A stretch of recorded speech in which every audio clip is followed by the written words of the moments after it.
The Reading Lantern presents Around the World in 80 Days by Jules Verne. Chapter 1, in which Phileas Fogg and Passepartout accept each other, the one as master, the other as man. Mr. Phileas Fogg lived, in 1872, at No. 7, Savile Row, Burlington Gardens, the house in which Sheridan died in 1814. He was one of the most noticeable members of the Reform Club, though he seemed always to avoid attracting attention. An enigmatical personage, about whom little was known, except that he was a polished man of the world. People said that he resembled Byron, at least that his head was Byronic. But he was a bearded, tranquil Byron, who might live on 1,000 years without growing old. Certainly an Englishman, it was more doubtful whether Phileas Fogg was a Londoner. He was never seen on 'Change, nor at the bank, nor in the counting rooms of the city. No ships ever came into London docks of which he was the owner. He had no public employment. He had never been entered at any of the Inns of Court, either at the Temple, or Lincoln's Inn, or Gray's Inn, nor had his voice ever resounded in the Court of Chancery, or in the Exchequer, or the Queen's Bench, or the ecclesiastical courts. He certainly was not a manufacturer, nor was he a merchant or a gentleman farmer. His name was strange to the scientific and learned societies, and he never was known to take part in the sage deliberations of the Royal Institution, or the London Institution, the Artisans' Association, or the Institution of Arts and Sciences. He belonged, in fact, to none of the numerous societies which swarm in the English capital, from the Harmonic to that of the Entomologists, founded mainly for the purpose of abolishing pernicious insects. Phileas Fogg was a member of the Reform, and that was all. The way in which he got admission to this exclusive club was simple enough. He was recommended by the Barings, with whom he had an open credit. His checks were regularly paid at sight from his account current, which was always flush. Was Phileas Fogg rich? Undoubtedly. But those who knew him best could not imagine how he had made his fortune, and Mr. Fogg was the last person to whom to apply for the information. He was not lavish nor, on the contrary, avaricious, for whenever he knew that money was needed for a noble, useful, or benevolent purpose, he supplied it quietly and sometimes anonymously. He was, in short, the least communicative of men. He talked very little, and seemed all the more mysterious for his taciturn manner. His daily habits were quite open to observation. But whatever he did was so exactly the same thing that he had always done before, that the wits of the curious were fairly puzzled. Had he travelled? It was likely, for no one seemed to know the world more familiarly. There was no spot so secluded that he did not appear to have an intimate acquaintance with it. He often corrected, with a few clear words, the 1,000 conjectures advanced by members of the club as to lost and unheard-of travellers, pointing out the true probabilities, and seeming as if gifted with a sort of second sight, so often did events justify his predictions. He must have travelled everywhere, at least in the spirit. It was at least certain that Phileas Fogg had not absented himself from London for many years. Those who were honoured by a better acquaintance with him than the rest declared that nobody could pretend to have ever seen him anywhere else. His sole pastimes were reading the papers and playing whist. He often won at this game, which, as a silent one, harmonized with his nature, but his winnings never went into his purse, being reserved as a fund for his charities. Mr. Fogg played not to win, but for the sake of playing. The game was in his eyes a contest, a struggle with a difficulty, yet a motionless, unwearying struggle, congenial to his tastes. Phileas Fogg was not known to have either wife or children, which may happen to the most honest people, either relatives or near friends, which is certainly more unusual. He lived alone in his house in Savile Row, whither none penetrated. A single domestic sufficed to serve him. He breakfasted and dined at the club, at hours mathematically fixed, in the same room at the same table, never taking his meals with other members, much less bringing a guest with him, and went home at exactly midnight, only to retire at once to bed. He never used the cosy chambers which the Reform provides for its favoured members. He passed 10 hours out of the 24 in Savile Row, either in sleeping or making his toilet. When he chose to take a walk, it was with a regular step in the entrance hall with its mosaic flooring, or in the circular gallery with its dome supported by 20 red porphyry Ionic columns, and illumined by blue-painted windows. When he breakfasted or dined, all the resources of the club, its kitchens and pantries, its buttery and dairy, aided to crowd his table with their most succulent stores. He was served by the gravest waiters, in dress coats, and shoes with swanskin soles, who proffered the viands in special porcelain, and on the finest linen. Club decanters of a lost mould contained his sherry, his port, and his cinnamon-spiced claret, while his beverages were refreshingly cooled with ice, brought at great cost from the American lakes. If to live in this style is to be eccentric, it must be confessed that there is something good in eccentricity. The mansion in Savile Row, though not sumptuous, was exceedingly comfortable.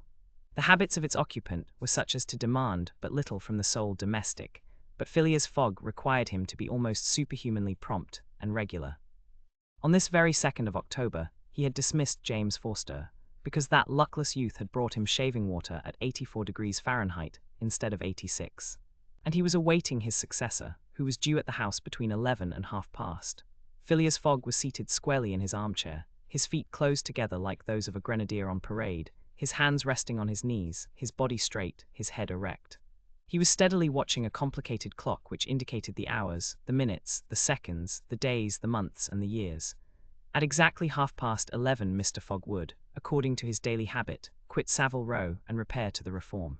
A rap at this moment sounded on the door of the cosy apartment where Phileas Fogg was seated, and James Forster, the dismissed servant, appeared. "The new servant," said he. A young man of 30 advanced and bowed. "You are a Frenchman, I believe?" asked Phileas Fogg, "and your name is John?" "Jean, if monsieur pleases," replied the newcomer, "Jean Passepartout, a surname which has clung to me because I have a natural aptness for going out of one business into another. I believe I'm honest, monsieur, but to be outspoken, I've had several trades. I've been an itinerant singer, a circus rider when I used to vault like Leotard, and dance on a rope like Blondin. Then I got to be a professor of gymnastics, so as to make better use of my talents, and then I was a sergeant fireman at Paris, and assisted at many a big fire. But I quitted France 5 years ago, and, wishing to taste the sweets of domestic life, took service as a valet here in England. Finding myself out of place, and hearing that Monsieur Phileas Fogg was the most exact and settled gentleman in the United Kingdom, I have come to Monsieur in the hope of living with him a tranquil life, and forgetting even the name of Passepartout." "Passepartout suits me," responded Mr. Fogg.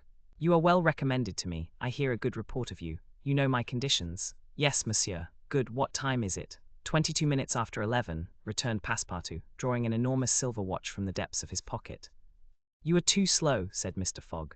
"Pardon me, monsieur, it is impossible. You are 4 minutes too slow. No matter, it's enough to mention the error. Now from this moment, 29 minutes after 11 a.m. this Wednesday, 2nd October, you are in my service." Phileas Fogg got up, took his hat in his left hand, put it on his head with an automatic motion, and went off without a word. Passepartout heard the street door shut once. It was his new master going out. He heard it shut again. It was his predecessor, James Forster, departing in his turn. Passepartout remained alone in the house in Savile Row. Chapter 2. In which Passepartout is convinced that he has at last found his ideal faith, muttered Passepartout, somewhat flurried. "I've seen people at Madame Tussaud's as lively as my new master." Madame Tussaud's people, let it be said, are of wax, and are much visited in London. Speech is all that is wanting to make them human. During his brief interview with Mr. Fogg, Passepartout had been carefully observing him. He appeared to be a man about 40 years of age, with fine, handsome features, and a tall, well-shaped figure. His hair and whiskers were light, his forehead compact and unwrinkled, his face rather pale, his teeth magnificent. His countenance possessed in the highest degree what physiognomists call repose in action, a quality of those who act rather than talk. Calm and phlegmatic, with a clear eye, Mr. Fogg seemed a perfect type of that English composure which Angelica Kauffmann has so skillfully represented on canvas. Seen in the various phases of his daily life, he gave the idea of being perfectly well balanced, as exactly regulated as a Leroy chronometer. Phileas Fogg was, indeed, exactitude personified, and this was betrayed even in the expression of his very hands and feet, for in men, as well as in animals, the limbs themselves are expressive of the passions. He was so exact that he was never in a hurry, was always ready, and was economical alike of his steps and his motions. He never took one step too many, and always went to his destination by the shortest cut. He made no superfluous gestures, and was never seen to be moved or agitated. He was the most deliberate person in the world, yet always reached his destination at the exact moment. He lived alone, and so to speak, outside of every social relation, and as he knew that in this world account must be taken of friction, and that friction retards, he never rubbed against anybody. As for Passepartout, he was a true Parisian of Paris. Since he had abandoned his own country for England, taking service as a valet, he had in vain searched for a master after his own heart. Passepartout was by no means one of those pert dunces depicted by Molière with a bold gaze and a nose held high in the air. He was an honest fellow with a pleasant face, lips a trifle protruding, soft-mannered and serviceable, with a good round head, such as one likes to see on the shoulders of a friend. His eyes were blue, his complexion rubicund, his figure almost portly and well-built, his body muscular, and his physical powers fully developed by the exercises of his younger days. His brown hair was somewhat tumbled. For while the ancient sculptors are said to have known 18 methods of arranging Minerva's tresses, Passepartout was familiar with but one of dressing his own. 3 strokes of a large-tooth comb completed his toilet. It would be rash to predict how Passepartout's lively nature would agree with Mr. Fogg. It was impossible to tell whether the new servant would turn out as absolutely methodical as his master required. Experience alone could solve the question. Passepartout had been a sort of vagrant in his early years, and now yearned for repose, but so far he had failed to find it, though he had already served in 10 English houses. But he could not take root in any of these. With chagrin, he found his masters invariably whimsical and irregular, constantly running about the country, or on the lookout for adventure.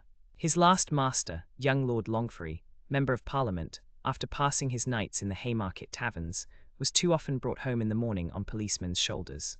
Passepartout, desirous of respecting the gentleman whom he served, ventured a mild remonstrance on such conduct, which being ill received, he took his leave. Hearing that Mr. Phileas Fogg was looking for a servant, and that his life was one of unbroken regularity, that he neither travelled nor stayed from home overnight, he felt sure that this would be the place he was after. He presented himself and was accepted, as has been seen. At 11:30 then, Passepartout found himself alone in the house in Savile Row. He began its inspection without delay, scouring it from cellar to garret.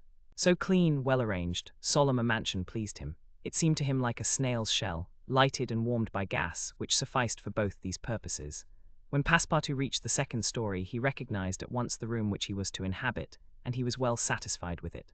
Electric bells and speaking tubes afforded communication with the lower stories, while on the mantel stood an electric clock, precisely like that in Mr. Fogg's bedchamber, both beating the same second at the same instant. "That's good, that'll do," said Passepartout to himself. He suddenly observed, hung over the clock, a card which, upon inspection, proved to be a programme of the daily routine of the house. It comprised all that was required of the servant, from 8 in the morning, exactly at which hour Phileas Fogg rose, till 11:30, when he left the house for the Reform Club. All the details of service: the tea and toast at 23 minutes past 8, the shaving water at 37 minutes past 9, and the toilet at 20 minutes before 10. Everything was regulated and foreseen that was to be done from 11:30 a.m. till midnight, the hour at which the methodical gentleman retired. Mr. Fogg's wardrobe was amply supplied and in the best taste. Each pair of trousers, coat, and vest bore a number, indicating the time of year and season at which they were in turn to be laid out for wearing, and the same system was applied to the master's shoes. In short, the house in Savile Row, which must have been a very temple of disorder and unrest under the illustrious but dissipated Sheridan, was coziness, comfort, and method idealized. There was no study, nor were there books, which would have been quite useless to Mr. Fogg, for at the Reform 2 libraries, one of general literature and the other of law and politics, were at his service. A moderate-sized safe stood in his bedroom, constructed so as to defy fire as well as burglars, but Passepartout found neither arms nor hunting weapons anywhere. Everything betrayed the most tranquil and peaceable habits. Having scrutinized the house from top to bottom, he rubbed his hands, a broad smile overspread his features, and he said joyfully, "This is just what I wanted. Ah, we shall get on together, Mr. Fogg and I. What a domestic and regular gentleman, a real machine. Well, I don't mind serving a machine." Chapter 3. In which a conversation takes place which seems likely to cost Phileas Fogg dear Phileas Fogg, having shut the door of his house at 11:30, and having put his right foot before his left 575 times, and his left foot before his right 576 times, reached the Reform Club, an imposing edifice in Pall Mall, which could not have cost less than 3 millions. He repaired at once to the dining room, the 9 windows of which open upon a tasteful garden, where the trees were already gilded with an autumn colouring, and took his place at the habitual table, the cover of which had already been laid for him. His breakfast consisted of a side dish, a broiled fish with reading sauce, a scarlet slice of roast beef garnished with mushrooms, a rhubarb and gooseberry tart, and a morsel of Cheshire cheese, the whole being washed down with several cups of tea, for which the Reform is famous. He rose at 13 minutes to 1, and directed his steps towards the large hall, a sumptuous apartment adorned with lavishly framed paintings. A flunkey handed him an uncut Times, which he proceeded to cut with a skill which betrayed familiarity with this delicate operation. The perusal of this paper absorbed Phileas Fogg until 4:15, whilst the Standard, his next task, occupied him till the dinner hour. Dinner passed as breakfast had done, and Mr. Fogg reappeared in the reading room and sat down to the Pall Mall at 20 minutes before 6. Half an hour later, several members of the Reform came in and drew up to the fireplace, where a coal fire was steadily burning. They were Mr. Fogg's usual partners at whist, Andrew Stewart, an engineer, John Sullivan and Samuel Fallentin, bankers, Thomas Flanagan, a brewer, and Gauthier Ralph, one of the directors of the Bank of England, all rich and highly respectable personages, even in a club which comprises the princes of English trade and finance. "Well, Ralph," said Thomas Flanagan, "what about that robbery?" "Oh," replied Stuart, "the bank will lose the money." "On the contrary," broke in Ralph, "I hope we may put our hands on the robber. Skillful detectives have been sent to all the principal ports of America and the continent, and he'll be a clever fellow if he slips through their fingers." "But have you got the robber's description?" asked Stuart. "In the first place, he is no robber at all," returned Ralph positively. "What, a fellow who makes off with £55,000 no robber? No, perhaps he's a manufacturer, then. The Daily Telegraph says that he is a gentleman." It was Phileas Fogg, whose head now emerged from behind his newspapers, who made this remark. He bowed to his friends, and entered into the conversation. The affair which formed its subject, and which was town talk, had occurred 3 days before at the Bank of England. A package of banknotes, to the value of £55,000, had been taken from the principal cashier's table, that functionary being at the moment engaged in registering the receipt of 3 shillings and 6pence. Of course, he could not have his eyes everywhere. Let it be observed that the Bank of England reposes a touching confidence in the honesty of the public.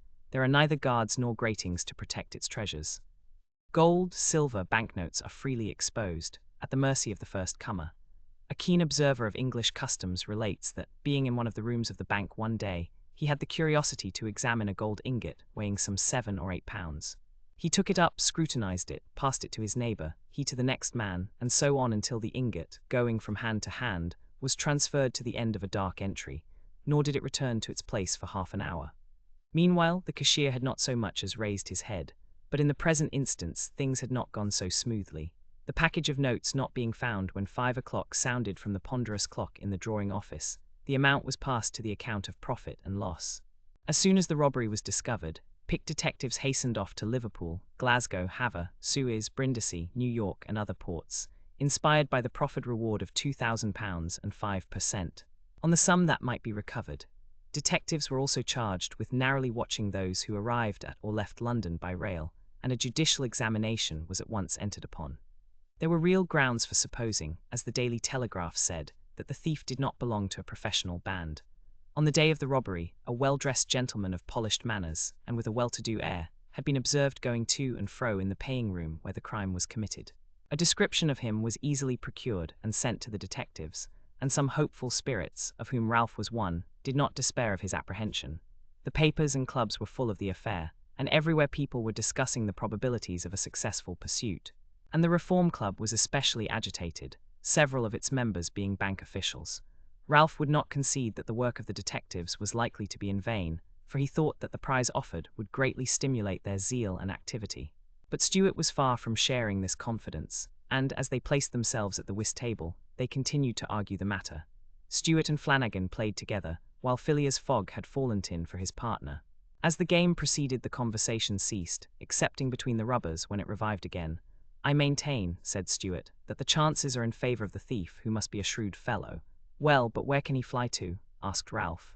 "No country is safe for him." "Pshaw, where could he go then?" "Oh, I don't know that, the world is big enough." "It was once," said Phileas Fogg in a low tone. "Cut, sir," he added, handing the cards to Thomas Flanagan. The discussion fell during the rubber, after which Stuart took up its thread. "What do you mean by once? Has the world grown smaller?" "Certainly," returned Ralph. "I agree with Mr. Fogg. The world has grown smaller, since a man can now go round it 10 times more quickly than 100 years ago, and that is why the search for this thief will be more likely to succeed, and also why the thief can get away more easily." "Be so good as to play, Mr. Stuart," said Phileas Fogg. But the incredulous Stuart was not convinced, and when the hand was finished, said eagerly, "You have a strange way, Ralph, of proving that the world has grown smaller." "So because you can go round it in 3 months, in 80 days, interrupted Phileas Fogg. "That is true, gentlemen," added John Sullivan. "Only 80 days, now that the section between Rothal and Allahabad on the Great Indian Peninsula Railway has been opened. Here is the estimate made by the Daily Telegraph. From London to Suez via Mont Cenis and Brindisi, by rail and steamboats. 7 days from Suez to Bombay by steamer. 13 from Bombay to Calcutta by rail. 3 from Calcutta to Hong Kong by steamer. 13 from Hong Kong to Yokohama, Japan, by steamer. 6 from Yokohama to San Francisco by steamer. 22 from San Francisco to New York by rail, 7 from New York to London by steamer and rail, 9 total. 80 days, yes, in 80 days, exclaimed Stuart, who in his excitement made a false deal.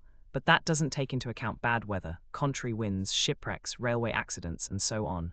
All included, returned Phileas Fogg, continuing to play despite the discussion. But suppose the Hindus or Indians pull up the rails, replied Stuart. Suppose they stop the trains, pillage the luggage vans, and scalp the passengers. All included, calmly retorted Fogg, adding, as he threw down the cards, 2 trumps. Stuart, whose turn it was to deal, gathered them up and went on. You are right, theoretically, Mr. Fogg, but practically also, Mr. Stuart. I'd like to see you do it in 80 days. It depends on you. Shall we go? Heaven preserve me. But I would wager £4,000 that such a journey, made under these conditions, is impossible. Quite possible, on the contrary, returned Mr. Fogg. Well, make it then, the journey round the world in 80 days. Yes, I should like nothing better. When? At once. Only I warn you that I shall do it at your expense. It's absurd, cried Stuart, who was beginning to be annoyed at the persistency of his friend. Come, let's go on with the game. Deal over again then, said Phileas Fogg. There's a false deal. Stuart took up the pack with a feverish hand, then suddenly put them down again. Well, Mr. Fogg, said he, it shall be so. I will wager the 4,000 on it. Calm yourself, my dear Stuart, said Fallentin. It's only a joke. When I say I'll wager, returned Stuart, I mean it. All right, said Mr. Fogg. And turning to the others, he continued, I have a deposit of 20,000 at Bearings which I will willingly risk upon it. £20,000, cried Sullivan. £20,000, which you would lose by a single accidental delay. The unforeseen does not exist, quietly replied Phileas Fogg. But Mr. Fogg, 80 days are only the estimate of the least possible time in which the journey can be made. A well-used minimum suffices for everything, but in order not to exceed it, you must jump mathematically from the trains upon the steamers. And from the steamers upon the trains again. I will jump mathematically. You are joking. A true Englishman doesn't joke when he is talking about so serious a thing as a wager, replied Phileas Fogg solemnly. I will bet £20,000 against anyone who wishes that I will make the tour of the world in 80 days or less, in 1920 hours, or 115,200 minutes. Do you accept? We accept, replied Messrs. Stuart, Fallentin, Sullivan, Flanagan, and Ralph, after consulting each other. Good, said Mr. Fogg. The train leaves for Dover at 9:15. I will take it, this very evening, asked Stuart. This very evening, returned Phileas Fogg. He took out and consulted a pocket almanac, and added, as today is Wednesday, the 2nd of October, I shall be due in London in this very room of the Reform Club, on Saturday, the 21st of December, at 9:15 p.m. Or else the £20,000, now deposited in my name at Bearings, will belong to you in fact and in right, gentlemen. Here is a cheque for the amount. A memorandum of the wager was at once drawn up and signed by the 6 parties, during which Phileas Fogg preserved a stoical composure. He certainly did not bet to win, and had only staked the £20,000, half of his fortune, because he foresaw that he might have to expend the other half to carry out this difficult, not to say unattainable, project. As for his antagonists, they seemed much agitated, not so much by the value of their stake, as because they had some scruples about betting under conditions so difficult to their friend. The clock struck 7, and the party offered to suspend the game so that Mr. Fogg might make his preparations for departure. I am quite ready now, was his tranquil response. Diamonds are trumps.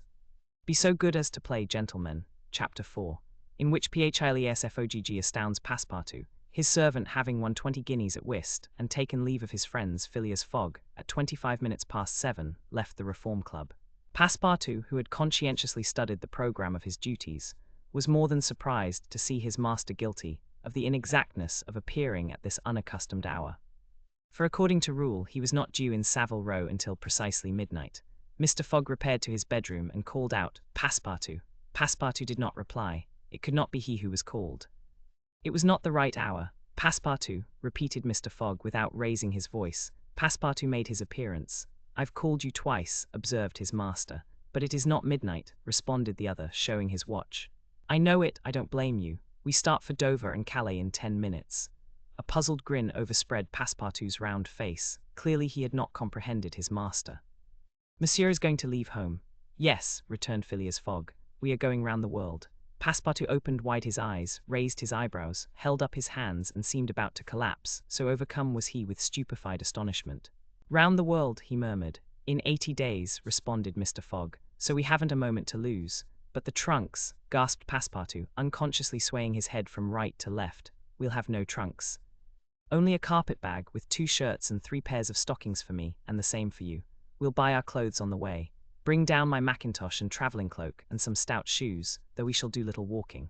Make haste, Passepartout tried to reply, but could not. He went out, mounted to his own room, fell into a chair, and muttered, "That's good, that is," and I, who wanted to remain quiet. He mechanically set about making the preparations for departure. Around the world in 80 days, was his master a fool? No. Was this a joke, then? They were going to Dover, good, to Calais, good again. After all, Passepartout, who had been away from France 5 years, would not be sorry to set foot on his native soil again. Perhaps they would go as far as Paris, and it would do his eyes good to see Paris once more. But surely a gentleman so chary of his steps would stop there. No doubt, but then, it was none the less true that he was going away, this so domestic person hitherto. By 8 o'clock Passepartout had packed the modest carpet-bag, containing the wardrobes of his master and himself. Then, still troubled in mind, he carefully shut the door of his room and descended to Mr. Fogg. Mr. Fogg was quite ready. Under his arm might have been observed a red-bound copy of Bradshaw's Continental Railway Steam Transit and General Guide, with its timetables showing the arrival and departure of steamers and railways. He took the carpet-bag, opened it, and slipped into it a goodly roll of Bank of England notes, which would pass wherever he might go. "You have forgotten nothing?" asked he. "Nothing, monsieur. My mackintosh and cloak. Here they are. Good. Take this carpet-bag," handing it to Passepartout. "Take good care of it, for there are £20,000 in it." Passepartout nearly dropped the bag, as if the £20,000 were in gold, and weighed him down. Master and man then descended. The street door was double-locked, and at the end of Savile Row they took a cab and drove rapidly to Charing Cross. The cab stopped before the railway station at 20 minutes past 8. Passepartout jumped off the box and followed his master, who, after paying the cabman, was about to enter the station, when a poor beggar-woman with a child in her arms, her naked feet smeared with mud, her head covered with a wretched bonnet from which hung a tattered feather, and her shoulders shrouded in a ragged shawl, approached, and mournfully asked for alms. Mr. Fogg took out the 20 guineas he had just won at whist, and handed them to the beggar, saying, "Here, my good woman, I'm glad that I met you," and passed on. Passepartout had a moist sensation about the eyes.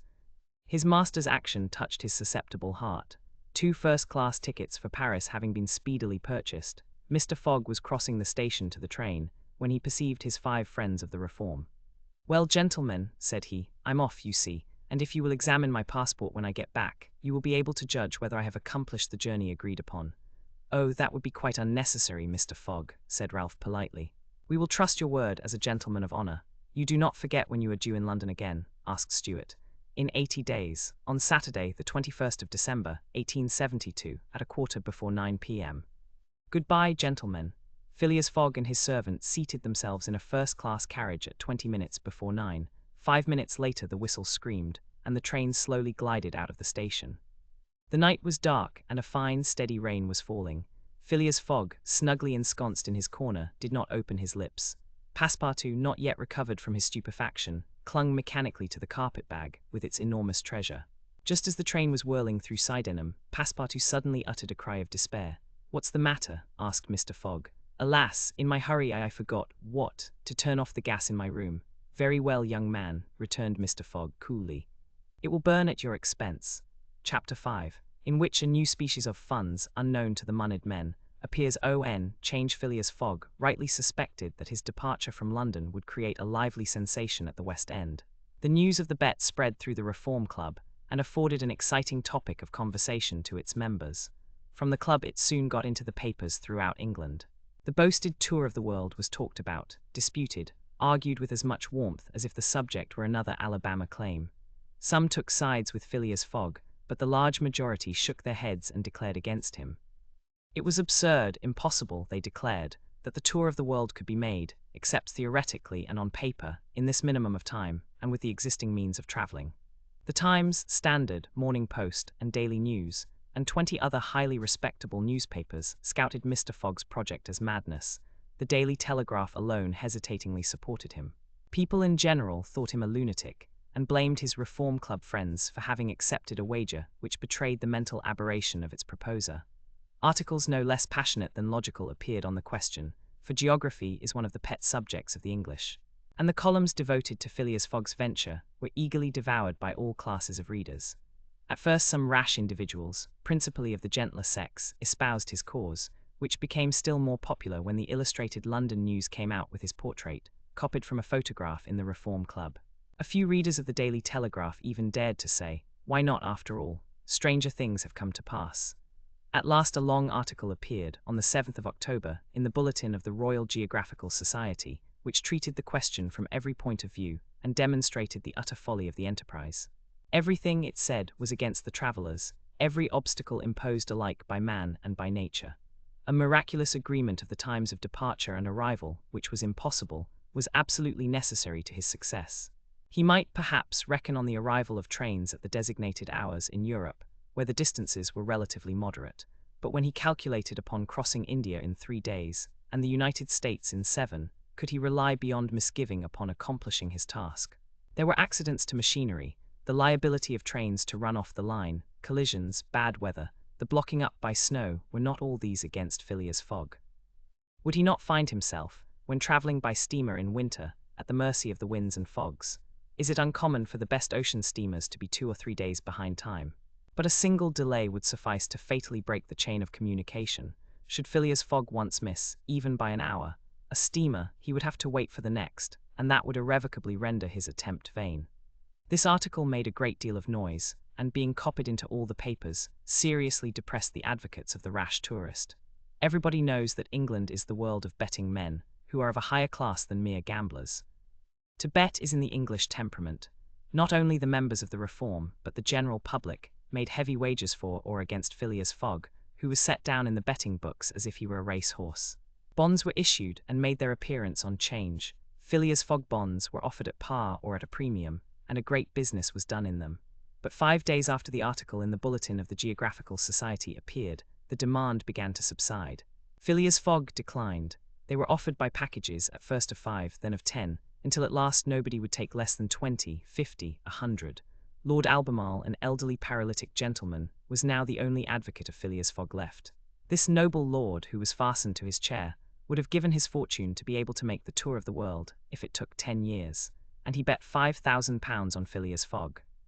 When the folly as well as the uselessness of the adventure was pointed out to him, he contented himself with replying, "If the thing is feasible, the first to do it ought to be an Englishman." The Fogg party dwindled more and more, everybody was going against him, and the bet stood 150 and 200 to 1. And a week after his departure, an incident occurred which deprived him of backers at any price. The Commissioner of Police was sitting in his office at 9 o'clock one evening, when the following telegraphic dispatch was put into his hands. "Suez to London. Rowan, Commissioner of Police, Scotland Yard. I found the bank robber, Phileas Fogg. Send without delay warrant of arrest to Bombay. Fix, detective." The effect of this dispatch was instantaneous. The polished gentleman disappeared to give place to the bank robber. His photograph, which was hung with those of the rest of the members at the Reform Club, was minutely examined, and it betrayed, feature by feature, the description of the robber which had been provided to the police.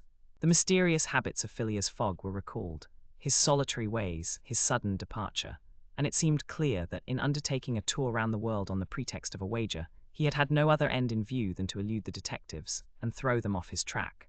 Chapter 6, in which fix, the detective, btys a very natural impatience. The circumstances under which this telegraphic dispatch about Phileas Fogg was sent were as follows. The steamer Mongolia, belonging to the Peninsular and Oriental Company, built of iron, of 2,800 tons burden and 500 horsepower, was due at 11 o'clock a.m. on Wednesday, the 9th of October, at Suez.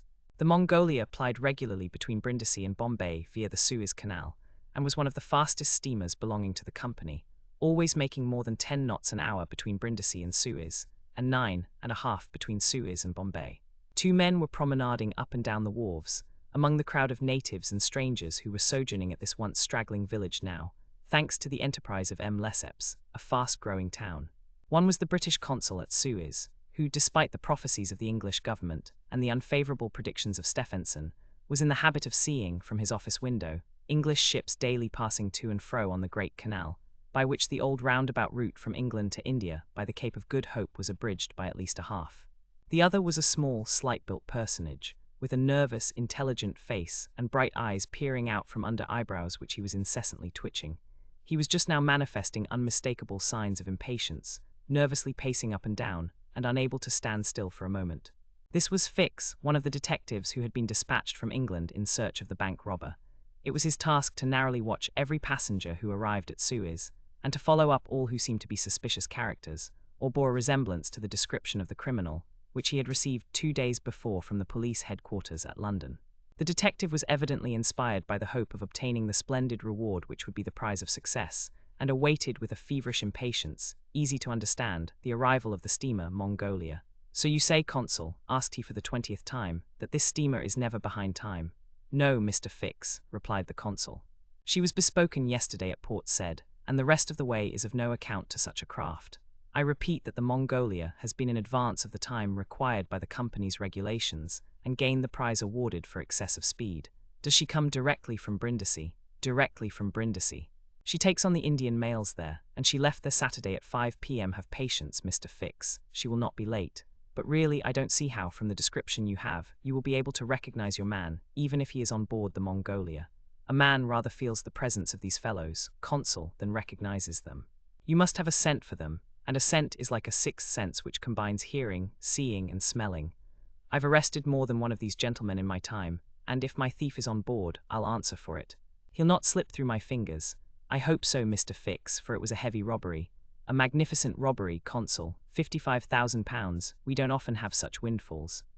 Burglars are getting to be so contemptible nowadays. A fellow gets hung for a handful of shillings. Mr. Fix, said the consul, I like your way of talking and hope you'll succeed, but I fear you will find it far from easy. Don't you see, the description which you have there has a singular resemblance to an honest man? Consul, remarked the detective dogmatically, great robbers always resemble honest folks. Fellows who have rascally faces have only one course to take, and that is to remain honest, otherwise they would be arrested offhand. The artistic thing is to unmask honest countenances. It's no light task, I admit, but a real art. Mr. Fix evidently was not wanting in a tinge of self-conceit. Little by little the scene on the quay became more animated. Sailors of various nations, merchants, shipbrokers, porters, fellers, bustled to and fro as if the steamer were immediately expected. The weather was clear and slightly chilly. The minarets of the town loomed above the houses in the pale rays of the sun. A jetty pier, some 2,000 yards along, extended into the roadstead. A number of fishing smacks and coasting boats, some retaining the fantastic fashion of ancient galleys, were discernible on the Red Sea. As he passed among the busy crowd, Fix, according to habit, scrutinized the passers-by with a keen, rapid glance. It was now 10:30. "The steamer doesn't come," he exclaimed, as the port clock struck. "She can't be far off now," returned his companion. "How long will she stop at Suez?" 4 hours, long enough to get in her coal. It is 1,310 miles from Suez to Aden at the other end of the Red Sea, and she has to take in a fresh coal supply. And does she go from Suez directly to Bombay, without putting in anywhere? Good, said Fix. If the robber is on board he will no doubt get off at Suez, so as to reach the Dutch or French colonies in Asia by some other route. He ought to know that he would not be safe an hour in India, which is English soil. Unless, objected the consul, he is exceptionally shrewd. An English criminal, you know, is always better concealed in London than anywhere else. This observation furnished the detective food for thought, and meanwhile the consul went away to his office. Fix, left alone, was more impatient than ever, having a presentiment that the robber was on board the Mongolia. If he had indeed left London intending to reach the New World, he would naturally take the route via India, which was less watched and more difficult to watch than that of the Atlantic. But Fix's reflections were soon interrupted by a succession of sharp whistles, which announced the arrival of the Mongolia. The porters and fellers rushed down the quay, and a dozen boats pushed off from the shore to go and meet the steamer. Soon her gigantic hull appeared passing along between the banks, and 11 o'clock struck as she anchored in the road. She brought an unusual number of passengers, some of whom remained on deck to scan the picturesque panorama of the town, while the greater part disembarked in the boats and landed on the quay. Fix took up a position, and carefully examined each face and figure which made its appearance. Presently one of the passengers, after vigorously pushing his way through the importunate crowd of porters, came up to him and politely asked if he could point out the English consulate, at the same time showing a passport which he wished to have visaed. Fix instinctively took the passport, and with a rapid glance read the description of its bearer. An involuntary motion of surprise nearly escaped him, for the description in the passport was identical with that of the bank robber which he had received from Scotland Yard.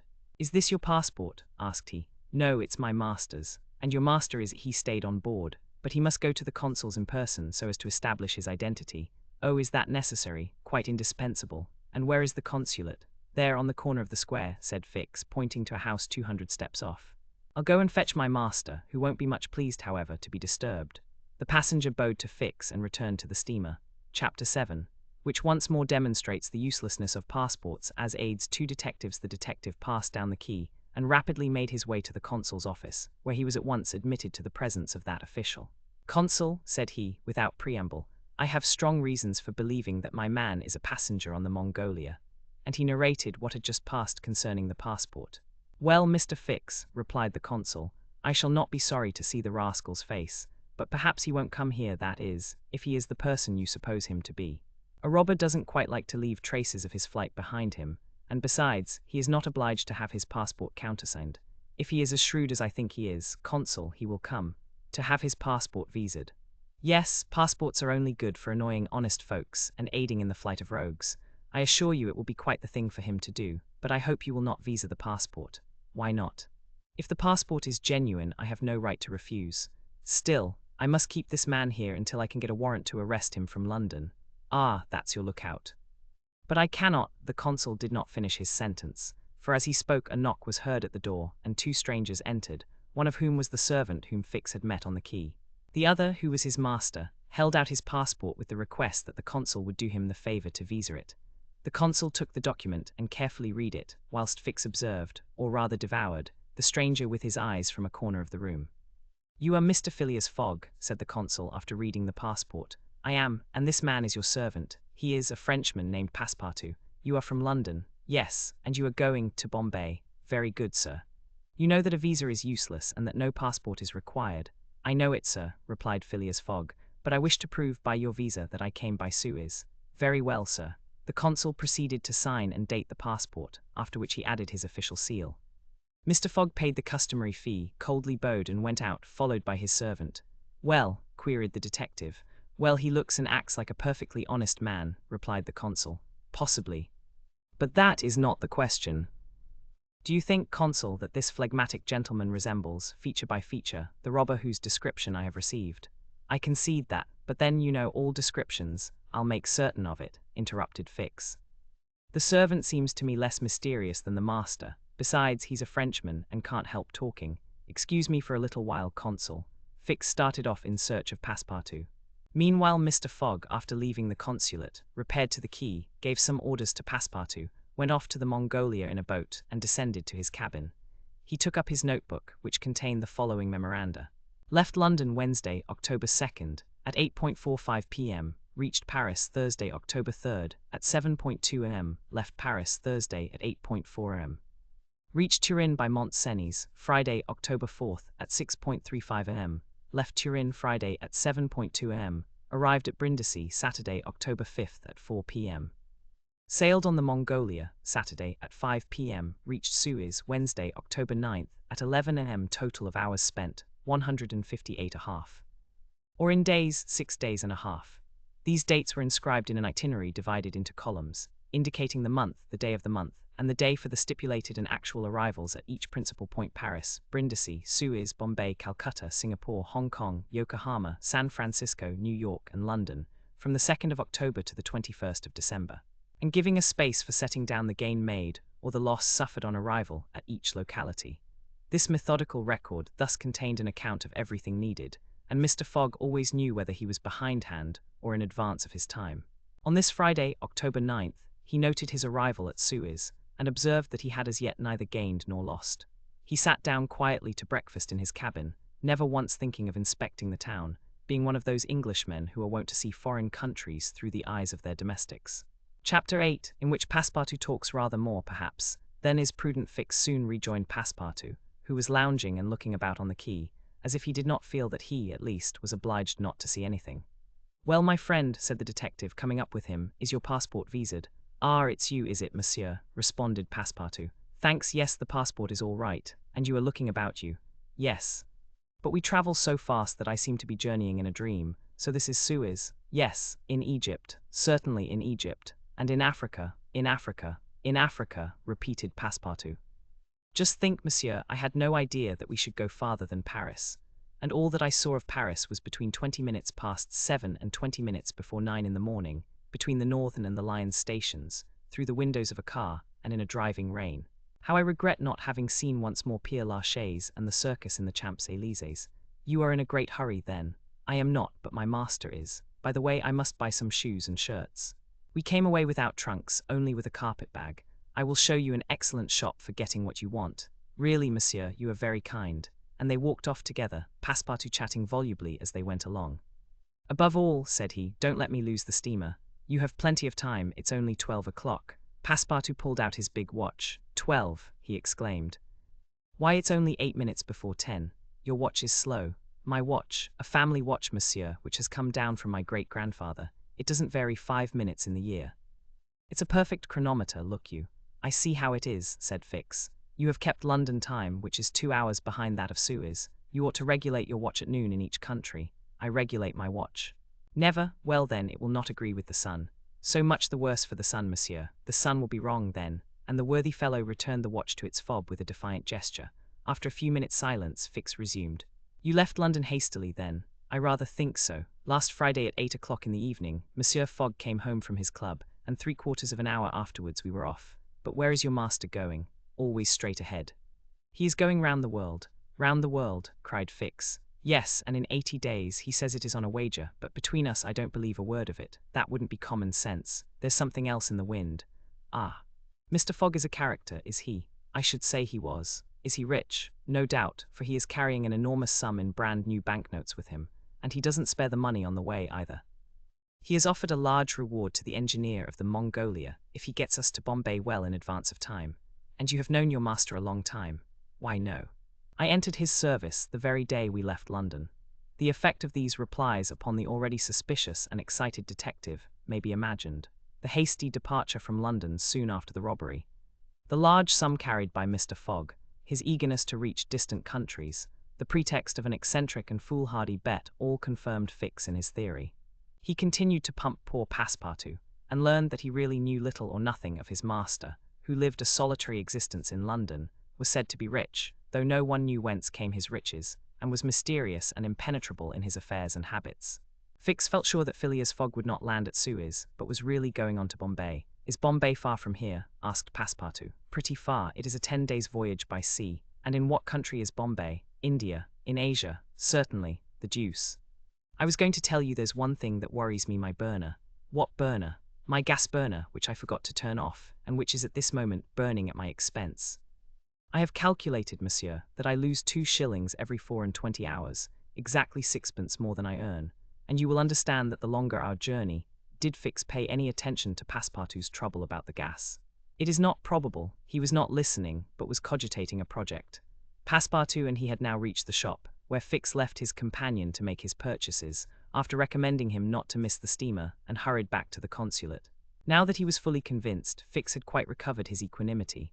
Consul, said he, I have no longer any doubt. I have spotted my man. He passes himself off as an odd stick who is going round the world in 80 days. Then he's a sharp fellow, returned the consul, and counts on returning to London after putting the police of the 2 countries off his track. We'll see about that, replied Fix. But are you not mistaken? I am not mistaken. Why was this robber so anxious to prove, by the visa, that he had passed through Suez? Why, I have no idea. But listen to me. He reported in a few words the most important parts of his conversation with Passepartout. In short, said the consul, appearances are wholly against this man. And what are you going to do?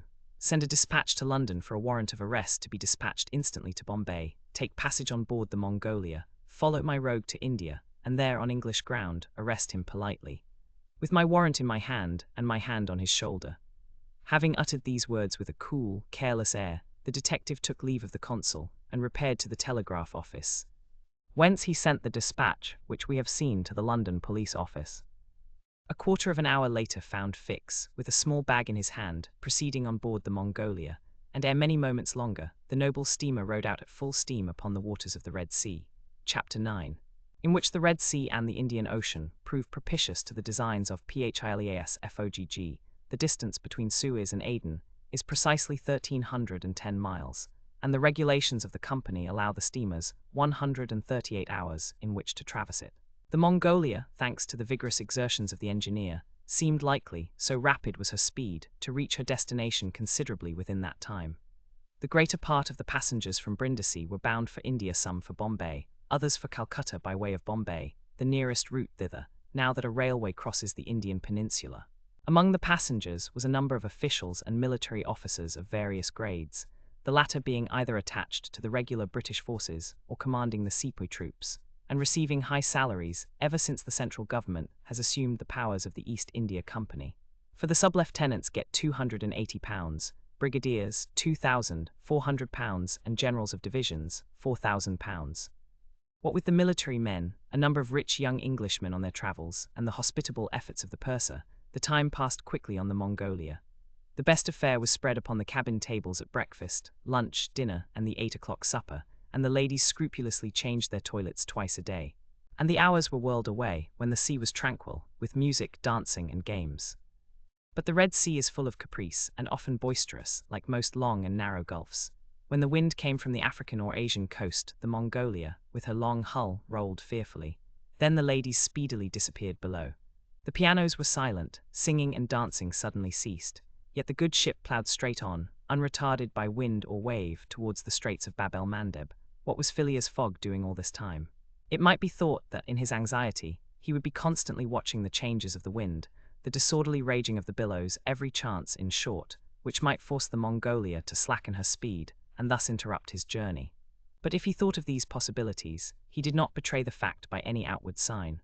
Always the same impassible member of the Reform Club, whom no incident could surprise, as unvarying as the ship's chronometers, and seldom having the curiosity even to go upon the deck, he passed through the memorable scenes of the Red Sea with cold indifference, did not care to recognize the historic towns and villages which, along its borders, raised their picturesque outlines against the sky, and betrayed no fear of the dangers of the Arabic Gulf, which the old historians always spoke of with horror, and upon which the ancient navigators never ventured without propitiating the gods by ample sacrifices. How did this eccentric personage pass his time on the Mongolia? He made his 4 hearty meals every day, regardless of the most persistent rolling and pitching on the part of the steamer. And he played whist indefatigably, for he had found partners as enthusiastic in the game as himself. A tax collector on the way to his post at Goa, the Rev. Decimus Smith returning to his parish at Bombay, and a brigadier general of the English army, who was about to rejoin his brigade at Benares, made up the party, and, with Mr. Fogg, played whist by the hour together in absorbing silence. As for Passepartout, he too had escaped seasickness, and took his meals conscientiously in the forward cabin. He rather enjoyed the voyage, for he was well fed and well lodged, took a great interest in the scenes through which they were passing, and consoled himself with the delusion that his master's whim would end at Bombay. He was pleased, on the day after leaving Suez, to find on deck the obliging person with whom he had walked and chatted on the quays. "If I am not mistaken," said he, approaching this person with his most amiable smile, "you are the gentleman who so kindly volunteered to guide me at Suez." "Ah, I quite recognize you. You are the servant of the strange Englishman. Just so, Monsieur Fix." "Monsieur Fix," resumed Passepartout, "I'm charmed to find you on board." "Where are you bound? Like you to Bombay." "That's capital. Have you made this trip before?" "Several times. I am one of the agents of the Peninsular Company." "Then you know India?" "Why, yes," replied Fix, who spoke cautiously. "A curious place, this India." "Oh, very curious. Mosques, minarets, temples, fakirs, pagodas, tigers, snakes, elephants. I hope you will have ample time to see the sights." "I hope so, Monsieur Fix." "You see, a man of sound sense ought not to spend his life jumping from a steamer upon a railway train, and from a railway train upon a steamer again, pretending to make the tour of the world in 80 days. No. All these gymnastics, you may be sure, will cease at Bombay." "And Mr. Fogg is getting on well?" asked Fix in the most natural tone in the world. "Quite well, and I too. I eat like a famished ogre." "It's the sea air, but I never see your master on deck. Never. He hasn't the least curiosity. Do you know, Mr. Passepartout, that this pretended tour in 80 days may conceal some secret errand, perhaps a diplomatic mission?" "Faith, Monsieur Fix, I assure you I know nothing about it, nor would I give half a crown to find out." After this meeting, Passepartout and Fix got into the habit of chatting together, the latter making it a point to gain the worthy man's confidence. He frequently offered him a glass of whiskey or pale ale in the steamer bar-room, which Passepartout never failed to accept with graceful alacrity, mentally pronouncing Fix the best of good fellows. Meanwhile the Mongolia was pushing forward rapidly. On the 13th, Mocha, surrounded by its ruined walls whereon date trees were growing, was sighted, and on the mountains beyond were espied vast coffee fields. Passepartout was ravished to behold this celebrated place, and thought that, with its circular walls and dismantled fort, it looked like an immense coffee cup and saucer.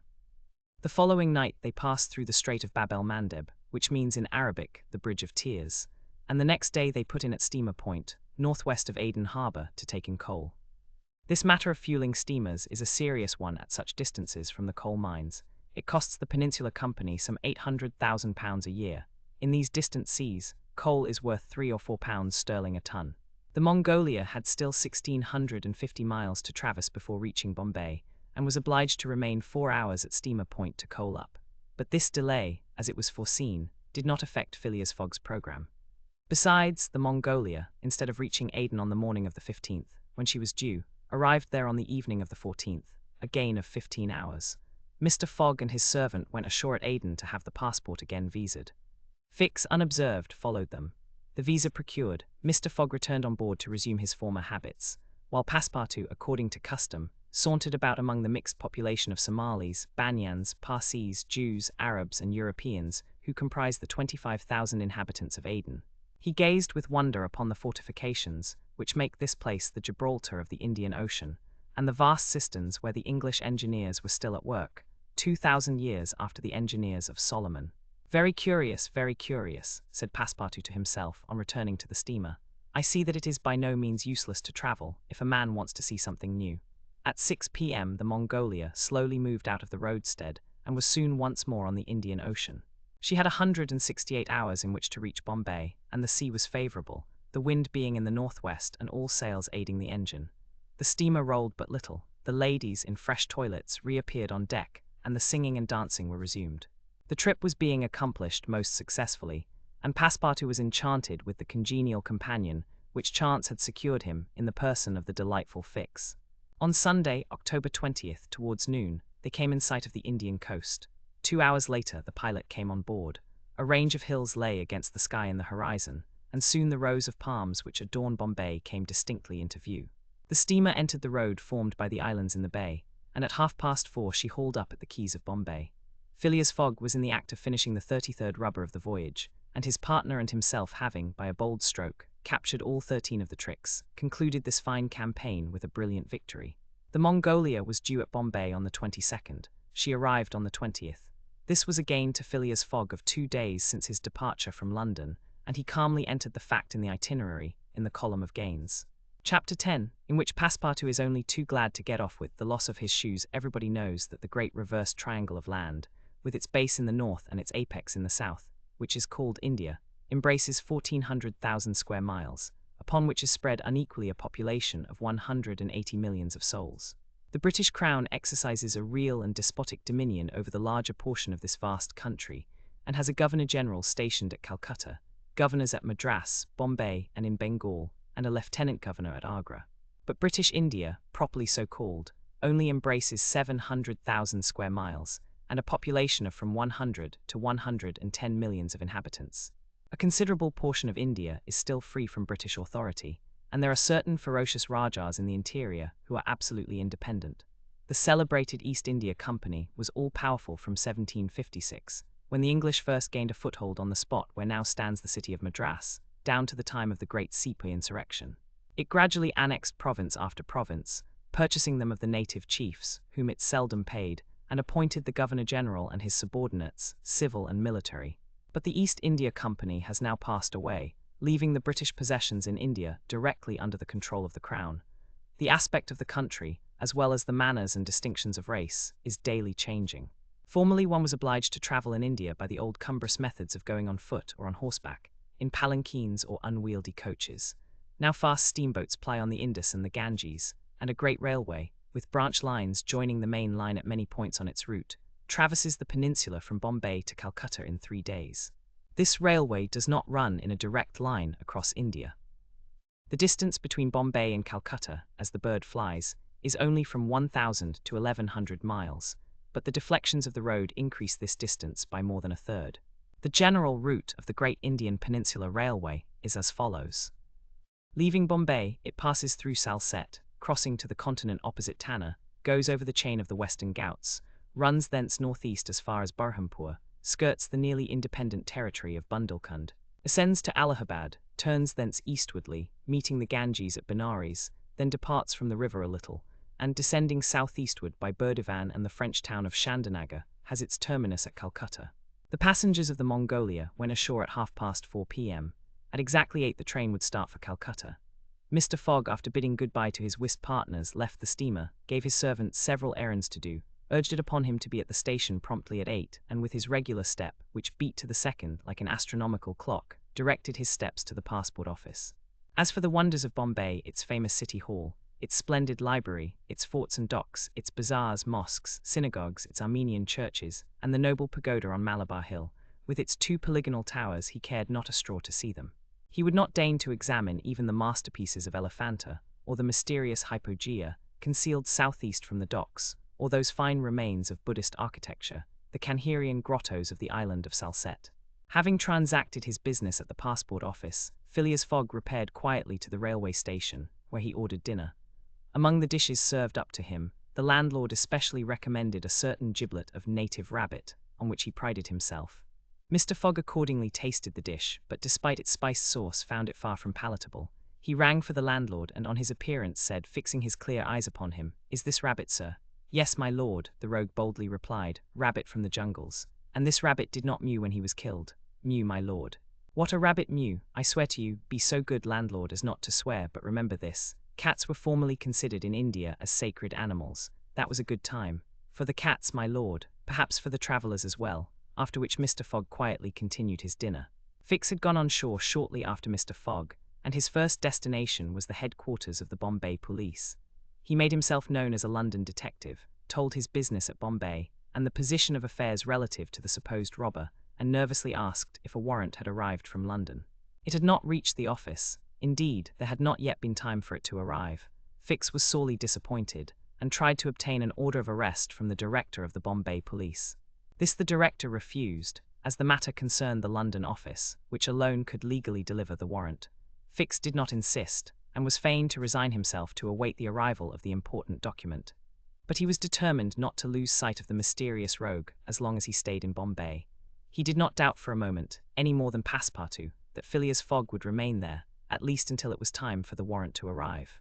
Passepartout, however, had no sooner heard his master's orders on leaving the Mongolia than he saw at once that they were to leave Bombay as they had done Suez and Paris, and that the journey would be extended at least as far as Calcutta, and perhaps beyond that place. He began to ask himself if this bet that Mr. Fogg talked about was not really in good earnest, and whether his fate was not in truth forcing him, despite his love of repose, around the world in 80 days. Having purchased the usual quota of shirts and shoes, he took a leisurely promenade about the streets, where crowds of people of many nationalities, Europeans, Persians with pointed caps, Banyas with round turbans, Sinds with square bonnets, Parsees with black mitres, and long-robed Armenians were collected. It happened to be the day of a Parsee festival. These descendants of the sect of Zoroaster, the most thrifty, civilized, intelligent, and austere of the East Indians, among whom are counted the richest native merchants of Bombay, were celebrating a sort of religious carnival, with processions and shows, in the midst of which Indian dancing girls, clothed in rose-coloured gauze, looped up with gold and silver, danced airily, but with perfect modesty, to the sound of viols and the clanging of tambourines. It is needless to say that Passepartout watched these curious ceremonies with staring eyes and gaping mouth, and that his countenance was that of the greenest booby imaginable. Unhappily for his master, as well as himself, his curiosity drew him unconsciously farther off than he intended to go. At last, having seen the Parsee carnival wind away in the distance, he was turning his steps towards the station, when he happened to espy the splendid pagoda on Malabar Hill, and was seized with an irresistible desire to see its interior. He was quite ignorant that it is forbidden to Christians to enter certain Indian temples, and that even the faithful must not go in without first leaving their shoes outside the door. It may be said here that the wise policy of the British government severely punishes a disregard of the practices of the native religions. Passepartout, however, thinking no harm, went in like a simple tourist, and was soon lost in admiration of the splendid Brahmin ornamentation which everywhere met his eyes, when of a sudden he found himself sprawling on the sacred flagging. He looked up to behold 3 enraged priests, who forthwith fell upon him, tore off his shoes, and began to beat him with loud, savage exclamations. The agile Frenchman was soon upon his feet again, and lost no time in knocking down 2 of his long-gowned adversaries with his fists and a vigorous application of his toes. Then, rushing out of the pagoda as fast as his legs could carry him, He soon escaped the third priest by mingling with the crowd in the streets. At 5 minutes before 8, Passepartout, hatless, shoeless, and having in the squabble lost his package of shirts and shoes, rushed breathlessly into the station. Fix, who had followed Mr. Fogg to the station, and saw that he was really going to leave Bombay, was there, upon the platform. He had resolved to follow the supposed robber to Calcutta, and farther, if necessary. Passepartout did not observe the detective, who stood in an obscure corner, but Fix heard him relate his adventures in a few words to Mr. Fogg. "I hope that this will not happen again," said Phileas Fogg coldly, as he got into the train. Poor Passepartout, quite crestfallen, followed his master without a word. Fix was on the point of entering another carriage, when an idea struck him which induced him to alter his plan. "No, I'll stay," muttered he. "An offence has been committed on Indian soil. I've got my man." Just then the locomotive gave a sharp screech, and the train passed out into the darkness of the night. Chapter 11. In which Phileas Fogg secures a curious means of conveyance at a fabulous price, the train had started punctually. Among the passengers were a number of officers, government officials, and opium and indigo merchants, whose business called them to the eastern coast. Passepartout rode in the same carriage with his master, and a third passenger occupied a seat opposite to them. This was Sir Francis Cromarty, one of Mr. Fogg's whist partners on the Mongolia, now on his way to join his corps at Benares. Sir Francis was a tall, fair man of 50, who had greatly distinguished himself in the last Sepoy revolt. He made India his home, only paying brief visits to England at rare intervals, and was almost as familiar as a native with the customs, history, and character of India and its people. But Phileas Fogg, who was not travelling, but only describing a circumference, took no pains to inquire into these subjects. He was a solid body, traversing an orbit around the terrestrial globe, according to the laws of rational mechanics. He was at this moment calculating in his mind the number of hours spent since his departure from London, and, had it been in his nature to make a useless demonstration, would have rubbed his hands for satisfaction. Sir Francis Cromarty had observed the oddity of his travelling companion, although the only opportunity he had for studying him had been while he was dealing the cards, and between two rubbers, and questioned himself whether a human heart really beat beneath this cold exterior, and whether Phileas Fogg had any sense of the beauties of nature. The Brigadier General was free to mentally confess that, of all the eccentric persons he had ever met, none was comparable to this product of the exact sciences. Phileas Fogg had not concealed from Sir Francis his design of going round the world, nor the circumstances under which he set out, and the General only saw in the wager a useless eccentricity and a lack of sound common sense. In the way this strange gentleman was going on, he would leave the world without having done any good to himself or anybody else. An hour after leaving Bombay, the train had passed the viaducts and the island of Salsette, and had got into the open country.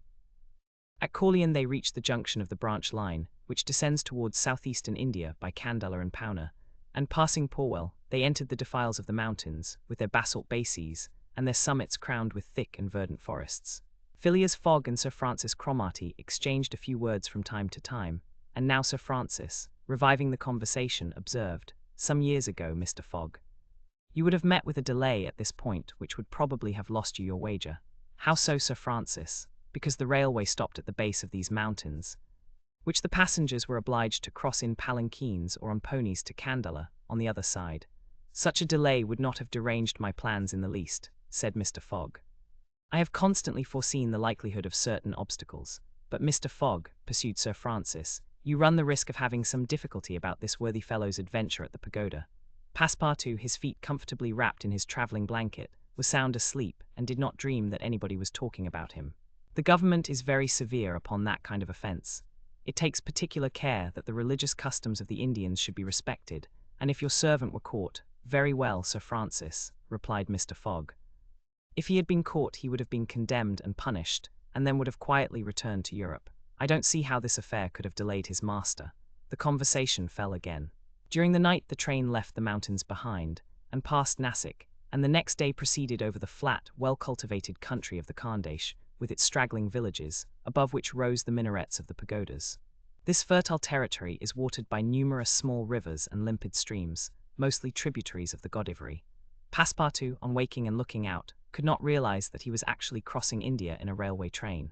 The locomotive, guided by an English engineer and fed with English coal, threw out its smoke upon cotton, coffee, nutmeg, clove, and pepper plantations, while the steam curled in spirals around groups of palm trees, in the midst of which were seen picturesque bungalows, viharas, sort of abandoned monasteries, and marvelous temples enriched by the exhaustless ornamentation of Indian architecture.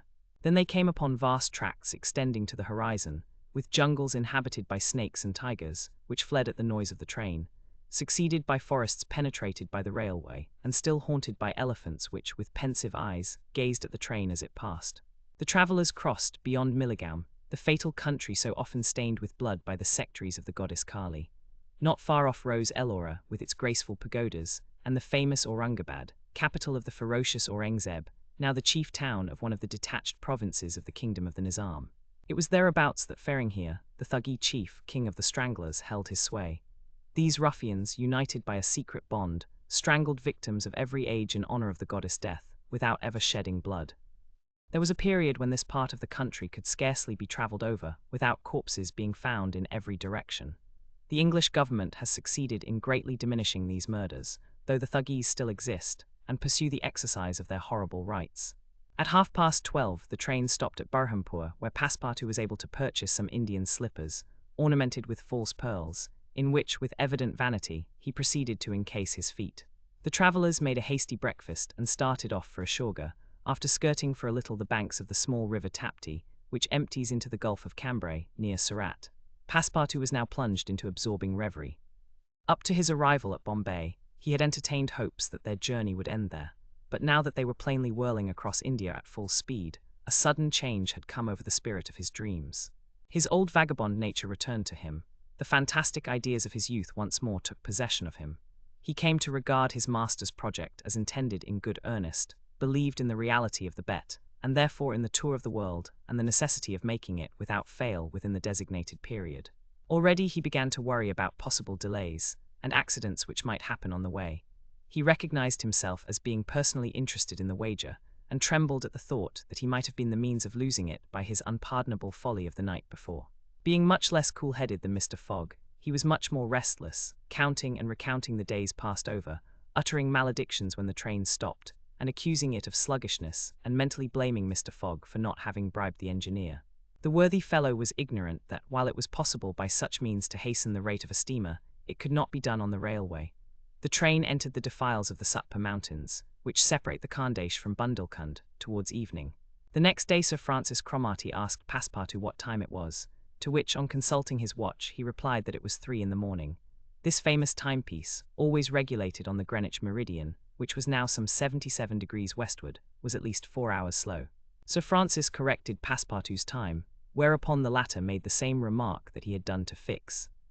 And upon the general insisting that the watch should be regulated in each new meridian, since he was constantly going eastward, that is in the face of the sun, and therefore the days were shorter by 4 minutes for each degree gone over, Passepartout obstinately refused to alter his watch, which he kept at London time. It was an innocent delusion which could harm no one. The train stopped at 8 o'clock, in the midst of a glade some 15 miles beyond Rothal, where there were several bungalows and workmen's cabins. The conductor, passing along the carriages, shouted, "Passengers will get out here." Phileas Fogg looked at Sir Francis Cromarty for an explanation, but the general could not tell what meant a halt in the midst of this forest of dates and acacias. Passepartout, not less surprised, rushed out and speedily returned, crying, "Monsieur, no more railway." "What do you mean?" asked Sir Francis. "I mean to say that the train isn't going on." The general at once stepped out, while Phileas Fogg calmly followed him, and they proceeded together to the conductor. "Where are we?" asked Sir Francis. "At the hamlet of Colby. Do we stop here?" "Certainly. The railway isn't finished." "What, not finished?" "No. There's still a matter of 50 miles to be laid from here to Allahabad, where the line begins again. But the papers announced the opening of the railway throughout. What would you have, officer?" "The papers were mistaken. Yet you sell tickets from Bombay to Calcutta," retorted Sir Francis, who was growing warm. "No doubt," replied the conductor, "but the passengers know that they must provide means of transportation for themselves from Colby to Allahabad." Sir Francis was furious. Passepartout would willingly have knocked the conductor down, and did not dare to look at his master. "Sir Francis," said Mr. Fogg quietly, "we will, if you please, look about for some means of conveyance to Allahabad. Mr. Fogg, this is a delay greatly to your disadvantage." "No, Sir Francis. It was foreseen. What, you knew that the way? Not at all. But I knew that some obstacle or other would sooner or later arise on my route. Nothing, therefore, is lost. I have 2 days, which I have already gained, to sacrifice. A steamer leaves Calcutta for Hong Kong at noon, on the 25th. This is the 22nd, and we shall reach Calcutta in time." There was nothing to say to so confident a response. It was but too true that the railway came to a termination at this point. The papers were like some watches, which have a way of getting too fast, and had been premature in their announcement of the completion of the line. The greater part of the travellers were aware of this interruption, and leaving the train, they began to engage such vehicles as the village could provide four-wheeled palkikaris, wagons drawn by zebus, carriages that looked like perambulating pagodas, palanquins, ponies, and what not. Mr. Fogg and Sir Francis Cromarty, after searching the village from end to end, came back without having found anything. "I shall go afoot," said Phileas Fogg. Passepartout, who had now rejoined his master, made a wry grimace as he thought of his magnificent but too frail Indian shoes. Happily he too had been looking about him, and after a moment's hesitation said, "Monsieur, I think I have found a means of conveyance." "What? An elephant? An elephant that belongs to an Indian who lives but 100 steps from here. Let's go and see the elephant," replied Mr. Fogg. They soon reached a small hut, near which, enclosed within some high palings, was the animal in question. An Indian came out of the hut, and at their request, conducted them within the enclosure. The elephant, which its owner had reared, not for a beast of burden, but for warlike purposes, was half domesticated. The Indian had begun already, by often irritating him, and feeding him every 3 months on sugar and butter, to impart to him a ferocity not in his nature, this method being often employed by those who train the Indian elephants for battle. Happily, however, for Mr. Fogg, the animal's instruction in this direction had not gone far, and the elephant still preserved his natural gentleness. Kiauni, this was the name of the beast, could doubtless travel rapidly for a long time, and in default of any other means of conveyance, Mr. Fogg resolved to hire him. But elephants are far from cheap in India, where they are becoming scarce. The males, which alone are suitable for circus shows, are much sought, especially as but few of them are domesticated. When therefore Mr. Fogg proposed to the Indian to hire Kiauni, he refused point blank. Mr. Fogg persisted, offering the excessive sum of £10 an hour for the loan of the beast to Allahabad. Refused, £20. Refused also, £40, still refused. Passepartout jumped at each advance, but the Indian declined to be tempted. Yet the offer was an alluring one, for supposing it took the elephant 15 hours to reach Allahabad, his owner would receive no less than £600 sterling.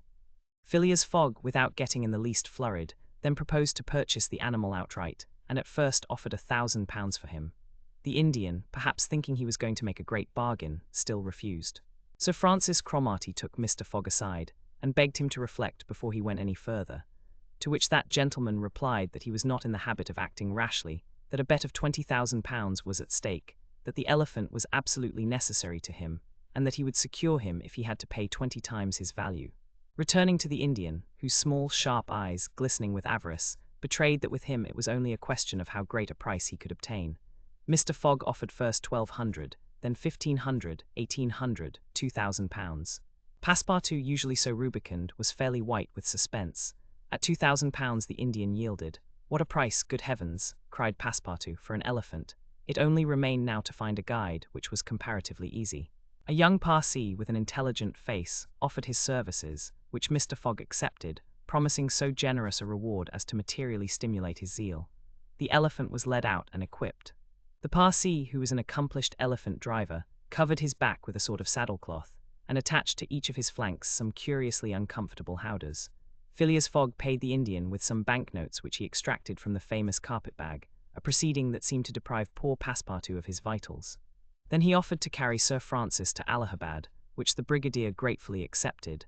As one traveller, the more would not be likely to fatigue the gigantic beast. Provisions were purchased at Colby, and while Sir Francis and Mr. Fogg took the howdahs on either side, Passepartout got astride the saddlecloth between them.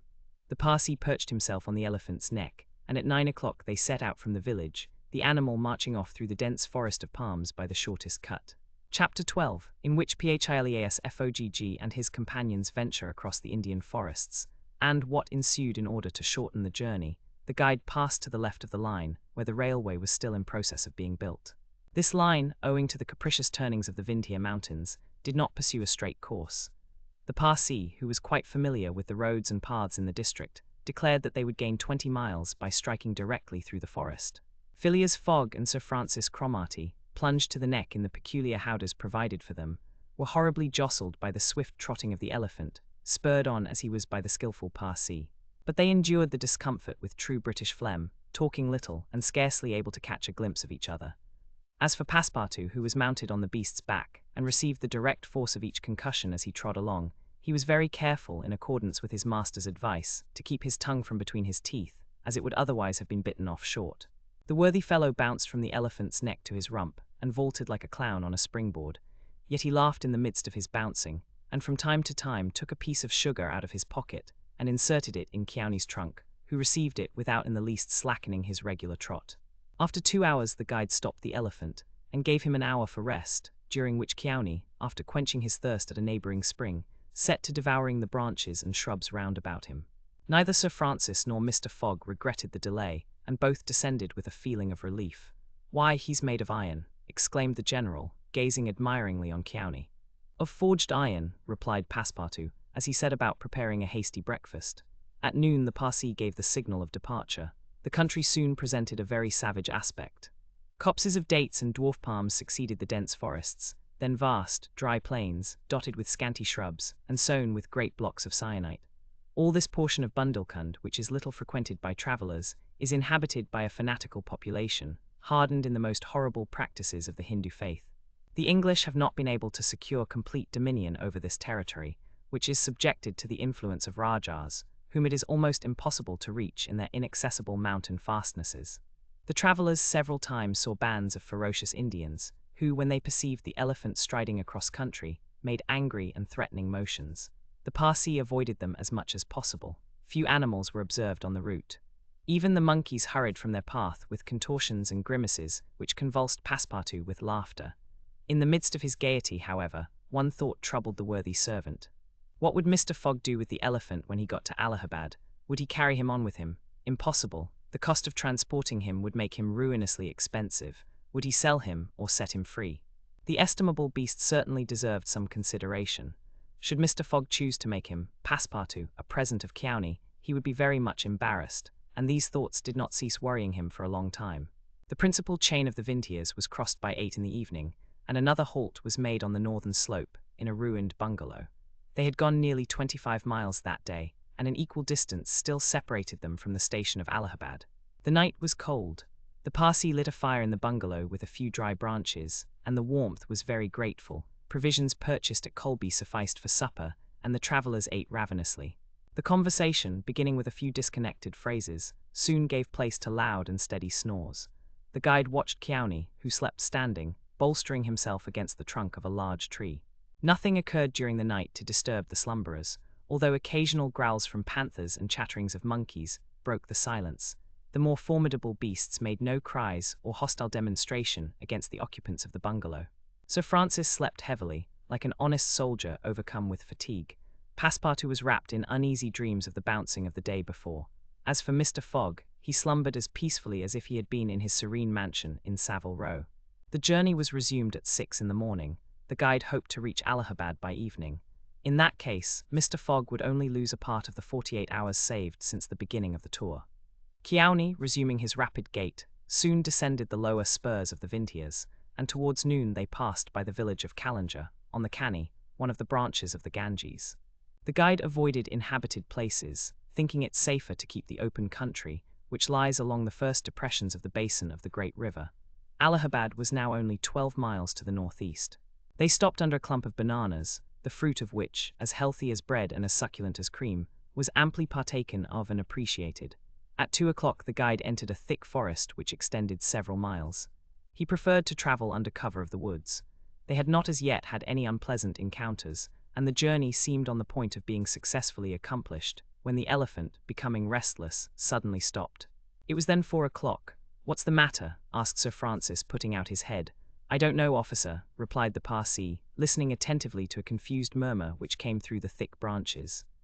The murmur soon became more distinct. It now seemed like a distant concert of human voices accompanied by brass instruments.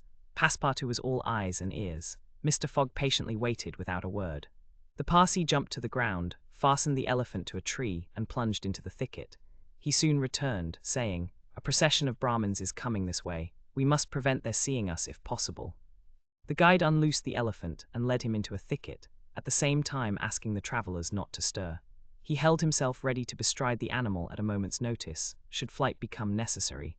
But he evidently thought that the procession of the faithful would pass without perceiving them amid the thick foliage, in which they were wholly concealed. The discordant tones of the voices and instruments drew nearer, and now droning songs mingled with the sound of the tambourines and cymbals. The head of the procession soon appeared beneath the trees, 100 paces away, and the strange figures who performed the religious ceremony were easily distinguished through the branches. First came the priests, with mitres on their heads and clothed in long lace robes. They were surrounded by men, women, and children, who sang a kind of lugubrious psalm, interrupted at regular intervals by the tambourines and cymbals. While behind them was drawn a car with large wheels, the spokes of which represented serpents entwined with each other. Upon the car, which was drawn by 4 richly caparisoned zebus, stood a hideous statue with 4 arms, the body coloured a dull red, with haggard eyes, dishevelled hair, protruding tongue, and lips tinted with beetle. It stood upright upon the figure of a prostrate and headless giant. Sir Francis, recognizing the statue, whispered, "The goddess Kali, the goddess of love and death." "Of death, perhaps," muttered back Passepartout, "but of love, that ugly old hag." "Never," the Parsee made a motion to keep silence. A group of old fakirs were capering and making a wild ado round the statue. These were striped with ochre, and covered with cuts whence their blood issued drop by drop. Stupid fanatics, who, in the great Indian ceremonies, still throw themselves under the wheels of Juggernaut. Some Brahmins, clad in all the sumptuousness of Oriental apparel, and leading a woman who faltered at every step, followed. This woman was young, and as fair as a European. Her head and neck, shoulders, ears, arms, hands, and toes were loaded down with jewels and gems, with bracelets, earrings, and rings, while a tunic bordered with gold, and covered with a light muslin robe, betrayed the outline of her form. The guards who followed the young woman presented a violent contrast to her, armed as they were with naked sabres hung at their waists, and long Damascene pistols, and bearing a corpse on a palanquin. It was the body of an old man, gorgeously arrayed in the habiliments of a Rajah, wearing, as in life, a turban embroidered with pearls, a robe of tissue of silk and gold, a scarf of cashmere sewed with diamonds, and the magnificent weapons of a Hindu prince. Next came the musicians and a rearguard of capering fakirs, whose cries sometimes drowned the noise of the instruments. These closed the procession. Sir Francis watched the procession with a sad countenance, and turning to the guide said, "A suttee." The Parsee nodded, and put his finger to his lips. The procession slowly wound under the trees, and soon its last ranks disappeared in the depths of the wood. The songs gradually died away, occasionally cries were heard in the distance, until at last all was silence again. Phileas Fogg had heard what Sir Francis said, and as soon as the procession had disappeared, asked, "What is a suttee?" "A suttee," returned the general, "is a human sacrifice, but a voluntary one. The woman you have just seen will be burned tomorrow at the dawn of day." "Oh, the scoundrels!" cried Passepartout, who could not repress his indignation. "And the corpse?" asked Mr. Fogg. "Is that of the prince, her husband," said the guide, "an independent Rajah of Bundelkund." "Is it possible," resumed Phileas Fogg, his voice betraying not the least emotion, "that these barbarous customs still exist in India, and that the English have been unable to put a stop to them?" "These sacrifices do not occur in the larger portion of India," replied Sir Francis. "But we have no power over these savage territories, and especially here in Bundelkund. The whole district north of the Vintiers is the theatre of incessant murders and pillage." "The poor wretch," exclaimed Passepartout, "to be burned alive." "Yes," returned Sir Francis, "burned alive. And if she were not, you cannot conceive what treatment she would be obliged to submit to from her relatives. They would shave off her hair, feed her on a scanty allowance of rice, treat her with contempt. She would be looked upon as an unclean creature, and would die in some corner, like a scurvy dog. The prospect of so frightful an existence drives these poor creatures to the sacrifice, much more than love or religious fanaticism. Sometimes, however, the sacrifice is really voluntary, and it requires the active interference of the government to prevent it. Several years ago, when I was living at Bombay, a young widow asked permission of the governor to be burned along with her husband's body. But as you may imagine, he refused. The woman left the town, took refuge with an independent Rajah, and they carried out her self-devoted purpose. While Sir Francis was speaking, the guide shook his head several times and now said, "The sacrifice which will take place tomorrow at dawn is not a voluntary one." "How do you know?" "Everybody knows about this affair in Bundelkund, but the wretched creature did not seem to be making any resistance," observed Sir Francis. "That was because they had intoxicated her with fumes of hemp and opium. But where are they taking her?" "To the pagoda of Pillaji, 2 miles from here. She will pass the night there. And the sacrifice will take place tomorrow at the first light of dawn." The guide now led the elephant out of the thicket and leaped upon his neck. Just at the moment that he was about to urge Kiani forward with a peculiar whistle, Mr. Fogg stopped him, and turning to Sir Francis Cromarty, said, "Suppose we save this woman." "Save the woman, Mr. Fogg. I have yet 12 hours to spare. I can devote them to that. Why, you are a man of heart." "Sometimes," replied Phileas Fogg quietly, "when I have the time." Chapter 13, in which Passepartout receives a new proof that fortune favors the brave. The project was a bold one, full of difficulty, perhaps impracticable.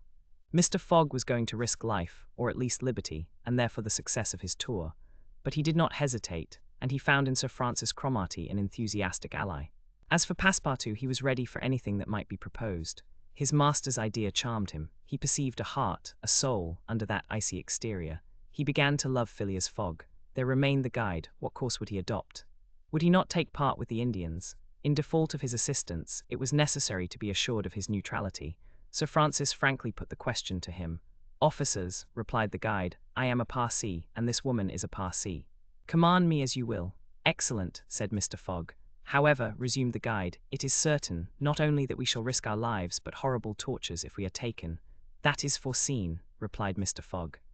"I think we must wait till night before acting." "I think so," said the guide.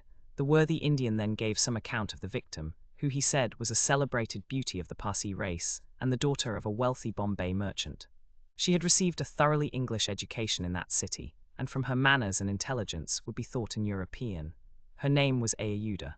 Left an orphan, she was married against her will to the old Rajah of Bundelkund, and knowing the fate that awaited her, she escaped, was retaken, and devoted by the Rajah's relatives, who had an interest in her death, to the sacrifice from which it seemed she could not escape. The Parsee's narrative only confirmed Mr. Fogg and his companions in their generous design.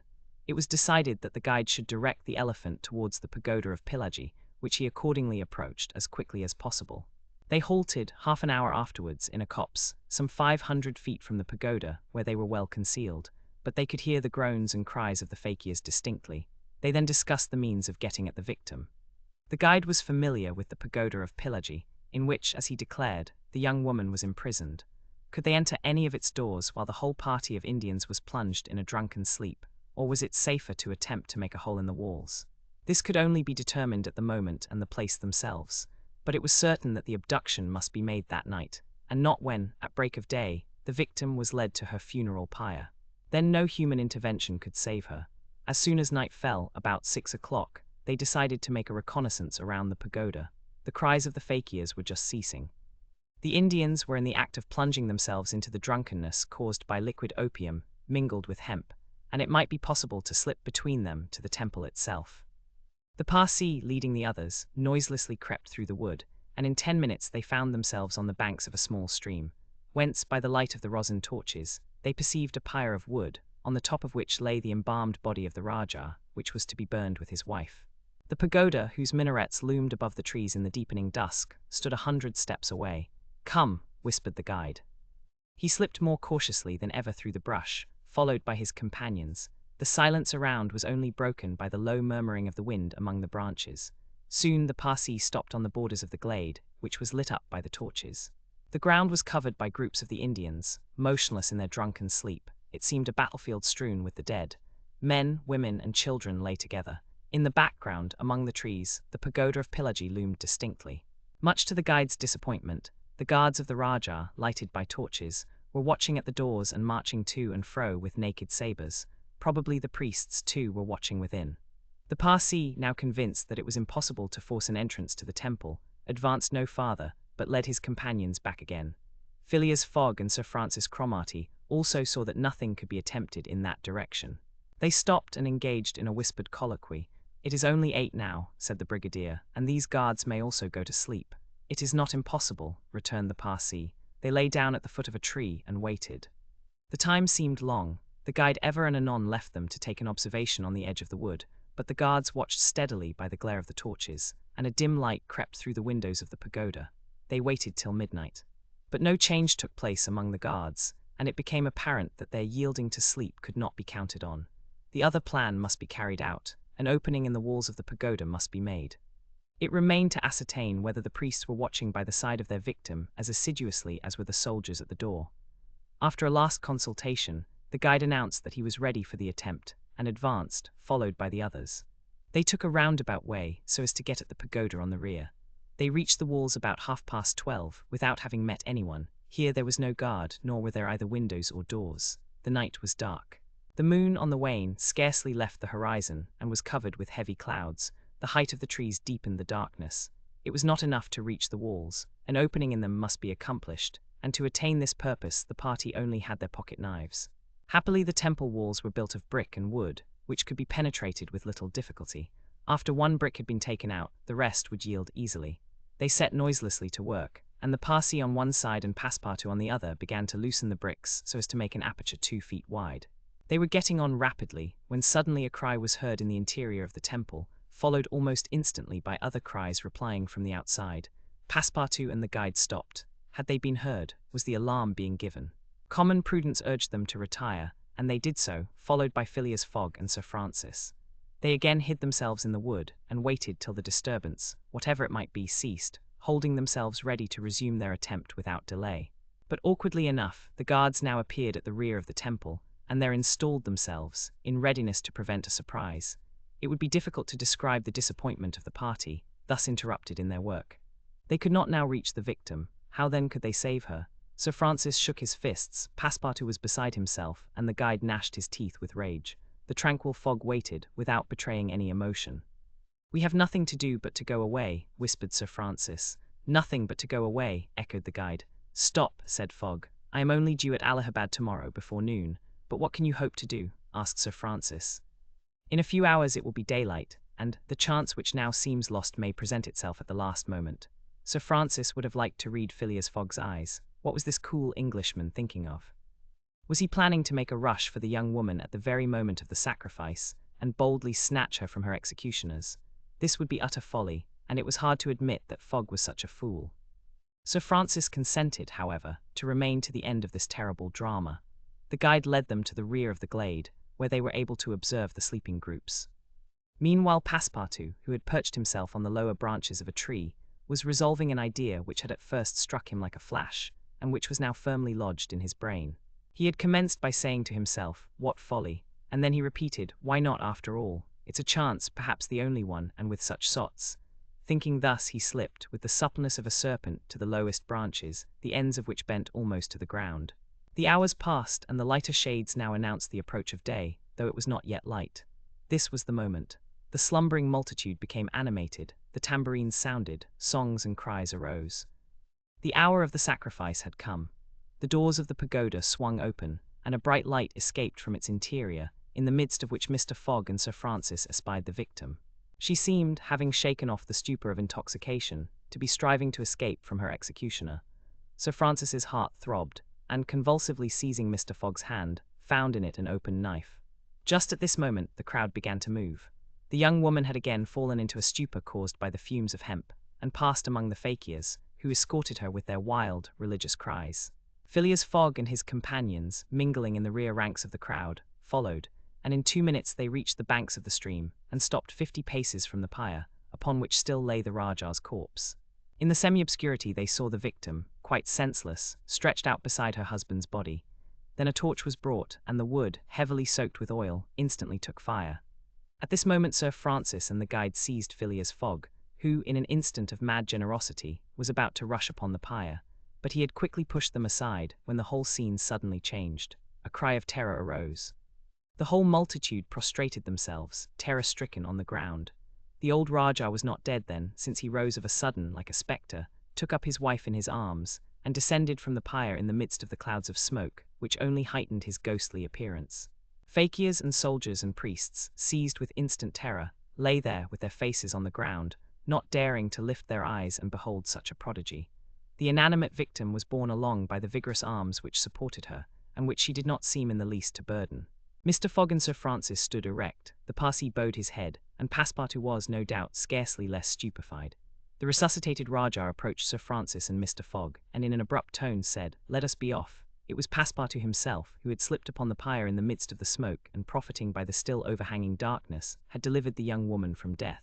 It was Passepartout who, playing his part with a happy audacity, had passed through the crowd amid the general terror. A moment after all 4 of the party had disappeared in the woods, and the elephant was bearing them away at a rapid pace. But the cries and noise, and a ball which whizzed through Phileas Fogg's hat, apprised them that the trick had been discovered. The old Rajah's body, indeed, now appeared upon the burning pyre, and the priests, recovered from their terror, perceived that an abduction had taken place. They hastened into the forest, followed by the soldiers, who fired a volley after the fugitives. But the latter rapidly increased the distance between them, and ere long found themselves beyond the reach of the bullets and arrows. Chapter 14, in which Phileas Fogg descends the whole length of the beautiful valley of the Ganges, without ever thinking of seeing it the rash exploit had been accomplished. And for an hour Passepartout laughed gaily at his success. Sir Francis pressed the worthy fellow's hand, and his master said, "Well done," which from him was high commendation. To which Passepartout replied that all the credit of the affair belonged to Mr. Fogg. As for him, he had only been struck with a queer idea, and he laughed to think that for a few moments he, Passepartout, the ex-gymnast, ex-sergeant fireman, had been the spouse of a charming woman, a venerable, embalmed Rajah. As for the young Indian woman, she had been unconscious throughout of what was passing, and now, wrapped up in a travelling blanket, was reposing in one of the howdahs. The elephant, thanks to the skillful guidance of the Parsee, was advancing rapidly through the still darksome forest, and an hour after leaving the pagoda had crossed a vast plain. They made a halt at 7 o'clock, the young woman being still in a state of complete prostration. The guide made her drink a little brandy and water, but the drowsiness which stupefied her could not yet be shaken off. Sir Francis, who was familiar with the effects of the intoxication produced by the fumes of hemp, reassured his companions on her account, but he was more disturbed at the prospect of her future fate. He told Phileas Fogg that should Aouda remain in India, she would inevitably fall again into the hands of her executioners. These fanatics were scattered throughout the county, and would, despite the English police, recover their victim at Madras, Bombay, or Calcutta. She would only be safe by quitting India forever.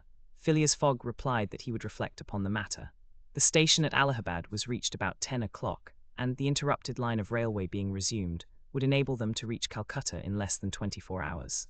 Phileas Fogg would thus be able to arrive in time to take the steamer which left Calcutta the next day, October 25th, at noon, for Hong Kong. The young woman was placed in one of the waiting rooms of the station, whilst Passepartout was charged with purchasing for her various articles of toilet, a dress, shawl, and some furs, for which his master gave him unlimited credit. Passepartout started off forthwith, and found himself in the streets of Allahabad, that is, the City of God, one of the most venerated in India, being built at the junction of the two sacred rivers, Ganges and Jumna, the waters of which attract pilgrims from every part of the peninsula. The Ganges, according to the legends of the Ramayana, rises in heaven, whence, owing to Brahma's agency, it descends to the earth. Passepartout made it a point, as he made his purchases, to take a good look at the city. It was formerly defended by a noble fort, which has since become a state prison. Its commerce has dwindled away, and Passepartout in vain looked about him for such a bazaar as he used to frequent in Regent Street. At last he came upon an elderly, crusty Jew, who sold second-hand articles, and from whom he purchased a dress of Scotch stuff, a large mantle, and a fine otter-skin pelisse, for which he did not hesitate to pay £75. He then returned triumphantly to the station. The influence to which the priests of Pillaji had subjected Aouda began gradually to yield, and she became more herself, so that her fine eyes resumed all their soft Indian expression. When the poet king Yukaf Uddal celebrates the charms of the Queen of Armenagara, he speaks thus: "Her shining tresses, divided in two parts, encircle the harmonious contour of her white and delicate cheeks, brilliant in their glow and freshness. Her ebony brows have the form and charm of the bow of Karma, the god of love, and beneath her long silken lashes the purest reflections and a celestial light swim, as in the sacred lakes of Himalaya, in the black pupils of her great clear eyes. Her teeth, fine, equal, and white, glitter between her smiling lips like dewdrops in a passion flower's half-enveloped breast. Her delicately formed ears, her vermilion hands, her little feet, curved and tender as the lotus bud, glitter with the brilliancy of the loveliest pearls of Ceylon, the most dazzling diamonds of Golconda. Her narrow and supple waist, which a hand may clasp around, sets forth the outline of her rounded figure and the beauty of her bosom, where youth in its flower displays the wealth of its treasures. And beneath the silken folds of her tunic, she seems to have been modelled in pure silver by the godlike hand of Vikvarkama, the immortal sculptor. It is enough to say, without applying this poetical rhapsody to Aouda, that she was a charming woman, in all the European acceptation of the phrase. She spoke English with great purity, and the guide had not exaggerated in saying that the young Parsee had been transformed by her bringing up. The train was about to start from Allahabad, and Mr. Fogg proceeded to pay the guide the price agreed upon for his service, and not a farthing more, which astonished Passepartout, who remembered all that his master owed to the guide's devotion. He had, indeed, risked his life in the adventure at Pillaji, and if he should be caught afterwards by the Indians, he would with difficulty escape their vengeance. Kiauni also must be disposed of. What should be done with the elephant which had been so dearly purchased? Phileas Fogg had already determined this question. "Parsee," said he to the guide, You have been serviceable and devoted. I have paid for your service, but not for your devotion. Would you like to have this elephant? He is yours." The guide's eyes glistened. "Your honor is giving me a fortune," cried he. "Take him, guide," returned Mr. Fogg, "and I shall still be your debtor." "Good," exclaimed Passepartout. "Take him, friend. Kiauni is a brave and faithful beast." And going up to the elephant, he gave him several lumps of sugar, saying, "Here, Kiauni, here, here." The elephant grunted out his satisfaction, and clasping Passepartout around the waist with his trunk, lifted him as high as his head. Passepartout, not in the least alarmed, caressed the animal, which replaced him gently on the ground. Soon after, Phileas Fogg, Sir Francis Cromarty, and Passepartout, installed in a carriage with Aouda, who had the best seat, were whirling at full speed towards Benares. It was a run of 80 miles, and was accomplished in 2 hours. During the journey, the young woman fully recovered her senses. What was her astonishment to find herself in this carriage, on the railway, dressed in European habiliments, and with travellers who were quite strangers to her. Her companions first set about fully reviving her with a little liquor, and then Sir Francis narrated to her what had passed, dwelling upon the courage with which Phileas Fogg had not hesitated to risk his life to save her, and recounting the happy sequel of the venture, the result of Passepartout's rash idea. Mr. Fogg said nothing, while Passepartout, abashed, kept repeating that it wasn't worth telling. Aouda pathetically thanked her deliverers, rather with tears than words. Her fine eyes interpreted her gratitude better than her lips. Then, as her thoughts strayed back to the scene of the sacrifice, and recalled the dangers which still menaced her, she shuddered with terror. Phileas Fogg understood what was passing in Aouda's mind, and offered, in order to reassure her, to escort her to Hong Kong, where she might remain safely until the affair was hushed up, an offer which she eagerly and gratefully accepted. She had, it seems, a Parsi relation, who was one of the principal merchants of Hong Kong, which is wholly an English city, though on an island on the Chinese coast. At 12:30 the train stopped at Benares. The Brahmin legends assert that this city is built on the site of the ancient Kasi, which, like Mahomet's tomb, was once suspended between heaven and earth. Though the Benares of today, which the Orientalists call the Athens of India, stands quite unpoetically on the solid earth, Passepartout caught glimpses of its brick houses and clay huts, giving an aspect of desolation to the place as the train entered it. Benares was Sir Francis Cromarty's destination, the troops he was rejoining being encamped some miles northward of the city. He bade adieu to Phileas Fogg, wishing him all success, and expressing the hope that he would come that way again in a less original but more profitable fashion. Mr. Fogg lightly pressed him by the hand. The parting of Aouda, who did not forget what she owed to Sir Francis, betrayed more warmth, and as for Passepartout, he received a hearty shake of the hand from the gallant general. The railway, on leaving Benares, passed for a while along the valley of the Ganges. Through the windows of their carriage the travellers had glimpses of the diversified landscape of Bihar, with its mountains clothed in verdure, its fields of barley, wheat, and corn, its jungles peopled with green alligators, its neat villages, and its still thickly leaved forests. Elephants were bathing in the waters of the sacred river, and groups of Indians, despite the advanced season and chilly air, were performing solemnly their pious ablutions. These were fervent Brahmins, the bitterest foes of Buddhism, their deities being Vishnu, the solar god, Shiva, the divine impersonation of natural forces, and Brahma, the supreme ruler of priests and legislators. What would these divinities think of India, anglicized as it is today, with steamers whistling and scudding along the Ganges, frightening the gulls which float upon its surface, the turtles swarming along its banks, and the faithful dwelling upon its borders? The panorama passed before their eyes like a flash, save when the steam concealed it fitfully from the view.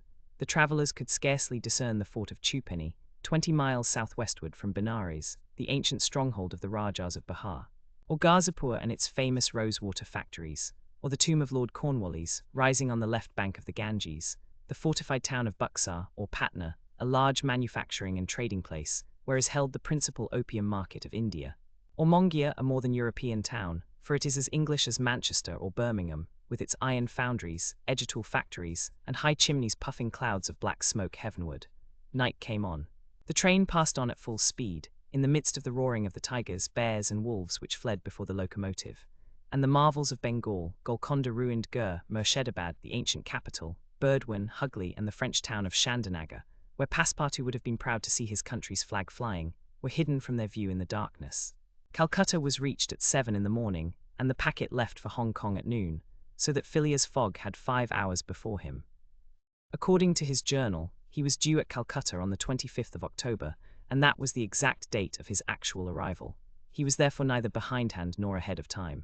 The 2 days gained between London and Bombay had been lost, as has been seen, in the journey across India, but it is not to be supposed that Phileas Fogg regretted them. Chapter 15. in which the bag of banknotes disgorges some thousands of pounds more. The train entered the station, and Passepartout, jumping out first, was followed by Mr. Fogg, who assisted his fair companion to descend. Phileas Fogg intended to proceed at once to the Hong Kong steamer, in order to get Aouda comfortably settled for the voyage. He was unwilling to leave her while they were still on dangerous ground. Just as he was leaving the station, a policeman came up to him and said, "Mr. Phileas Fogg, I am he. Is this man your servant?" added the policeman, pointing to Passepartout. "Yes, be so good, both of you, as to follow me." Mr. Fogg betrayed no surprise whatever. The policeman was a representative of the law, and law is sacred to an Englishman. Passepartout tried to reason about the matter, but the policeman tapped him with his stick, and Mr. Fogg made him a signal to obey. "May this young lady go with us?" asked he. "She may," replied the policeman. Mr. Fogg, Aouda, and Passepartout were conducted to a palkigari, a sort of four-wheeled carriage, drawn by two horses, in which they took their places and were driven away. No one spoke during the 20 minutes which elapsed before they reached their destination. They first passed through the Black Town, with its narrow streets, its miserable, dirty huts and squalid population. Then through the European town, which presented a relief in its bright brick mansions, shaded by coconut trees and bristling with masts, where, although it was early morning, elegantly dressed horsemen and handsome equipages were passing back and forth. The carriage stopped before a modest-looking house, which, however, did not have the appearance of a private mansion. The policeman, having requested his prisoners for so, truly, they might be called to descend, conducted them into a room with barred windows, and said, "You will appear before Judge Obadiah at 8:30. He then retired and closed the door. "Why, we are prisoners," exclaimed Passepartout, falling into a chair. Aouda, with an emotion she tried to conceal, said to Mr. Fogg, "Sir, you must leave me to my fate. It is on my account that you receive this treatment. It is for having saved me." Phileas Fogg contented himself with saying that it was impossible. It was quite unlikely that he should be arrested for preventing a suttee. The complainants would not dare present themselves with such a charge. There was some mistake. Moreover, he would not in any event abandon Aouda, but would escort her to Hong Kong. "But the steamer leaves at noon," observed Passepartout nervously. "We shall be on board by noon," replied his master placidly. It was said so positively that Passepartout could not help muttering to himself, "Parbleu, that's certain. Before noon we shall be on board." But he was by no means reassured. At 8:30 the door opened, the policeman appeared, and requesting them to follow him, led the way to an adjoining hall. It was evidently a courtroom, and a crowd of Europeans and natives already occupied the rear of the apartment. Mr. Fogg and his two companions took their places on a bench opposite the desks of the magistrate and his clerk. Immediately after, Judge Obadiah, a fat, round man, followed by the clerk, entered. He proceeded to take down a wig which was hanging on a nail, and put it hurriedly on his head. "The first case," said he. Then, putting his hand to his head, he exclaimed, "Heh, this is not my wig." "No, your worship," returned the clerk, "it is mine." "My dear Mr. Oysterpuff, how can a judge give a wise sentence in a clerk's wig?" The wigs were exchanged. Passepartout was getting nervous, for the hands on the face of the big clock over the judge seemed to go around with terrible rapidity. "The first case," repeated Judge Obadiah. "Phileas Fogg," demanded Oysterpuff. "I am here," replied Mr. Fogg. "Passepartout." "Present," responded Passepartout. "Good," said the judge. "You have been looked for prisoners for 2 days on the trains from Bombay, but of what are we accused?" asked Passepartout impatiently. "You are about to be informed. I am an English subject, sir," said Mr. Fogg, "and I have the right. Have you been ill-treated?" "Not at all." "Very well, let the complainants come in." A door was swung open by order of the judge, and 3 Indian priests entered. "That's it," muttered Passepartout. "These are the rogues who were going to burn our young lady." The priests took their places in front of the judge, and the clerk proceeded to read in a loud voice a complaint of sacrilege against Phileas Fogg and his servant, who were accused of having violated a place held consecrated by the Brahmin religion. "You hear the charge?" asked the judge. "Yes, sir," replied Mr. Fogg, consulting his watch, "and I admit it."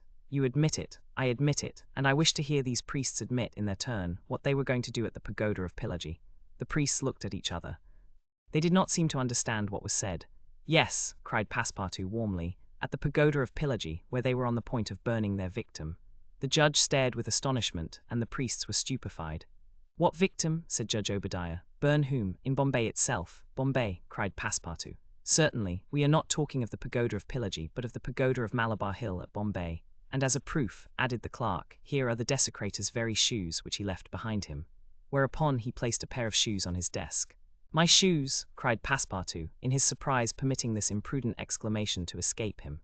The confusion of master and man, who had quite forgotten the affair at Bombay, for which they were now detained at Calcutta, may be imagined. Fix the detective had foreseen the advantage which Passepartout's escapade gave him, and delaying his departure for 12 hours, had consulted the priests of Malabar Hill. Knowing that the English authorities dealt very severely with this kind of misdemeanor, he promised them a goodly sum in damages, and sent them forward to Calcutta by the next train. Owing to the delay caused by the rescue of the young widow, Fix and the priests reached the Indian capital before Mr. Fogg and his servant, the magistrates having been already warned by a dispatch to arrest them should they arrive. Fix's disappointment when he learned that Phileas Fogg had not made his appearance in Calcutta may be imagined. He made up his mind that the robber had stopped somewhere on the route and taken refuge in the southern provinces. For 24 hours Fix watched the station with feverish anxiety. At last he was rewarded by seeing Mr. Fogg and Passepartout arrive, accompanied by a young woman, whose presence he was wholly at a loss to explain. He hastened for a policeman, and this was how the party came to be arrested and brought before Judge Obadiah. Had Passepartout been a little less preoccupied, he would have espied the detective ensconced in a corner of the courtroom, watching the proceedings with an interest easily understood. For the warrant had failed to reach him at Calcutta, as it had done at Bombay and Suez. Judge Obadiah had unfortunately caught Passepartout's rash exclamation, which the poor fellow would have given the world to recall. "The facts are admitted?" asked the judge. "Admitted," replied Mr. Fogg coldly. "Inasmuch," resumed the judge, "as the English law protects equally and sternly the religions of the Indian people, and as the man Passepartout has admitted that he violated the sacred pagoda of Malabar Hill, at Bombay, on the 20th of October, I condemn the said Passepartout to imprisonment for 15 days and a fine of £300. £300, cried Passepartout, startled at the largeness of the sum.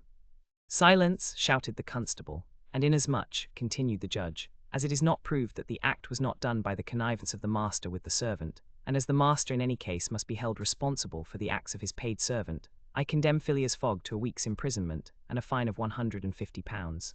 Fix rubbed his hands softly with satisfaction. If Phileas Fogg could be detained in Calcutta a week, it would be more than time for the warrant to arrive. Passepartout was stupefied. This sentence ruined his master. A wager of £20,000 lost, because he, like a precious fool, had gone into that abominable pagoda. Phileas Fogg, as self-composed as if the judgment did not in the least concern him, did not even lift his eyebrows while it was being pronounced. Just as the clerk was calling the next case, he rose and said, "I offer bail." "You have that right," returned the judge. Fix's blood ran cold, but he resumed his composure when he heard the judge announce that the bail required for each prisoner would be £1,000. "I will pay it at once," said Mr. Fogg, taking a roll of bank bills from the carpet bag, which Passepartout had by him, and placing them on the clerk's desk. "This sum will be restored to you upon your release from prison," said the judge.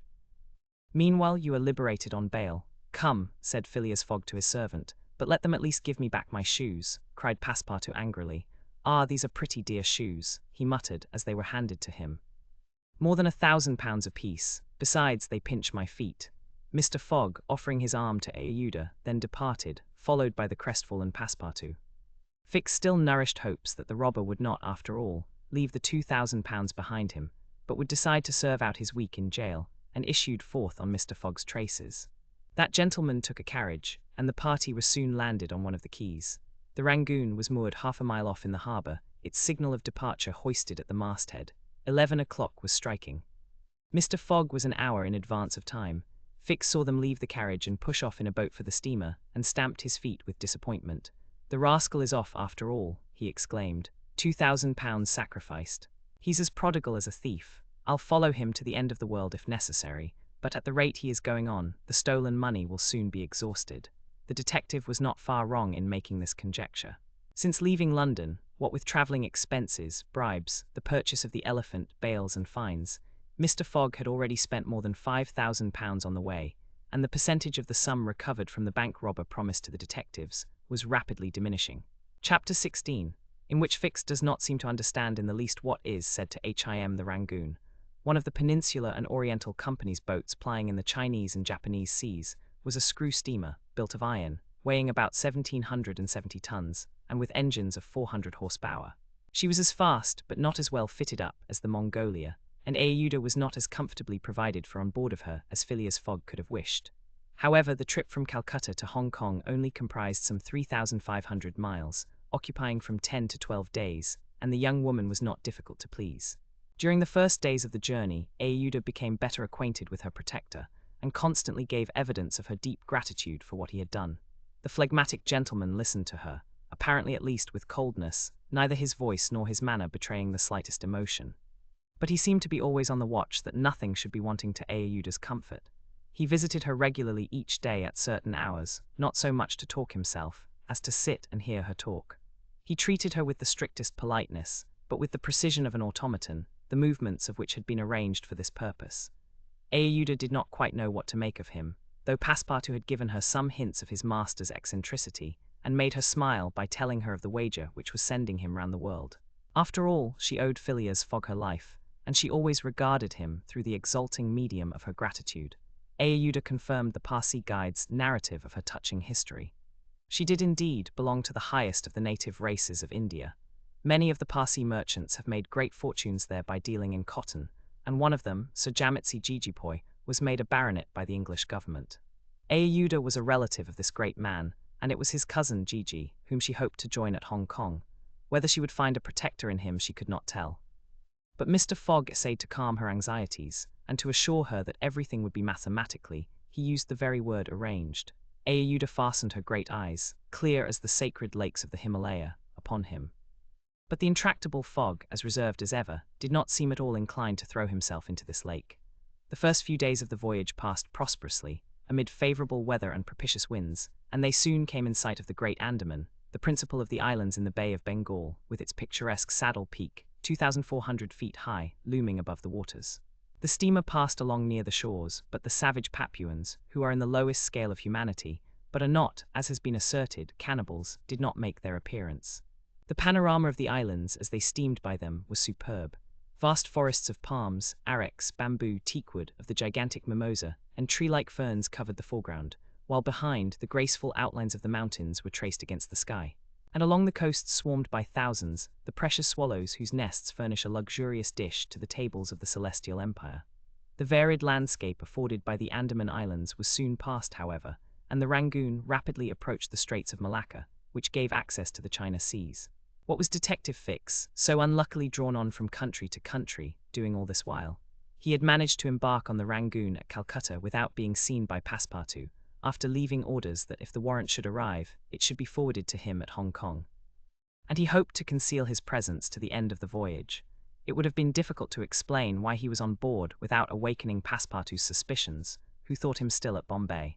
But necessity impelled him, nevertheless, to renew his acquaintance with the worthy servant, as will be seen. All the detective's hopes and wishes were now centered on Hong Kong, for the steamer's stay at Singapore would be too brief to enable him to take any steps there. The arrest must be made at Hong Kong, or the robber would probably escape him forever. Hong Kong was the last English ground on which he would set foot. Beyond China, Japan, America offered to Fogg an almost certain refuge. If the warrant should at last make its appearance at Hong Kong, Fix could arrest him and give him into the hands of the local police, and there would be no further trouble. But beyond Hong Kong, a simple warrant would be of no avail. An extradition warrant would be necessary, and that would result in delays and obstacles, of which the rascal would take advantage to elude justice. Fix thought over these probabilities during the long hours which he spent in his cabin, and kept repeating to himself, "Now, either the warrant will be at Hong Kong, in which case I shall arrest my man, or it will not be there. And this time it is absolutely necessary that I should delay his departure. I have failed at Bombay, and I have failed at Calcutta. If I fail at Hong Kong, my reputation is lost. Cost what it may, I must succeed. But how shall I prevent his departure, if that should turn out to be my last resource?" Fix made up his mind that, if worst came to worst, he would make a confidant of Passepartout, and tell him what kind of a fellow his master really was. That Passepartout was not Fogg's accomplice, he was very certain. The servant, enlightened by his disclosure, and afraid of being himself implicated in the crime, would doubtless become an ally of the detective. But this method was a dangerous one, only to be employed when everything else had failed. A word from Passepartout to his master would ruin all. The detective was therefore in a sore strait, but suddenly a new idea struck him. The presence of Aeuda on the Rangoon, in company with Phileas Fogg, gave him new material for reflection. Who was this woman? What combination of events had made her Fogg's travelling companion? They had evidently met somewhere between Bombay and Calcutta, but where? Had they met accidentally, or had Fogg gone into the interior purposely in quest of this charming damsel? Fix was fairly puzzled. He asked himself whether there had not been a wicked elopement. and this idea so impressed itself upon his mind that he determined to make use of the supposed intrigue. Whether the young woman were married or not, he would be able to create such difficulties for Mr. Fogg at Hong Kong that he could not escape by paying any amount of money. But could he even wait till they reached Hong Kong? Fogg had an abominable way of jumping from one boat to another, and before anything could be effected, might get full underway again for Yokohama. Fix decided that he must warn the English authorities and signal the Rangoon before her arrival. This was easy to do since the steamer stopped at Singapore, whence there is a telegraphic wire to Hong Kong. He finally resolved, moreover, before acting more positively, to question Passepartout. It would not be difficult to make him talk, and as there was no time to lose, Fix prepared to make himself known.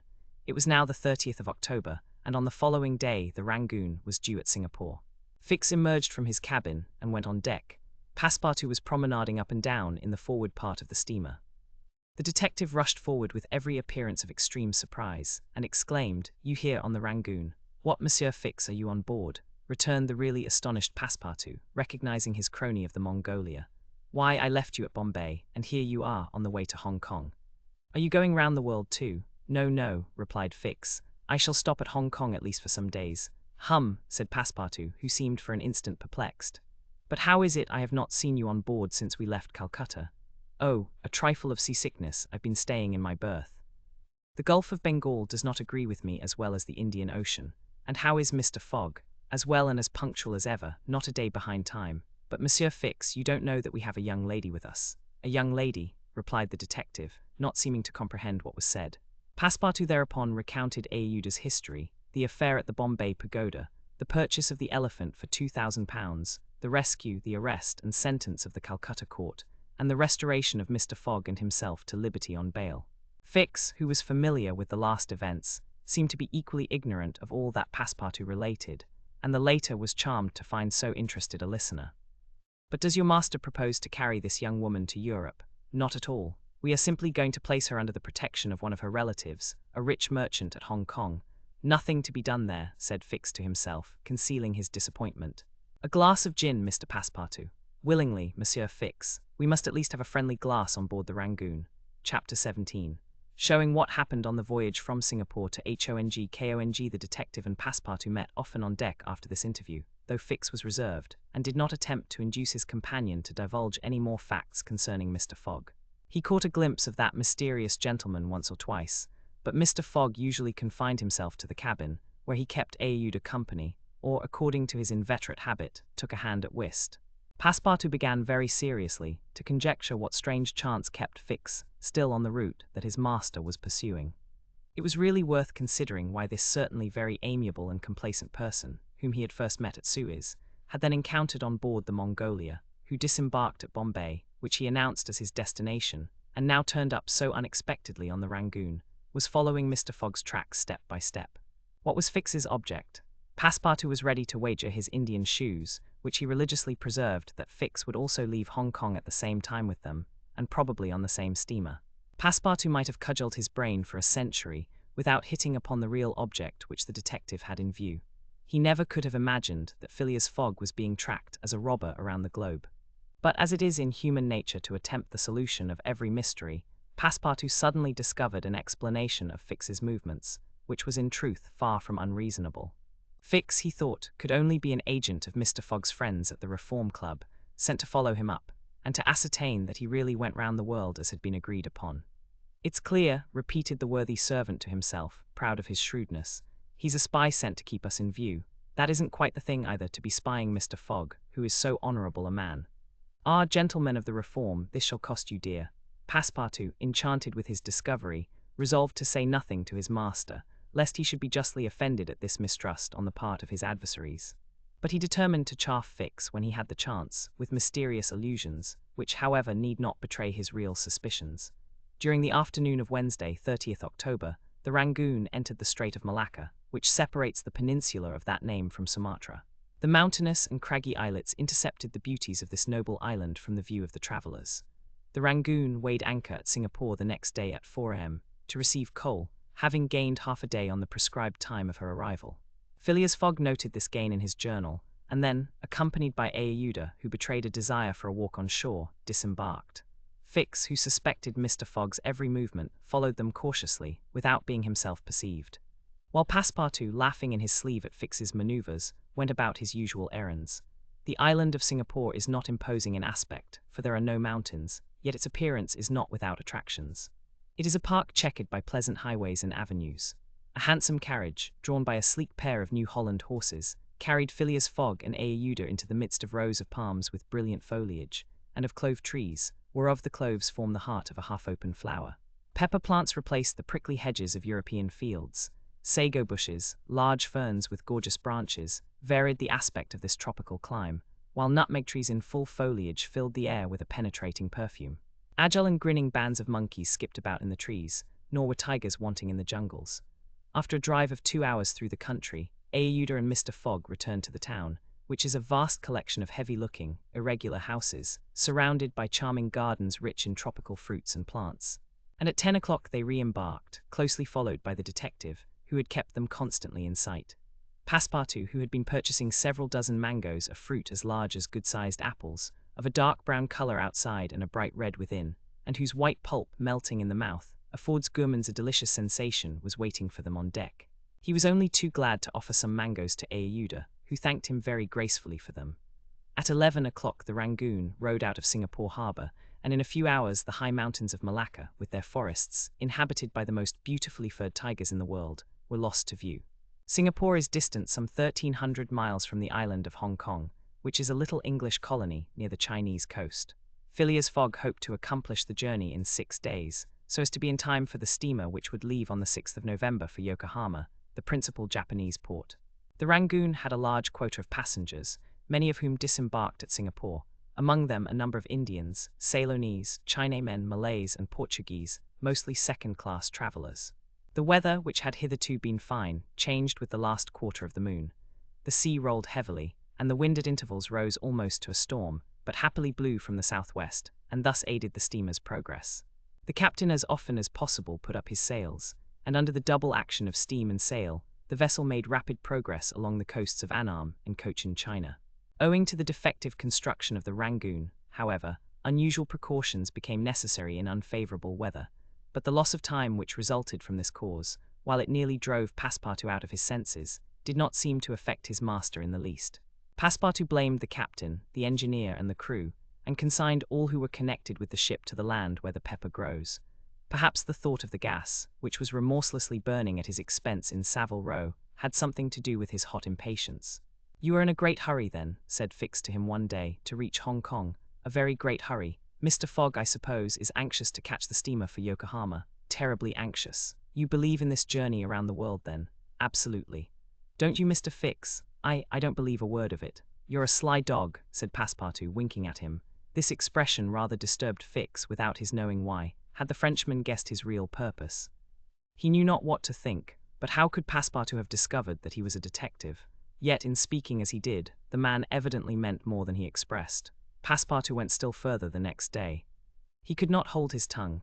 "Mr. Fix," said he in a bantering tone, "shall we be so unfortunate as to lose you when we get to Hong Kong?" "Why," responded Fix, a little embarrassed, "I don't know." "Perhaps, if you would only go on with us. An agent of the Peninsular Company, you know, can't stop on the way. You were only going to Bombay, and here you are in China. America is not far off, and from America to Europe is only a step." Fix looked intently at his companion, whose countenance was as serene as possible, and laughed with him. But Passepartout persisted in chaffing him by asking him if he made much by his present occupation. "Yes and no," returned Fix. "There is good and bad luck in such things. But you must understand that I don't travel at my own expense." "Oh, I am quite sure of that," cried Passepartout, laughing heartily. Fix, fairly puzzled, descended to his cabin and gave himself up to his reflections. He was evidently suspected. Somehow or other the Frenchman had found out that he was a detective, but had he told his master? What part was he playing in all this? Was he an accomplice or not? Was the game then up? Fix spent several hours turning these things over in his mind, sometimes thinking that all was lost, then persuading himself that Fogg was ignorant of his presence, and then undecided what course it was best to take. Nevertheless, he preserved his coolness of mind, and at last resolved to deal plainly with Passepartout. If he did not find it practicable to arrest Fogg at Hong Kong, and if Fogg made preparations to leave that last foothold of English territory, he, Fix, would tell Passepartout all. Either the servant was the accomplice of his master, and in this case the master knew of his operations, and he should fail, or else the servant knew nothing about the robbery, and then his interest would be to abandon the robber. Such was the situation between Fix and Passepartout. Meanwhile Phileas Fogg moved about above them in the most majestic and unconscious indifference. He was passing methodically in his orbit around the world, regardless of the lesser stars which gravitated around him. Yet there was near by what the astronomers would call a disturbing star, which might have produced an agitation in this gentleman's heart. But no, the charms of Aeuda failed to act, to Passepartout's great surprise. And the disturbances, if they existed, would have been more difficult to calculate than those of Uranus which led to the discovery of Neptune. It was every day an increasing wonder to Passepartout, who read in Aeuda's eyes the depths of her gratitude to his master. Phileas Fogg, though brave and gallant, must be, he thought, quite heartless. As to the sentiment which this journey might have awakened in him, there was clearly no trace of such a thing, while poor Passepartout existed in perpetual reveries. One day he was leaning on the railing of the engine room, and was observing the engine, when a sudden pitch of the steamer threw the screw out of the water. The steam came hissing out of the valves, and this made Passepartout indignant. "The valves are not sufficiently charged," he exclaimed. "We are not going, oh, these English. If this was an American craft, we should blow up perhaps, but we should at all events go faster." Chapter 18. In which Phileas Fogg, Passepartout, and Fix go each about his business. The weather was bad during the latter days of the voyage. The wind, obstinately remaining in the northwest, blew a gale and retarded the steamer. The Rangoon rolled heavily, and the passengers became impatient of the long, monstrous waves which the wind raised before their path. A sort of tempest arose on the 3rd of November, the squall knocking the vessel about with fury, and the waves running high. The Rangoon reefed all her sails, and even the rigging proved too much, whistling and shaking amid the squall. The steamer was forced to proceed slowly, and the captain estimated that she would reach Hong Kong 20 hours behind time, and more if the storm lasted. Phileas Fogg gazed at the tempestuous sea, which seemed to be struggling especially to delay him, with his habitual tranquillity. He never changed countenance for an instant, though a delay of 20 hours, by making him too late for the Yokohama boat, would almost inevitably cause the loss of the wager. But this man of nerve manifested neither impatience nor annoyance. It seemed as if the storm were a part of his program, and had been foreseen. Aeuda was amazed to find him as calm as he had been from the first time she saw him. Fix did not look at the state of things in the same light. The storm greatly pleased him. His satisfaction would have been complete had the Rangoon been forced to retreat before the violence of wind and waves. Each delay filled him with hope, for it became more and more probable that Fogg would be obliged to remain some days at Hong Kong. And now the heavens themselves became his allies, with the gusts and squalls. It mattered not that they made him seasick, he made no account of this inconvenience, and whilst his body was writhing under their effects, his spirit bounded with hopeful exultation. Passepartout was enraged beyond expression by the unpropitious weather. Everything had gone so well till now. Earth and sea had seemed to be at his master's service. Steamers and railways obeyed him. Wind and steam united to speed his journey. Had the hour of adversity come, Passepartout was as much excited as if the £20,000 were to come from his own pocket. The storm exasperated him, the gale made him furious, and he longed to lash the obstinate sea into obedience. Poor fellow, Fix carefully concealed from him his own satisfaction, for had he betrayed it, Passepartout could scarcely have restrained himself from personal violence. Passepartout remained on deck as long as the tempest lasted, being unable to remain quiet below, and taking it into his head to aid the progress of the ship by lending a hand with the crew. He overwhelmed the captain, officers, and sailors, who could not help laughing at his impatience, with all sorts of questions. He wanted to know exactly how long the storm was going to last. Whereupon he was referred to the barometer, which seemed to have no intention of rising. Passepartout shook it, but with no perceptible effect, for neither shaking nor maledictions could prevail upon it to change its mind. On the 4th, however, the sea became more calm, and the storm lessened its violence. The wind veered southward, and was once more favourable. Passepartout cleared up with the weather. Some of the sails were unfurled, and the Rangoon resumed its most rapid speed. The time lost could not, however, be regained. Land was not signalled until 5 o'clock on the morning of the 6th. The steamer was due on the 5th. Phileas Fogg was 24 hours behindhand, and the Yokohama steamer would, of course, be missed. The pilot went on board at 6 and took his place on the bridge to guide the Rangoon through the channels to the port of Hong Kong. Passepartout longed to ask him if the steamer had left for Yokohama, but he dared not, for he wished to preserve the spark of hope, which still remained till the last moment. He had confided his anxiety to Fix, who, the sly rascal, tried to console him by saying that Mr. Fogg would be in time if he took the next boat, but this only put Passepartout in a passion. Mr. Fogg, bolder than his servant, did not hesitate to approach the pilot, and tranquilly ask him if he knew when a steamer would leave Hong Kong for Yokohama. "At high tide tomorrow morning," answered the pilot. "Ah," said Mr. Fogg, without betraying any astonishment. Passepartout, who heard what passed, would willingly have embraced the pilot, while Fix would have been glad to twist his neck. "What is the steamer's name?" asked Mr. Fogg.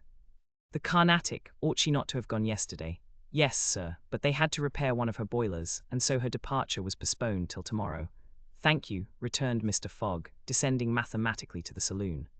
Passepartout clasped the pilot's hand and shook it heartily in his delight, exclaiming, "Pilot, you are the best of good fellows." The pilot probably does not know to this day why his responses won him this enthusiastic greeting. He remounted the bridge, and guided the steamer through the flotilla of junks, tankers, and fishing boats which crowd the harbor of Hong Kong. At 1 o'clock the Rangoon was at the quay, and the passengers were going ashore. Chance had strangely favored Phileas Fogg, for had not the Carnatic been forced to lie over for repairing her boilers, she would have left on the 6th of November, and the passengers for Japan would have been obliged to await for a week the sailing of the next steamer. Mr. Fogg was, it is true, 24 hours behind his time, but this could not seriously imperil the remainder of his tour. The steamer which crossed the Pacific from Yokohama to San Francisco made a direct connection with that from Hong Kong, and it could not sail until the latter reached Yokohama. And if Mr. Fogg was 24 hours late on reaching Yokohama, this time would no doubt be easily regained in the voyage of 22 days across the Pacific. He found himself then about 24 hours behindhand, 35 days after leaving London. The Carnatic was announced to leave Hong Kong at 5 the next morning. Mr. Fogg had 16 hours in which to attend to his business there, which was to deposit Aouda safely with her wealthy relative. On landing, he conducted her to a palanquin, in which they repaired to the club hotel. A room was engaged for the young woman, and Mr. Fogg, after seeing that she wanted for nothing, set out in search of her cousin Gigi. He instructed Passepartout to remain at the hotel until his return, that Aouda might not be left entirely alone. Mr. Fogg repaired to the Exchange, where he did not doubt everyone would know so wealthy and considerable a personage as the Parsi merchant. Meeting a broker, he made the inquiry, to learn that Gigi had left China 2 years before, and retiring from business with an immense fortune, had taken up his residence in Europe. In Holland, the broker thought, with the merchants of which country he had principally traded. Phileas Fogg returned to the hotel, begged a moment's conversation with Aouda, and without more ado, apprised her that Gigi was no longer at Hong Kong, but probably in Holland. Aouda at first said nothing. She passed her hand across her forehead and reflected a few moments. Then in her sweet, soft voice she said, "What ought I to do, Mr. Fogg?" "It is very simple," responded the gentleman. "Go on to Europe, but I cannot intrude. You do not intrude, nor do you in the least embarrass my project. Passepartout, monsieur, go to the Carnatic and engage 3 cabins." Passepartout, delighted that the young woman, who was very gracious to him, was going to continue the journey with them, went off at a brisk gait to obey his master's order. Chapter 19. In which Passepartout takes a too great interest in his master, and what comes of it. Hong Kong is an island which came into the possession of the English by the Treaty of Nankin, after the War of 1842, and the colonizing genius of the English has created upon it an important city and an excellent port.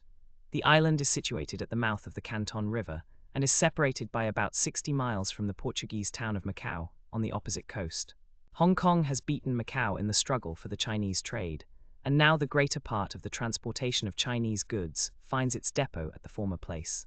Docks, hospitals, wharves, a Gothic cathedral, a government house, macadamized streets, give to Hong Kong the appearance of a town in Kent or Surrey, transferred by some strange magic to the Antipodes. Passepartout wandered, with his hands in his pockets, towards the Victoria Port, gazing as he went at the curious palanquins and other modes of conveyance, and the groups of Chinese, Japanese, and Europeans who passed to and fro in the streets. Hong Kong seemed to him not unlike Bombay, Calcutta, and Singapore, since, like them, it betrayed everywhere the evidence of English supremacy. At the Victoria Port he found a confused mass of ships of all nations. English, French, American, and Dutch, men of war and trading vessels, Japanese and Chinese junks, sempers, tankers, and flower boats, which formed so many floating parterres. Passepartout noticed in the crowd a number of the natives who seemed very old and were dressed in yellow. On going into a barber's to get shaved, he learned that these ancient men were all at least 80 years old, at which age they are permitted to wear yellow, which is the imperial color. Passepartout, without exactly knowing why, thought this very funny. On reaching the quay where they were to embark on the Carnatic, he was not astonished to find Fix walking up and down. The detective seemed very much disturbed and disappointed. "This is bad," muttered Passepartout, for the gentleman of the Reform Club.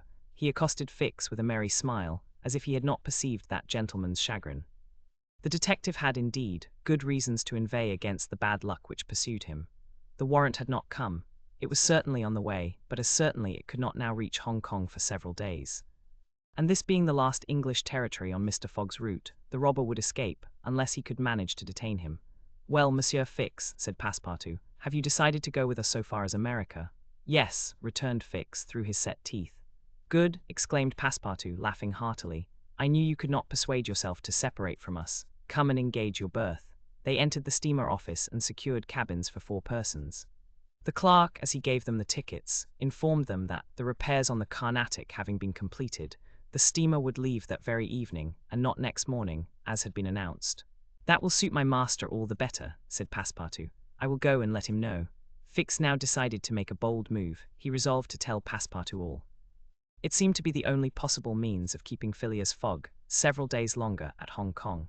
He accordingly invited his companion into a tavern, which caught his eye on the quay. On entering, they found themselves in a large room handsomely decorated, at the end of which was a large camp bed furnished with cushions. Several persons lay upon this bed in a deep sleep. At the small tables which were arranged about the room, some 30 customers were drinking English beer, porter, gin, and brandy, smoking, the while long red clay pipes stuffed with little balls of opium mingled with essence of rose. From time to time one of the smokers, overcome with the narcotic, would slip under the table, whereupon the waiters, taking him by the head and feet, carried and laid him upon the bed. The bed already supported 20 of these stupefied sots. Fix and Passepartout saw that they were in a smoking house, haunted by those wretched, cadaverous, idiotic creatures, to whom the English merchants sell every year the miserable drug called opium, to the amount of £1,400,000, thousands devoted to one of the most despicable vices which afflict humanity. The Chinese government has in vain attempted to deal with the evil by stringent laws. It passed gradually from the rich, to whom it was at first exclusively reserved, to the lower classes, and then its ravages could not be arrested. Opium is smoked everywhere, at all times, by men and women in the Celestial Empire, and once accustomed to it, the victims cannot dispense with it, except by suffering horrible bodily contortions and agonies. A great smoker can smoke as many as 8 pipes a day, but he dies in 5 years. It was in one of these dens that Fix and Passepartout, in search of a friendly glass, found themselves. Passepartout had no money, but willingly accepted Fix's invitation in the hope of returning the obligation at some future time. They ordered 2 bottles of port, to which the Frenchman did ample justice, whilst Fix observed him with close attention. They chatted about the journey, and Passepartout was especially merry at the idea that Fix was going to continue it with them. When the bottles were empty, however, he rose to go and tell his master of the change in the time of the sailing of the Carnatic. Fix caught him by the arm and said, "Wait a moment." "What for, Mr. Fix? I want to have a serious talk with you." "A serious talk?" cried Passepartout, drinking up the little wine that was left in the bottom of his glass. "Well, we'll talk about it tomorrow. I haven't time now." "Stay, what I have to say concerns your master." Passepartout at this looked attentively at his companion. Fix's face seemed to have a singular expression. He resumed his seat. "What is it that you have to say?" Fix placed his hand upon Passepartout's arm, and lowering his voice said, "You have guessed who I am." "Parbleu," said Passepartout, smiling. "Then I'm going to tell you everything, now that I know everything, my friend." "Ah, that's very good, but go on, go on. First, though, let me tell you that those gentlemen have put themselves to a useless expense." "Useless," said Fix. "You speak confidently. It's clear that you don't know how large the sum is." "Of course I do," returned Passepartout. £20,000, 55,000, answered Fix, pressing his companion's hand. "What?" cried the Frenchman. "Has Monsieur Fogg dared £55,000?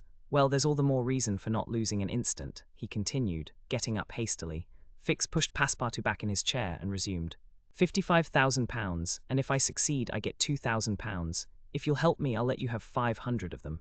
"Help you?" cried Passepartout, whose eyes were standing wide open. "Yes. Help me keep Mr. Fogg here for 2 or 3 days. Why, what are you saying? Those gentlemen are not satisfied with following my master and suspecting his honor, but they must try to put obstacles in his way." "I blush for them. What do you mean?" "I mean that it is a piece of shameful trickery. They might as well waylay Mr. Fogg and put his money in their pockets. That's just what we count on doing." "It's a conspiracy, then," cried Passepartout, who became more and more excited as the liquor mounted in his head, for he drank without perceiving it. "A real conspiracy, and gentlemen too, bah!" Fix began to be puzzled. members of the Reform Club, continued Passepartout. You must know, Monsieur Fix, that my master is an honest man, and that when he makes a wager, he tries to win it fairly. But who do you think I am? Asked Fix, looking at him intently. Parbleu, an agent of the members of the Reform Club, sent out here to interrupt my master's journey. But though I found you out some time ago, I've taken good care to say nothing about it to Mr. Fogg. He knows nothing, then? Nothing, replied Passepartout, again emptying his glass. The detective passed his hand across his forehead, hesitating before he spoke again. What should he do? Passepartout's mistake seemed sincere, but it made his design more difficult. It was evident that the servant was not the master's accomplice, as Fix had been inclined to suspect. Well, said the detective to himself, as he is not an accomplice, he will help me. He had no time to lose. Fogg must be detained at Hong Kong, so he resolved to make a clean breast of it. Listen to me, said Fix abruptly. I am not, as you think, an agent of the members of the Reform Club. Bah, retorted Passepartout with an air of raillery. I am a police detective, sent out here by the London office. You a detective. I will prove it. Here is my commission. Passepartout was speechless with astonishment when Fix displayed this document, the genuineness of which could not be doubted. Mr. Fogg's wager, resumed Fix, is only a pretext, of which you and the gentlemen of the Reform are dupes. He had a motive for securing your innocent complicity. But why? Listen. On the 28th of last September, a robbery of £55,000 was committed at the Bank of England by a person whose description was fortunately secured. Here is his description. It answers exactly to that of Mr. Phileas Fogg. What nonsense, cried Passepartout, striking the table with his fist. My master is the most honourable of men. How can you tell? You know scarcely anything about him. You went into his service the day he came away, and he came away on a foolish pretext, without trunks, and carrying a large amount in banknotes. And yet you are bold enough to assert that he is an honest man. Yes, yes, repeated the poor fellow mechanically.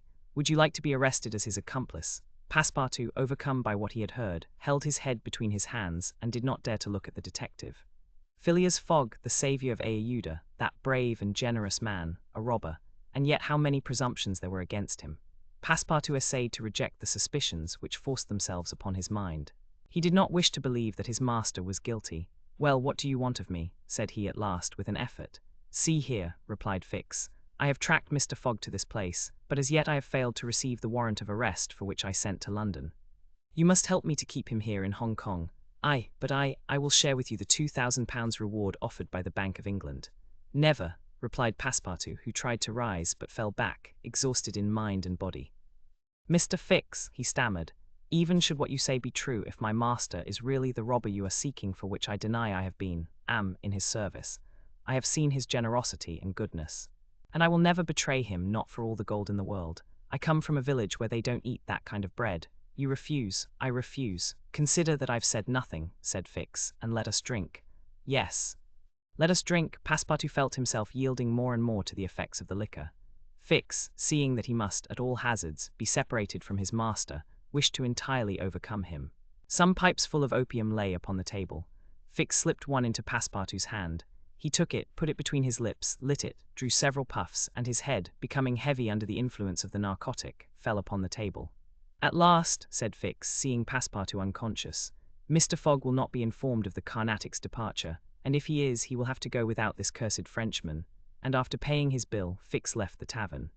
Chapter 20, in which Fix comes face to face with Phileas Fogg. While these events were passing at the opium house, Mr. Fogg, unconscious of the danger he was in of losing the steamer, was quietly escorting Aouda about the streets of the English quarter, making the necessary purchases for the long voyage before them.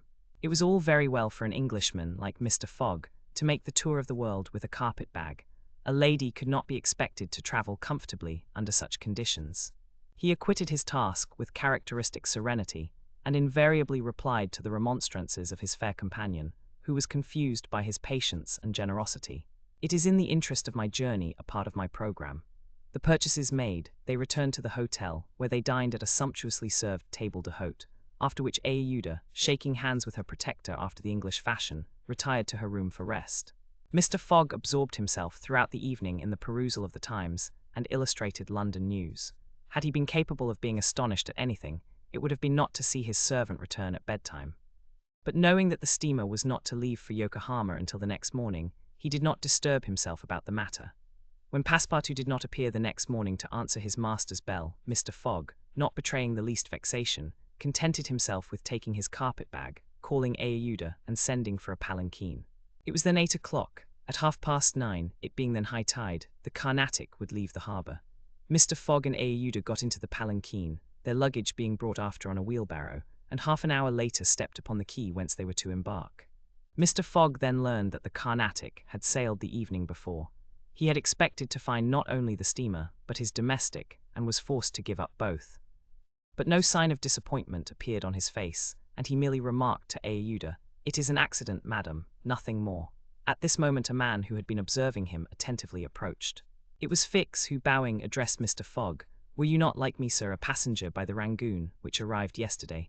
"I was, sir," replied Mr. Fogg coldly, "but I have not the honour, pardon me."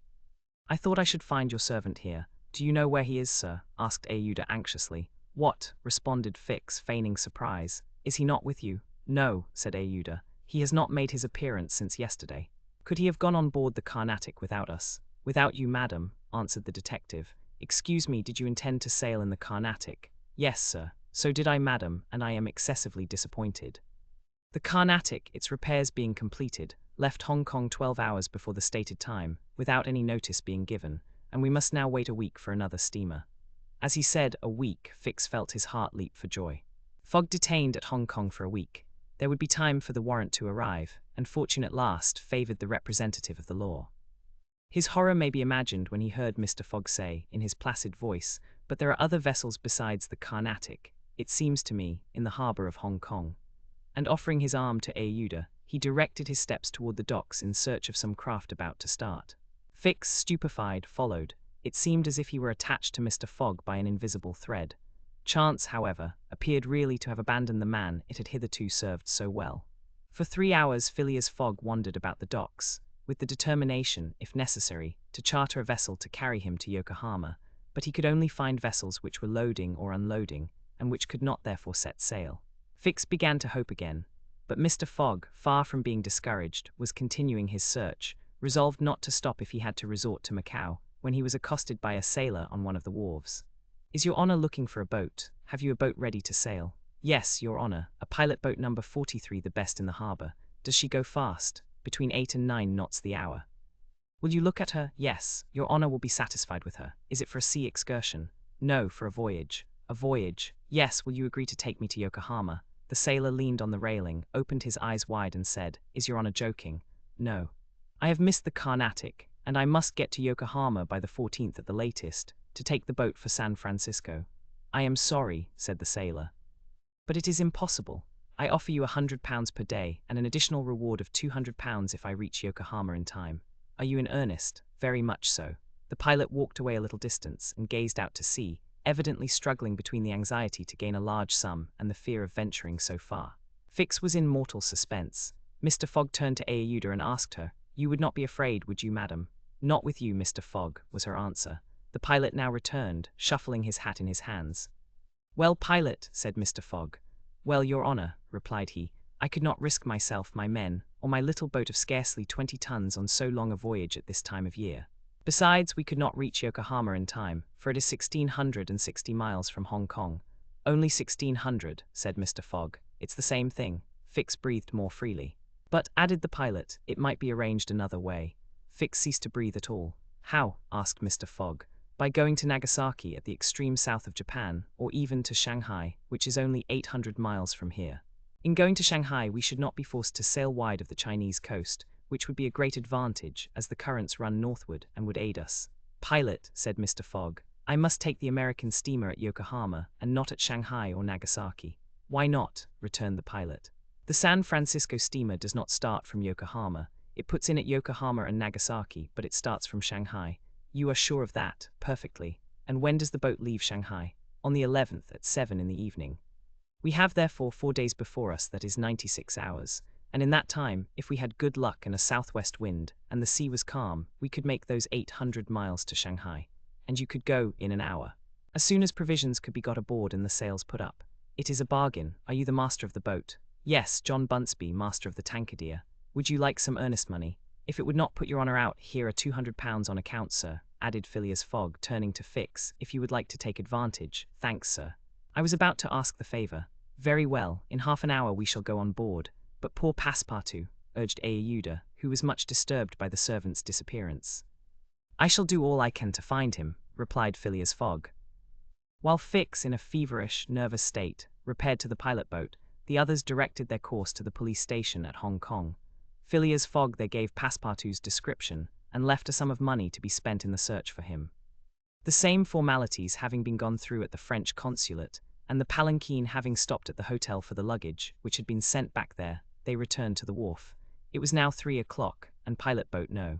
43, with its crew on board and its provisions stored away, was ready for departure.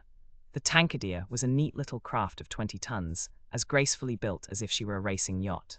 Her shining copper sheathing, her galvanized iron work, her deck, white as ivory, betrayed the pride taken by John Bunsby in making her presentable. Her 2 masts leaned a trifle backward. She carried brigantine, foresail, storm-jib, and standing-jib, and was well rigged for running before the wind, and she seemed capable of brisk speed, which indeed she had already proved by gaining several prizes in pilot-boat races. The crew of the Tankadere was composed of John Bunsby, the master, and 4 hardy mariners who were familiar with the Chinese seas. John Bunsby himself, a man of 45 or thereabouts, vigorous, sunburnt, with a sprightly expression of the eye and energetic and self-reliant countenance, would have inspired confidence in the most timid. Phileas Fogg and Ayuda went on board, where they found Fix already installed. Below deck was a square cabin, of which the walls bulged out in the form of cots, above a circular divan.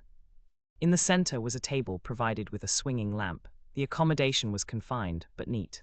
I am sorry to have nothing better to offer you, said Mr. Fogg to Fix, who bowed without responding. The detective had a feeling akin to humiliation in profiting by the kindness of Mr. Fogg. It's certain, thought he, though rascal as he is a polite one. The sails and the English flag were hoisted at 10 minutes past 3. Mr. Fogg and Ayuda, who were seated on deck, cast a last glance at the quay, in the hope of espying Passepartout. Fix was not without his fears lest chance should direct the steps of the unfortunate servant, whom he had so badly treated, in this direction. In which case an explanation the reverse of satisfactory to the detective must have ensued. But the Frenchman did not appear, and, without doubt, was still lying under the stupefying influence of the opium.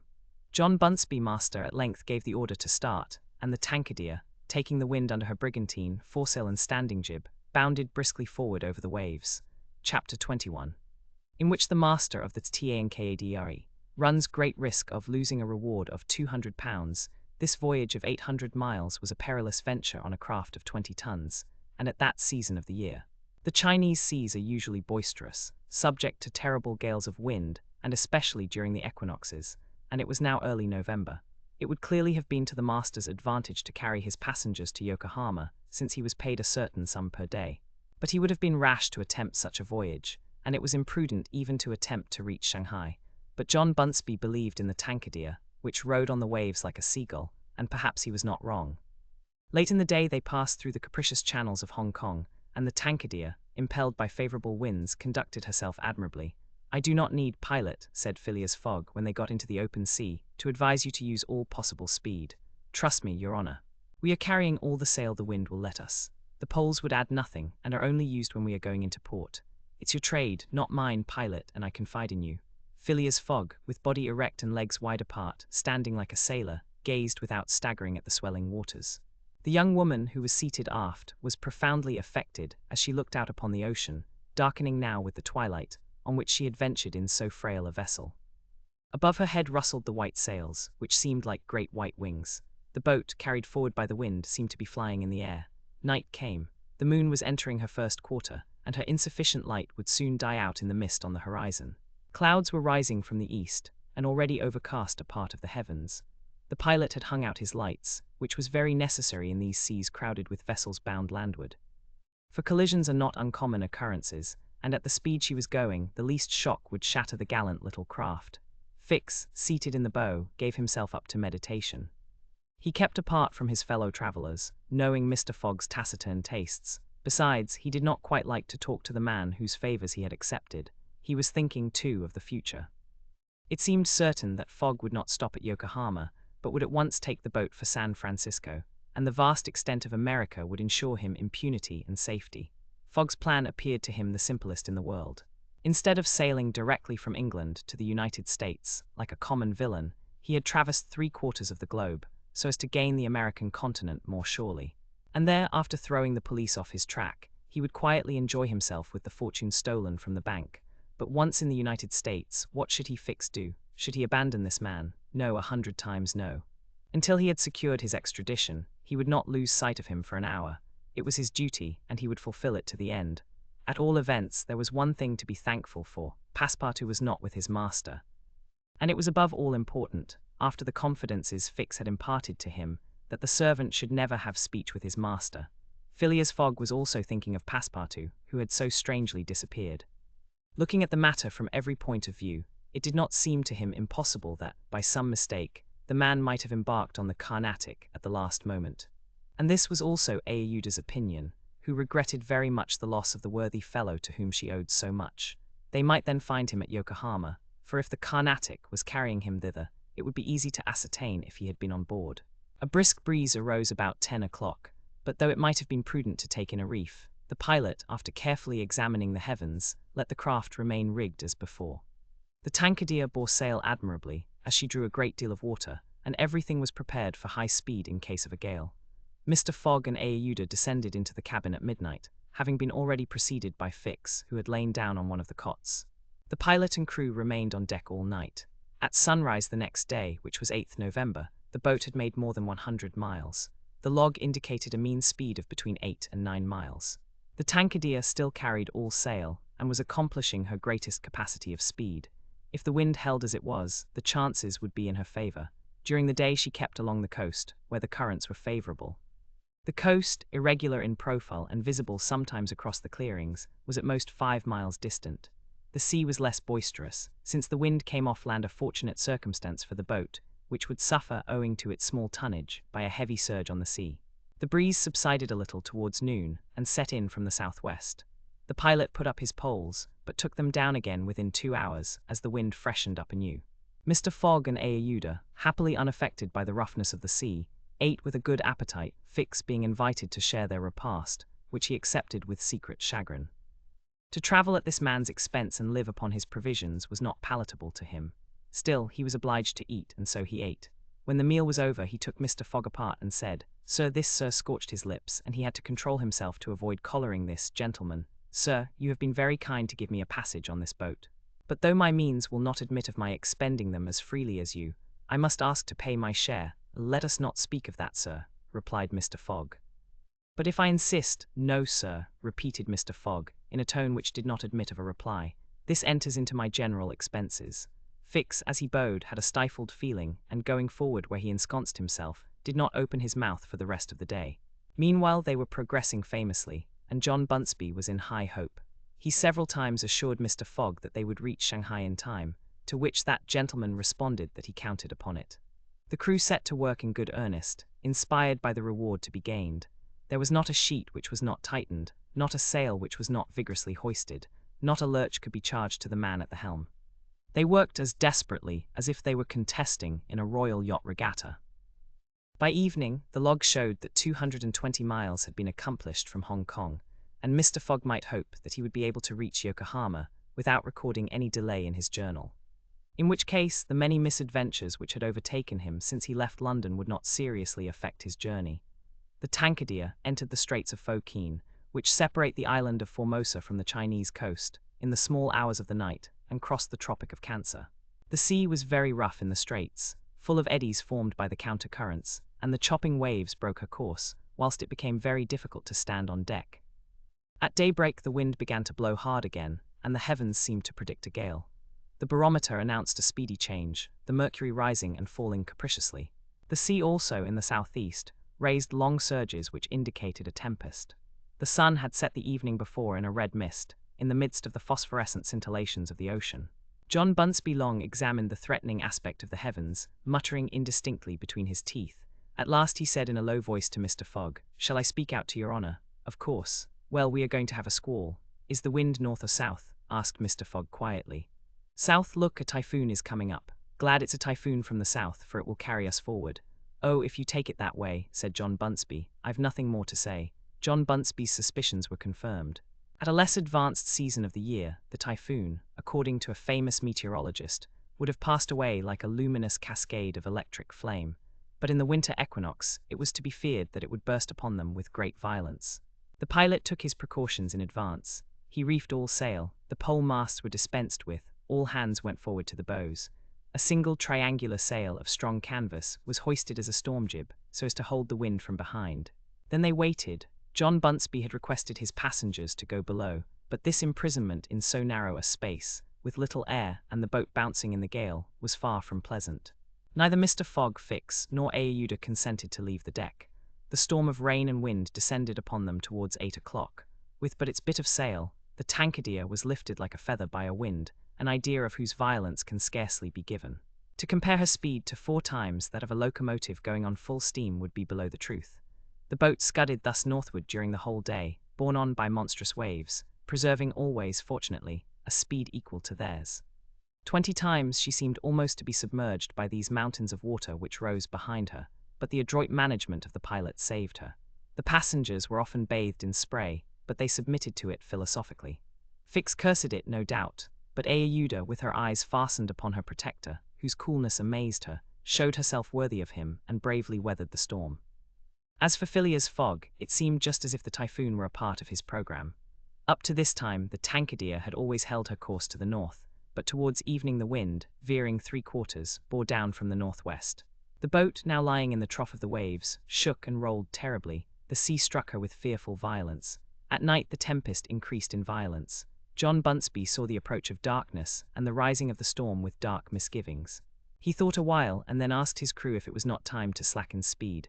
After a consultation he approached Mr. Fogg and said, "I think, Your Honour, that we should do well to make for one of the ports on the coast." "I think so too." "Ah," said the pilot. "But which one?" "I know of but one," returned Mr. Fogg tranquilly, "and that is Shanghai." The pilot at first did not seem to comprehend. He could scarcely realize so much determination and tenacity. Then he cried, "Well, yes, Your Honour is right, to Shanghai." So the Tankadere kept steadily on her northward track. The night was really terrible. It would be a miracle if the craft did not founder. Twice it could have been all over with her if the crew had not been constantly on the watch. Aouda was exhausted, but did not utter a complaint. More than once Mr. Fogg rushed to protect her from the violence of the waves. Day reappeared. The tempest still raged with undiminished fury, but the wind now returned to the southeast. It was a favourable change, and the Tankadere again bounded forward on this mountainous sea, though the waves crossed each other, and imparted shocks and countershocks which would have crushed a craft less solidly built. From time to time the coast was visible through the broken mist, but no vessel was in sight. The Tankadere was alone upon the sea. There were some signs of a calm at noon, and these became more distinct as the sun descended toward the horizon. The tempest had been as brief as terrific. The passengers, thoroughly exhausted, could now eat a little and take some repose. The night was comparatively quiet. Some of the sails were again hoisted, and the speed of the boat was very good. The next morning at dawn they espied the coast, and John Bunsby was able to assert that they were not 100 miles from Shanghai. 100 miles, and only 1 day to traverse them. That very evening Mr. Fogg was due at Shanghai, if he did not wish to miss the steamer to Yokohama. Had there been no storm, during which several hours were lost, they would be at this moment within 30 miles of their destination. The wind grew decidedly calmer, and happily the sea fell with it. All sails were now hoisted, and at noon the Tankadere was within 45 miles of Shanghai. There remained yet 6 hours in which to accomplish that distance. All on board feared that it could not be done, and every one Phileas Fogg, no doubt, excepted, felt his heart beat with impatience. The boat must keep up an average of 9 miles an hour, and the wind was becoming calmer every moment. It was a capricious breeze coming from the coast, and after it passed the sea became smooth. Still, the Tankadere was so light, and her fine sails caught the fickle zephyrs so well, that with the aid of the currents John Bunsby found himself at 6 o'clock, not more than 10 miles from the mouth of Shanghai River. Shanghai itself is situated at least 12 miles up the stream. At 7 they were still 3 miles from Shanghai. The pilot swore an angry oath. The reward of £200 was evidently on the point of escaping him. He looked at Mr. Fogg. Mr. Fogg was perfectly tranquil, and yet his whole fortune was at this moment at stake. At this moment, also, a long black funnel, crowned with wreaths of smoke, appeared on the edge of the waters. It was the American steamer, leaving for Yokohama at the appointed time. "Confound her!" cried John Bunsby, pushing back the rudder with a desperate jerk. "Signal her," said Phileas Fogg quietly. A small brass cannon stood on the forward deck of the Tankadere, for making signals in the fogs. It was loaded to the muzzle, but just as the pilot was about to apply a red-hot coal to the touch-hole, Mr. Fogg said, "Hoist your flag." The flag was run up at half-mast, and this being the signal of distress, it was hoped that the American steamer, perceiving it, would change her course a little, so as to succor the pilot boat. "Fire," said Mr. Fogg, and the booming of the little cannon resounded in the air. Chapter 22, in which Passepartout finds out that even at the Antipodes, it is convenient to have some money in one's pocket. The Carnatic, setting sail from Hong Kong at 6:30 on the 7th of November, directed her course at full steam towards Japan. She carried a large cargo and a well-filled cabin of passengers. 2 staterooms in the rear were, however, unoccupied, those which had been engaged by Phileas Fogg. The next day a passenger with a half-stupefied eye, staggering gait and disordered hair, was seen to emerge from the second cabin, and to totter to a seat on deck. It was Passepartout, and what had happened to him was as follows. Shortly after Fix left the opium den, 2 waiters had lifted the unconscious Passepartout, and had carried him to the bed reserved for the smokers. 3 hours later, pursued even in his dreams by a fixed idea, the poor fellow awoke, and struggled against the stupefying influence of the narcotic. The thought of a duty unfulfilled shook off his torpor, and he hurried from the abode of drunkenness. Staggering and holding himself up by keeping against the walls, falling down and creeping up again, and irresistibly impelled by a kind of instinct, he kept crying out, "The Carnatic! The Carnatic!" The steamer lay puffing alongside the quay, on the point of starting. Passepartout had but few steps to go, and rushing upon the plank he crossed it, and fell unconscious on the deck, just as the Carnatic was moving off. Several sailors, who were evidently accustomed to this sort of scene, carried the poor Frenchman down into the second cabin, and Passepartout did not wake until they were 150 miles away from China. Thus he found himself the next morning on the deck of the Carnatic, and eagerly inhaling the exhilarating sea breeze. The pure air sobered him. He began to collect his sense, which he found a difficult task, but at last he recalled the events of the evening before, Fix's revelation, and the opium house. "It is evident," said he to himself, "that I have been abominably drunk. What will Mr. Fogg say? At least I have not missed the steamer, which is the most important thing." Then, as Fix occurred to him, "As for that rascal, I hope we are well rid of him, and that he has not dared, as he proposed, to follow us on board the Carnatic. A detective on the track of Mr. Fogg, accused of robbing the Bank of England. Sure, Mr. Fogg is no more a robber than I am a murderer. Should he divulge Fix's real errand to his master? Would it do to tell the part the detective was playing? Would it not be better to wait until Mr. Fogg reached London again, and then impart to him that an agent of the Metropolitan Police had been following him round the world, and have a good laugh over it? No doubt. At least it was worth considering. The first thing to do was to find Mr. Fogg, and apologize for his singular behavior. Passepartout got up and proceeded, as well as he could with the rolling of the steamer, to the afterdeck. He saw no one who resembled either his master or Aouda. "Good," muttered he. "Aouda has not got up yet, and Mr. Fogg has probably found some partners at whist." He descended to the saloon. Mr. Fogg was not there. Passepartout had only, however, to ask the purser the number of his master's stateroom. The purser replied that he did not know any passenger by the name of Fogg. "I beg your pardon," said Passepartout persistently. "He is a tall gentleman, quiet and not very talkative, and has with him a young lady." "There is no young lady on board," interrupted the purser. "Here is a list of the passengers.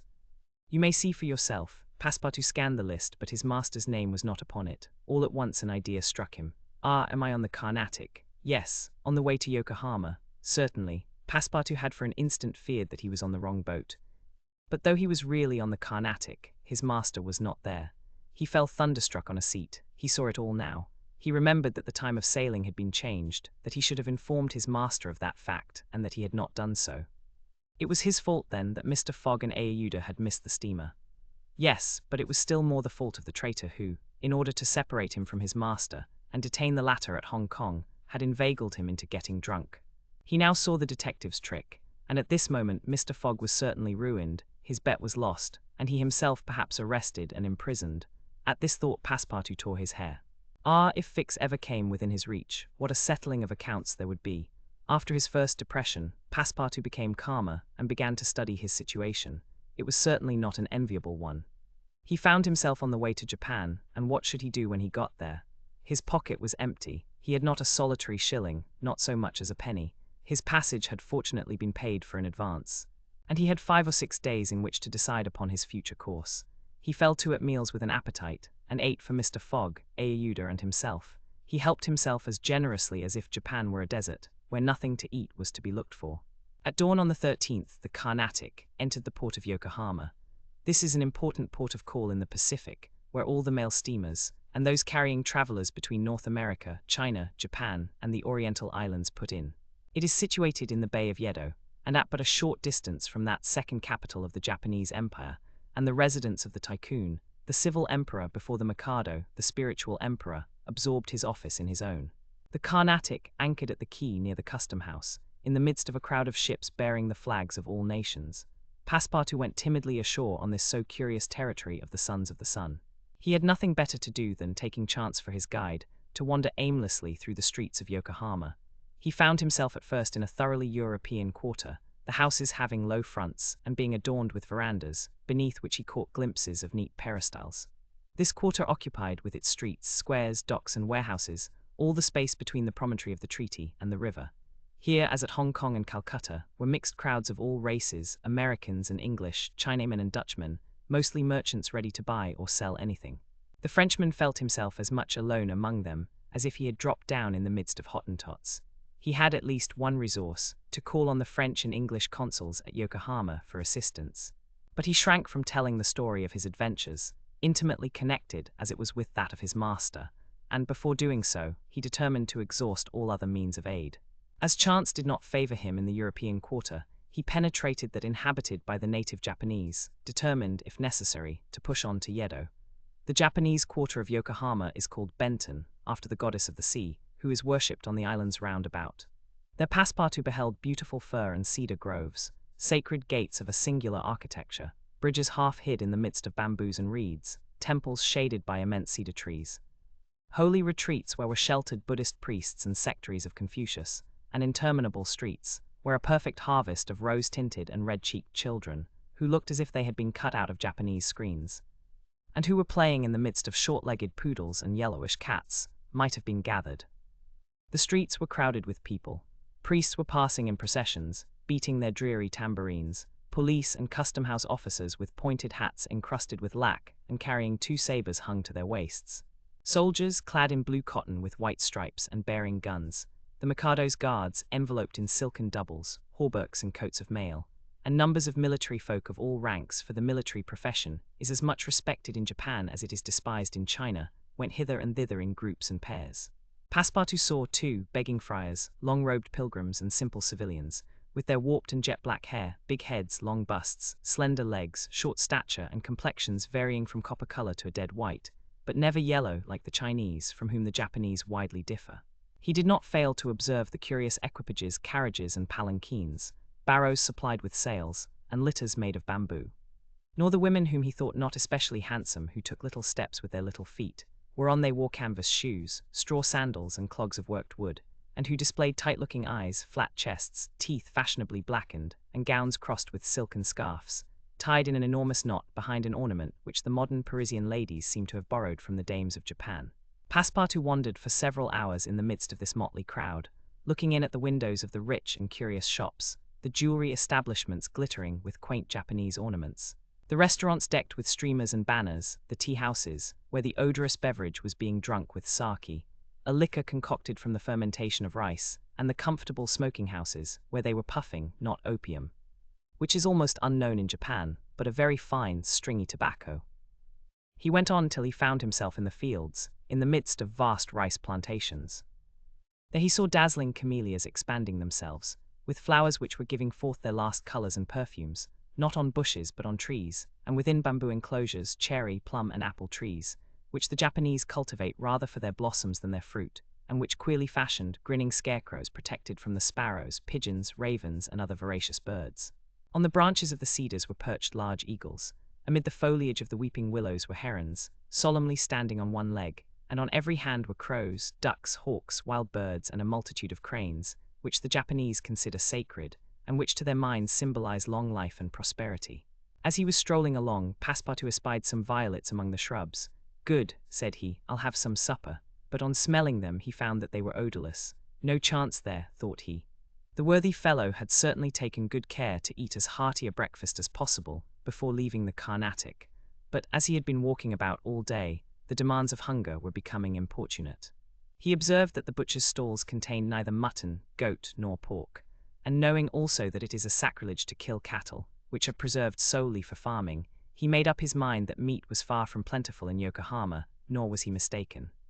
And in default of butcher's meat, he could have wished for a quarter of wild boar or deer, a partridge or some quails, some game or fish, which with rice the Japanese eat almost exclusively. But he found it necessary to keep up a stout heart, and to postpone the meal he craved till the following morning. Night came, and Passepartout re-entered the native quarter, where he wandered through the streets, lit by vari-coloured lanterns, looking on at the dancers, who were executing skillful steps and boundings, and the astrologers who stood in the open air with their telescopes. Then he came to the harbour, which was lit up by the resin torches of the fishermen, who were fishing from their boats. The streets at last became quiet, and the patrol, the officers of which in their splendid costumes, and surrounded by their suites, Passepartout thought seemed like ambassadors, succeeded the bustling crowd. Each time a company passed, Passepartout chuckled and said to himself, "Good, another Japanese embassy departing for Europe." Chapter 23, in which Passepartout's nose becomes outrageously long the next morning. Poor, jaded, famished Passepartout said to himself that he must get something to eat at all hazards, and the sooner he did so the better. He might indeed sell his watch, but he would have starved first.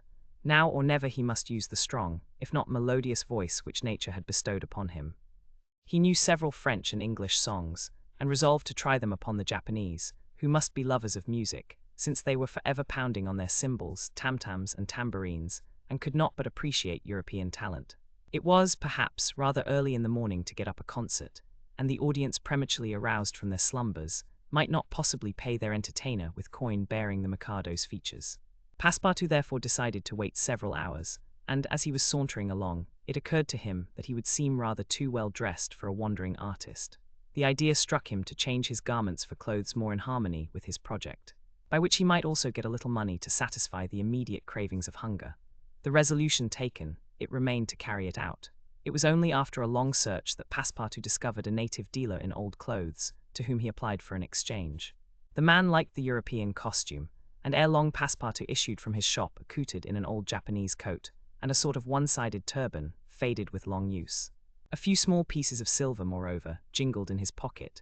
Good, thought he, I will imagine I am at the carnival. His first care after being thus Japanesed was to enter a tea-house of modest appearance, and upon half a bird and a little rice, to breakfast like a man for whom dinner was as yet a problem to be solved. Now, thought he when he had eaten heartily, I mustn't lose my head. I can't sell this costume again for one still more Japanese. I must consider how to leave this country of the sun, of which I shall not retain the most delightful of memories, as quickly as possible. It occurred to him to visit the steamers which were about to leave for America. He would offer himself as a cook or servant, in payment of his passage and meals. Once at San Francisco, he would find some means of going on. The difficulty was, how to traverse the 4,700 miles of the Pacific which lay between Japan and the New World. Passepartout was not the man to let an idea go begging, and directed his steps towards the docks. But as he approached them, his project, which at first had seemed so simple, began to grow more and more formidable to his mind. What need would they have of a cook or servant on an American steamer, and what confidence would they put in him, dressed as he was? What references could he give? As he was reflecting in this wise, his eyes fell upon an immense placard which a sort of clown was carrying through the streets. This placard, which was in English, read as follows: Acrobatic Japanese Troupe, Honorable William Batulcar, Proprietor, last representations, prior to their departure to the United States, of the Long Noses. Long Noses. Under the direct patronage of the god Tingou, great attraction, the United States, said Passepartout, that's just what I want. He followed the clown, and soon found himself once more in the Japanese quarter. A quarter of an hour later he stopped before a large cabin, adorned with several clusters of streamers, the exterior walls of which were designed to represent, in violent colours, and without perspective, a company of jugglers. This was the Honourable William Batulcar's establishment.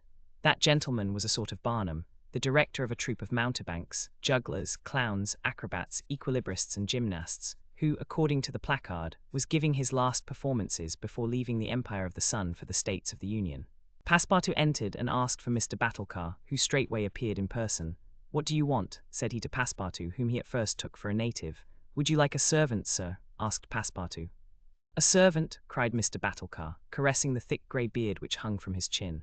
I already have two who are obedient and faithful, have never left me, and serve me for their nourishment, and here they are, added he, holding out his two robust arms, furrowed with veins as large as the strings of a bass viol. So I can be of no use to you? None. The devil, I should so like to cross the Pacific with you. Ah, said the Honourable Mr. Batulcar, you are no more a Japanese than I am a monkey.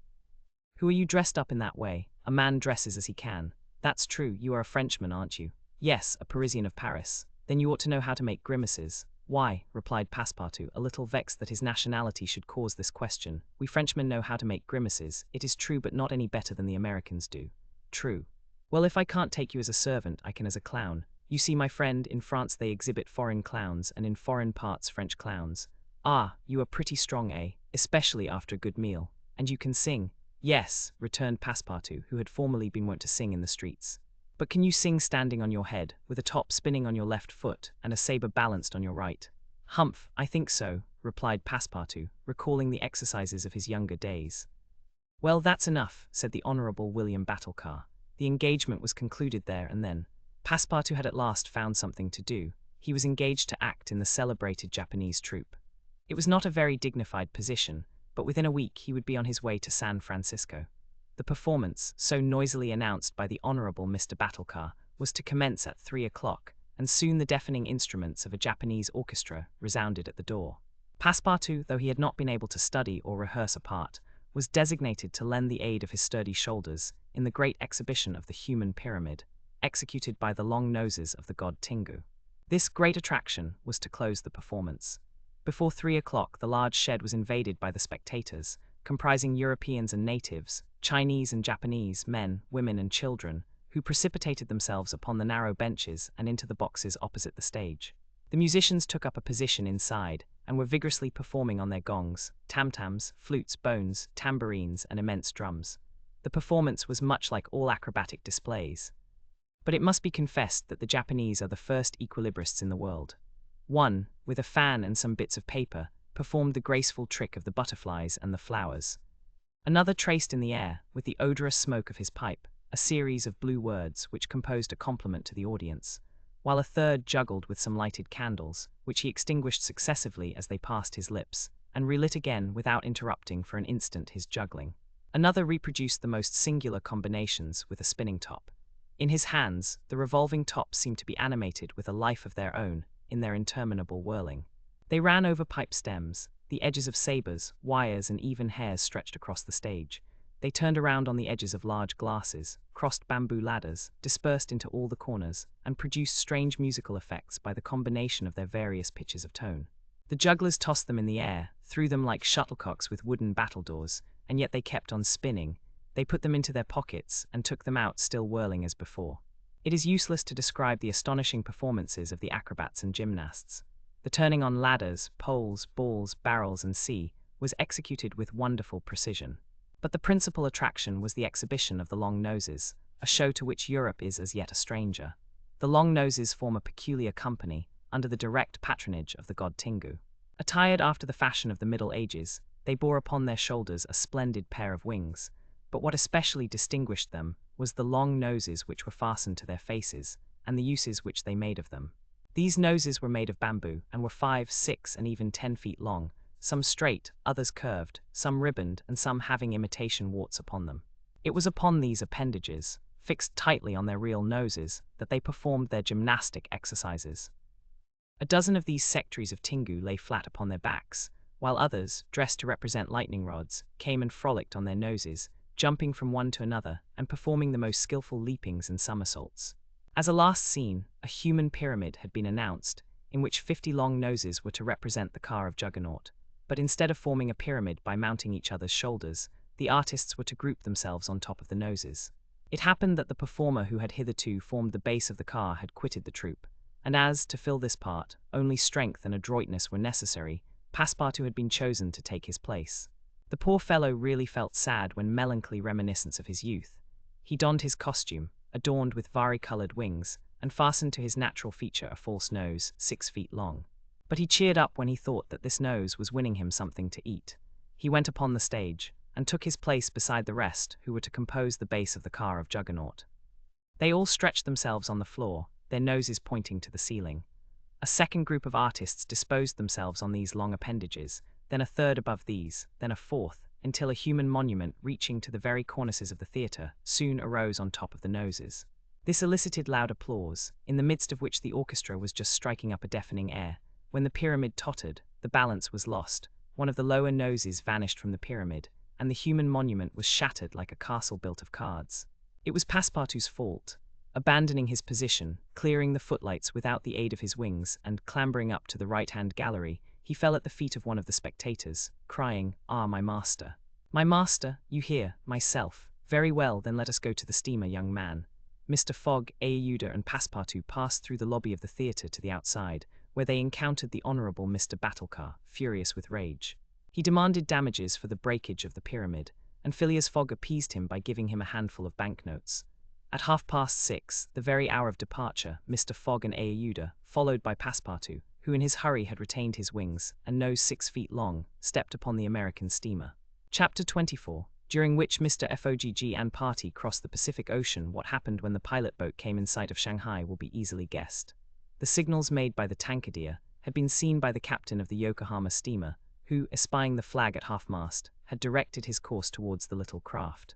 Phileas Fogg, after paying the stipulated price of his passage to John Busby, and rewarding that worthy with the additional sum of £550, ascended the steamer with Aouda and Fix, and they started at once for Nagasaki and Yokohama.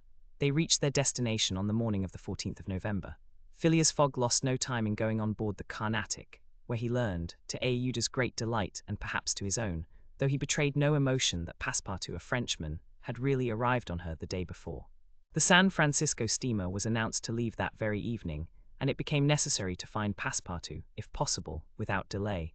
Mr. Fogg applied in vain to the French and English consuls, and after wandering through the streets a long time, began to despair of finding his missing servant. Chance, or perhaps a kind of presentiment, at last led him into the Honourable Mr. Batulcar's theatre. He certainly would not have recognized Passepartout in the eccentric mountebank's costume. But the latter, lying on his back, perceived his master in the gallery. He could not help starting, which so changed the position of his nose as to bring the pyramid pell-mell upon the stage. All this Passepartout learned from Aouda, who recounted to him what had taken place on the voyage from Hong Kong to Shanghai on the tankadere, in company with one Mr. Fix. Passepartout did not change countenance on hearing this name. He thought that the time had not yet arrived to divulge to his master what had taken place between the detective and himself, and in the account he gave of his absence, he simply excused himself for having been overtaken by drunkenness in smoking opium at a tavern in Hong Kong. Mr. Fogg heard this narrative coldly, without a word, and then furnished his man with funds necessary to obtain clothing more in harmony with his position. Within an hour the Frenchman had cut off his nose and parted with his wings, and retained nothing about him which recalled the secretary of the god Tingu. The steamer, which was about to depart from Yokohama to San Francisco, belonged to the Pacific Mail Steamship Company, and was named the General Grant.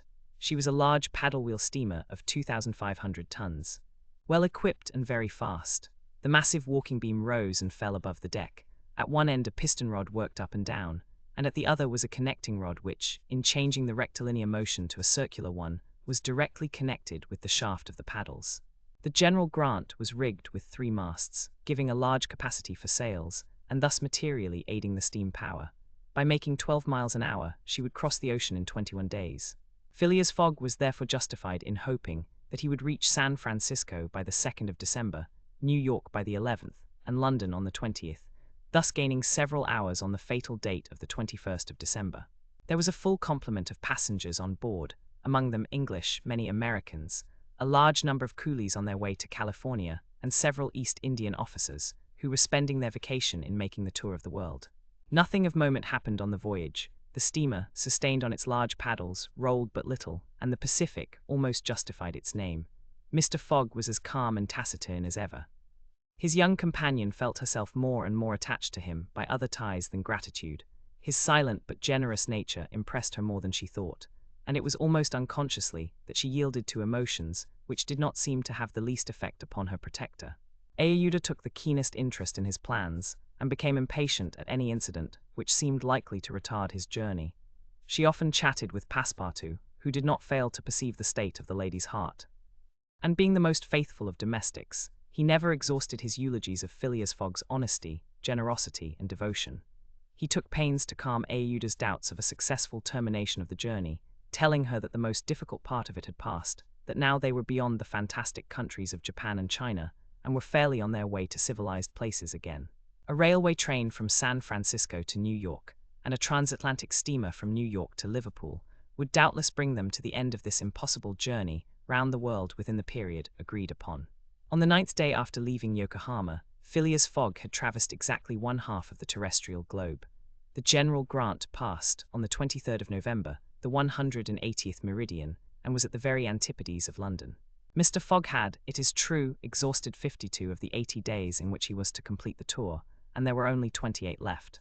But though he was only halfway by the difference of meridians, he had really gone over 2/3 of the whole journey. For he had been obliged to make long circuits from London to Aden, from Aden to Bombay, from Calcutta to Singapore, and from Singapore to Yokohama. Could he have followed without deviation the 50th parallel, which is that of London, the whole distance would only have been about 12,000 miles. Whereas he would be forced, by the irregular methods of locomotion, to traverse 26,000, of which he had, on the 23rd of November, accomplished 17,500. And now the course was a straight one, and Fix was no longer there to put obstacles in their way. It happened also on the 23rd of November that Passepartout made a joyful discovery. It will be remembered that the obstinate fellow had insisted on keeping his famous family watch at London time, and on regarding that of the countries he had passed through as quite false and unreliable. Now, on this day, though he had not changed the hands, he found that his watch exactly agreed with the ship's chronometers. His triumph was hilarious. He would have liked to know what Fix would say if he were aboard. "The rogue told me a lot of stories," repeated Passepartout, "about the meridians, the sun, and the moon. Moon, indeed, moonshine more likely. If one listened to that sort of people, a pretty sort of time one would keep. I was sure that the sun would some day regulate itself by my watch." Passepartout was ignorant that, if the face of his watch had been divided into 24 hours, like the Italian clocks, he would have no reason for exultation. For the hands of his watch would then, instead of as now indicating 9 o'clock in the morning, indicate 9 o'clock in the evening, that is, the 21st hour after midnight, precisely the difference between London time and that of the 180th meridian. But if Fix had been able to explain this purely physical effect, Passepartout would not have admitted, even if he had comprehended it. Moreover, if the detective had been on board at that moment, Passepartout would have joined issue with him on a quite different subject, and in an entirely different manner. Where was Fix at that moment? He was actually on board the General Grant. On reaching Yokohama, the detective, leaving Mr. Fogg, whom he expected to meet again during the day, had repaired at once to the English consulate, where he at last found the warrant of arrest. It had followed him from Bombay, and had come by the Carnatic, on which steamer he himself was supposed to be. Fix's disappointment may be imagined when he reflected that the warrant was now useless. Mr. Fogg had left English ground, and it was now necessary to procure his extradition. "Well," thought Fix, after a moment of anger, "my warrant is not good here, but it will be in England. The rogue evidently intends to return to his own country, thinking he has thrown the police off his track. Good, I will follow him across the Atlantic. As for the money, heaven grant there may be some left. But the fellow has already spent in travelling, rewards, trials, bail, elephants, and all sorts of charges, more than £5,000. Yet after all the bank is rich." His course decided on, he went on board the General Grant, and was there when Mr. Fogg and Aouda arrived. To his utter amazement, he recognized Passepartout, despite his theatrical disguise. He quickly concealed himself in his cabin, to avoid an awkward explanation, and hoped, thanks to the number of passengers, to remain unperceived by Mr. Fogg's servant. On that very day, however, he met Passepartout face to face on the forward deck. The latter, without a word, made a rush for him, grasped him by the throat, and much to the amusement of a group of Americans, who immediately began to bet on him, administered to the detective a perfect volley of blows, which proved the great superiority of French over English pugilistic skill. When Passepartout had finished, he found himself relieved and comforted. Fix got up in a somewhat rumpled condition, and looking at his adversary, coldly said, "Have you done? For this time, yes. Then let me have a word with you, but I in your master's interests." Passepartout seemed to be vanquished by Fix's coolness, for he quietly followed him, and they sat down aside from the rest of the passengers. "You have given me a thrashing," said Fix. "Good, I expected it. Now listen to me. Up to this time I have been Mr. Fogg's adversary. I am now in his game." "Aha!" cried Passepartout. "You are convinced he is an honest man?" "No," replied Fix coldly. "I think him a rascal. Don't budge and let me speak. As long as Mr. Fogg was on English ground, it was for my interest to detain him there until my warrant of arrest arrived. I did everything I could to keep him back. I sent the Bombay priests after him. I got you intoxicated at Hong Kong. I separated you from him, and I made him miss the Yokohama steamer." Passepartout listened, with closed fists. "Now," resumed Fix, "Mr. Fogg seems to be going back to England. Well, I will follow him there. But hereafter I will do as much to keep obstacles out of his way as I have done up to this time to put them in his path. I've changed my game, you see, and simply because it was for my interest to change it. Your interest is the same as mine, for it is only in England that you will ascertain whether you are in the service of a criminal or an honest man. Passepartout listened very attentively to Fix, and was convinced that he spoke with entire good faith. Are we friends? Asked the detective. Friends, no, replied Passepartout, but allies perhaps. At the least sign of treason, however, I'll twist your neck for you. Agreed, said the detective quietly. 11 days later, on the 3rd of December, the General Grant entered the Bay of the Golden Gate and reached San Francisco. Mr. Fogg had neither gained nor lost a single day. Chapter 25. In which a slight glimpse is had of San Francisco. It was 7 in the morning when Mr. Fogg, Aouda and Passepartout set foot upon the American continent, if this name can be given to the floating quay upon which they disembarked. These quays, rising and falling with the tide, thus facilitate the loading and unloading of vessels. Alongside them were clippers of all sizes, steamers of all nationalities, and the steamboats, with several decks rising one above the other, which ply on the Sacramento and its tributaries. There were also heaped up the products of a commerce which extends to Mexico, Chile, Peru, Brazil, Europe, Asia, and all the Pacific islands. Passepartout, in his joy on reaching at last the American continent, thought he would manifest it by executing a perilous vault in fine style. But tumbling upon some worm-eaten planks, he fell through them. Put out of countenance by the manner in which he thus set foot upon the New World, he uttered a loud cry, which so frightened the innumerable cormorants and pelicans that are always perched upon these movable quays, that they flew noisily away. Mr. Fogg, on reaching shore, proceeded to find out at what hour the first train left for New York, and learned that this was at 6 o'clock p.m. He had, therefore, an entire day to spend in the Californian capital.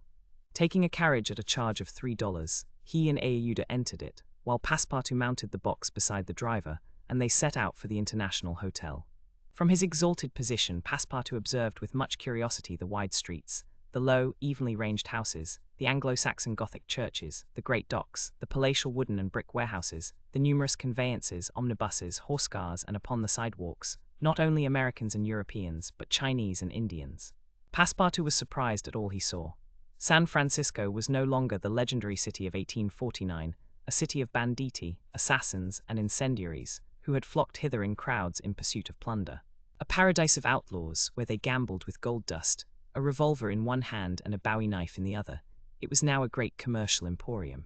The lofty tower of its city hall overlooked the whole panorama of the streets and avenues, which cut each other at right angles, and in the midst of which appeared pleasant, verdant squares, while beyond appeared the Chinese quarter, seemingly imported from the Celestial Empire in a toy box.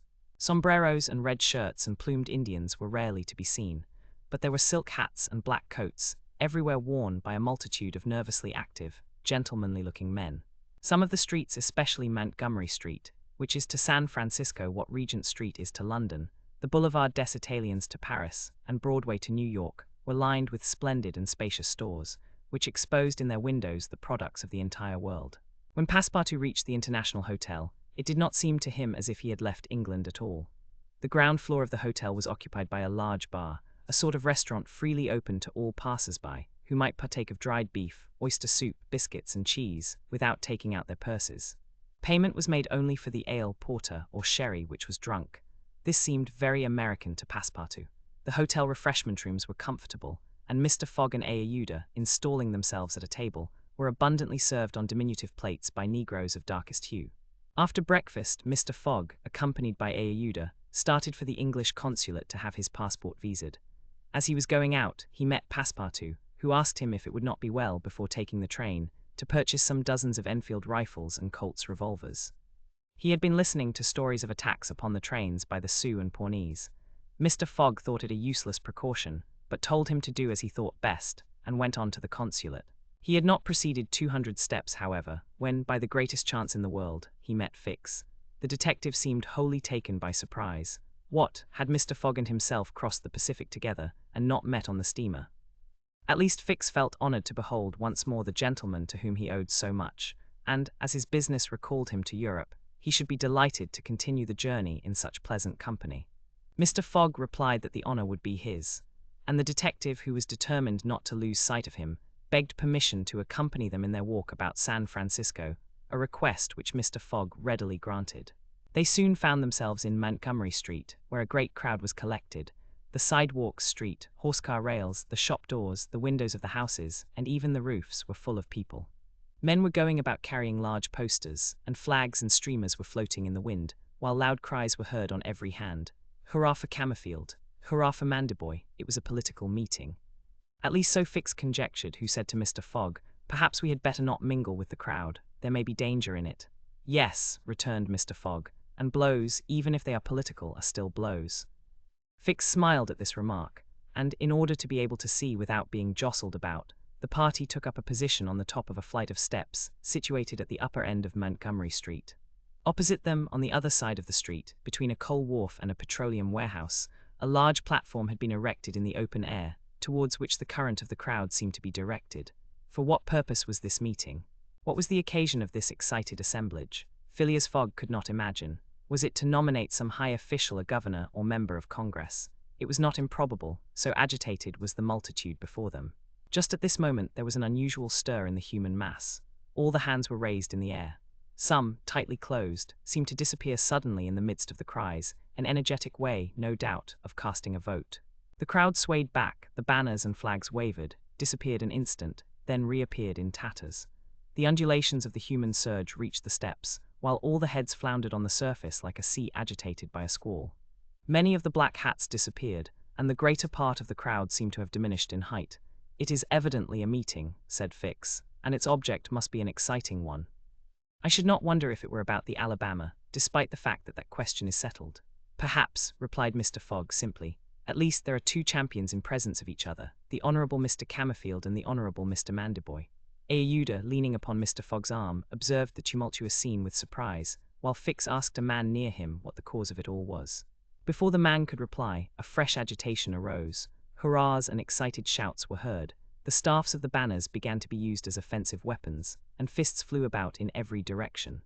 Thumps were exchanged from the tops of the carriages and omnibuses which had been blocked up in the crowd.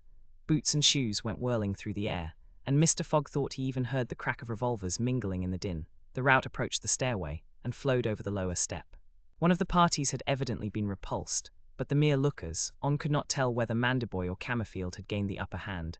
"It would be prudent for us to retire," said Fix, who was anxious that Mr. Fogg should not receive any injury, at least until they got back to London. "If there is any question about England in all this, and we were recognized, I fear it would go hard with us." "An English subject," began Mr. Fogg. He did not finish his sentence. For a terrific hubbub now arose on the terrace behind the flight of steps where they stood, and there were frantic shouts of "Hurrah for Mandiboy! Hip, hip, hurrah!" It was a band of voters coming to the rescue of their allies, and taking the Camerfield forces in flank. Mr. Fogg, Ayuda, and Fix found themselves between two fires. It was too late to escape. The torrent of men, armed with loaded canes and sticks, was irresistible. Phileas Fogg and Fix were roughly hustled in their attempts to protect their fair companion.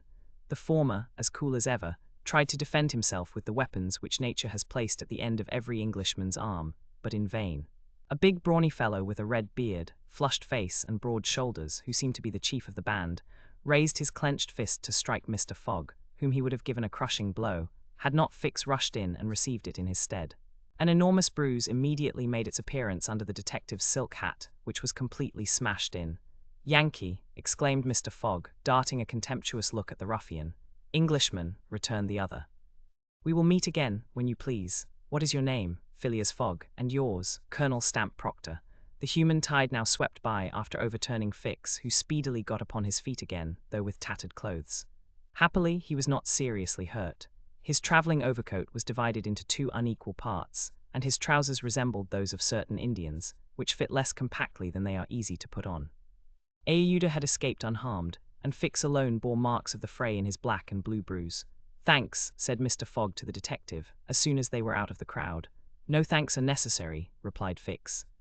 "But let us go." "Where?" "To a tailor's." Such a visit was indeed opportune. The clothing of both Mr. Fogg and Fix was in rags, as if they had themselves been actively engaged in the contest between Camerfield and Mandiboy.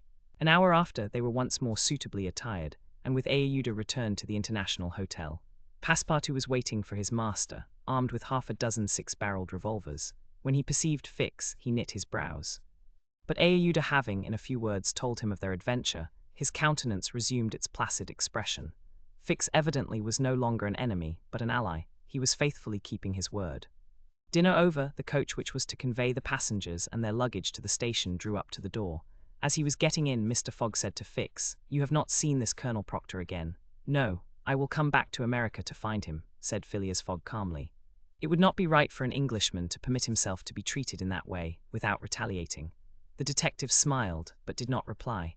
It was clear that Mr. Fogg was one of those Englishmen who, while they do not tolerate dueling at home, fight abroad when their honor is attacked. At 6:15, the travellers reached the station, and found the train ready to depart. As he was about to enter it, Mr. Fogg called a porter and said to him, "My friend, was there not some trouble today in San Francisco?" "It was a political meeting, sir," replied the porter, "but I thought there was a great deal of disturbance in the streets." "It was only a meeting assembled for an election." "The election of a general-in-chief, no doubt?" asked Mr. Fogg. "No, sir, of a justice of the peace." Phileas Fogg got into the train, which started off at full speed. Chapter 26, in which Phileas Fogg and party travel by the Pacific Railroad from ocean to ocean, so say the Americans. And these 4 words compose the general designation of the Great Trunk Line, which crosses the entire width of the United States. The Pacific Railroad is, however, really divided into 2 distinct lines. The Central Pacific, between San Francisco and Ogden, and the Union Pacific, between Ogden and Omaha. 5 main lines connect Omaha with New York. New York and San Francisco are thus united by an uninterrupted metal ribbon, which measures no less than 3,786 miles. Between Omaha and the Pacific, the railway crosses a territory which is still infested by Indians and wild beasts, and a large tract which the Mormons, after they were driven from Illinois in 1845, began to colonize. The journey from New York to San Francisco consumed, formerly under the most favorable conditions, at least 6 months. It is now accomplished in 7 days. It was in 1862 that, in spite of the Southern members of Congress, who wished a more southerly route, it was decided to lay the road between the 41st and 42nd parallels. President Lincoln himself fixed the end of the line at Omaha, in Nebraska. The work was at once commenced, and pursued with true American energy, nor did the rapidity with which it went on injuriously affect its good execution. The road grew on the prairies, 1.5 miles a day. A locomotive, running on the rails laid down the evening before, brought the rails to be laid on the morrow, and advanced upon them as fast as they were put in position. The Pacific Railroad is joined by several branches in Iowa, Kansas, Colorado, and Oregon. On leaving Omaha, it passes along the left bank of the Platte River as far as the junction of its northern branch, follows its southern branch, crosses the Laramie Territory and the Wasatch Mountains, turns the Great Salt Lake, and reaches Salt Lake City, the Mormon capital, plunges into the Tooele Valley, across the American Desert, Cedar and Humboldt Mountains, the Sierra Nevada, and descends, via Sacramento, to the Pacific its grade, even on the Rocky Mountains, never exceeding 112 feet to the mile. Such was the road to be traversed in 7 days, which would enable Phileas Fogg at least, so he hoped to take the Atlantic steamer at New York on the 11th for Liverpool. The car which he occupied was a sort of long omnibus on 8 wheels, and with no compartments in the interior. It was supplied with 2 rows of seats, perpendicular to the direction of the train, on either side of an aisle which conducted to the front and rear platforms. These platforms were found throughout the train, and the passengers were able to pass from one end of the train to the other. It was supplied with saloon cars, balcony cars, restaurants, and smoking cars. Theatre cars alone were wanting, and they will have these some day. Book and news dealers, sellers of edibles, drinkables, and cigars, who seemed to have plenty of customers, were continually circulating in the aisles. The train left Oakland Station at 6 o'clock. It was already night, cold and cheerless, the heavens being overcast with clouds which seemed to threaten snow. The train did not proceed rapidly. Counting the stoppages, it did not run more than 20 miles an hour, which was a sufficient speed, however, to enable it to reach Omaha within its designated time. There was but little conversation in the car, and soon many of the passengers were overcome with sleep. Passepartout found himself beside the detective, but he did not talk to him. After recent events, their relations with each other had grown somewhat cold. There could no longer be mutual sympathy or intimacy between them. Fix's manner had not changed. But Passepartout was very reserved, and ready to strangle his former friend on the slightest provocation. Snow began to fall an hour after they started, a fine snow, however, which happily could not obstruct the train. Nothing could be seen from the windows but a vast, white sheet, against which the smoke of the locomotive had a greyish aspect. At 8 o'clock, a steward entered the car and announced that the time for going to bed had arrived. And in a few minutes the car was transformed into a dormitory. The backs of the seats were thrown back, bedsteads carefully packed were rolled out by an ingenious system, berths were suddenly improvised, and each traveler had soon at his disposition a comfortable bed, protected from curious eyes by thick curtains. The sheets were clean and the pillows soft. It only remained to go to bed and sleep, which everybody did, while the train sped on across the state of California. The country between San Francisco and Sacramento is not very hilly. The Central Pacific, taking Sacramento for its starting point, extends eastward to meet the road from Omaha. The line from San Francisco to Sacramento runs in a northeasterly direction, along the American River, which empties into San Pablo Bay. The 120 miles between these cities were accomplished in 6 hours, and towards midnight, while fast asleep, the travelers passed through Sacramento, so that they saw nothing of that important place, the seat of the state government with its fine quays, its broad streets, its noble hotels, squares, and churches. The train, on leaving Sacramento and passing the junction, Rocklin, Auburn, and Colfax, entered the range of the Sierra Nevada. Cisco was reached at 7 in the morning, and an hour later the dormitory was transformed into an ordinary car, and the travelers could observe the picturesque beauties of the mountain region through which they were steaming. The railway track wound in and out among the passes, now approaching the mountainsides, now suspended over precipices, avoiding abrupt angles by bold curves, plunging into narrow defiles, which seemed to have no outlet. The locomotive, its great funnel emitting a weird light, with its sharp bell, and its cowcatcher extended like a spur, mingled its shrieks and bellowings with the noise of torrents and cascades, and twined its smoke among the branches of the gigantic pines. There were few or no bridges or tunnels on the route. The railway turned around the sides of the mountains, and did not attempt to violate nature by taking the shortest cut from one point to another. The train entered the state of Nevada through the Carson Valley about 9 o'clock, going always northeasterly, and at midday reached Reno, where there was a delay of 20 minutes for breakfast. From this point the road, running along Humboldt River, passed northward for several miles by its banks. Then it turned eastward, and kept by the river until it reached the Humboldt Range, nearly at the extreme eastern limit of Nevada. Having breakfasted, Mr. Fogg and his companions resumed their places in the car, and observed the varied landscape which unfolded itself as they passed along the vast prairies, the mountains lining the horizon, and the creeks, with their frothy, foaming streams. Sometimes a great herd of buffaloes, massing together in the distance, seemed like a movable dam. These innumerable multitudes of ruminating beasts often form an insurmountable obstacle to the passage of the trains. Thousands of them have been seen passing over the track for hours together, in compact ranks. The locomotive is then forced to stop and wait till the road is once more clear. This happened indeed to the train in which Mr. Fogg was traveling. About 12 o'clock, a troop of 10 or 12,000 head of buffalo encumbered the track. The locomotive, slackening its speed, tried to clear the way with its cowcatcher.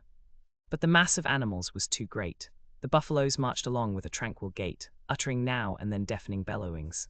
There was no use of interrupting them, for having taken a particular direction, nothing can moderate and change their course. It is a torrent of living flesh which no dam could contain. The travelers gazed on this curious spectacle from the platforms, but Phileas Fogg, who had the most reason of all to be in a hurry, remained in his seat and waited philosophically until it should please the buffaloes to get out of the way. Passepartout was furious at the delay they occasioned, and longed to discharge his arsenal of revolvers upon them. "What a country!" cried he. "Mere cattle stop the trains, and go by in a procession, just as if they were not impeding travel. Parbleu, I should like to know if Mr. Fogg foresaw this mishap in his programme. And here's an engineer who doesn't dare to run the locomotive into this herd of beasts."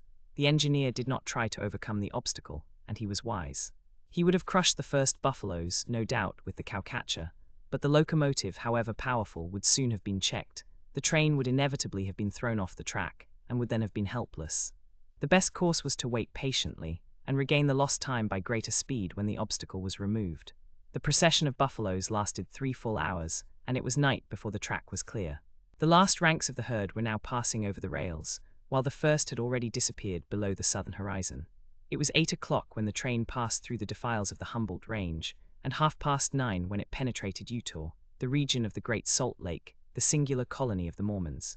Chapter 27, in which Passepartout undergoes, at a speed of 20 miles an hour, a course of Mormon history during the night of the 5th of December. The train ran southeasterly for about 50 miles.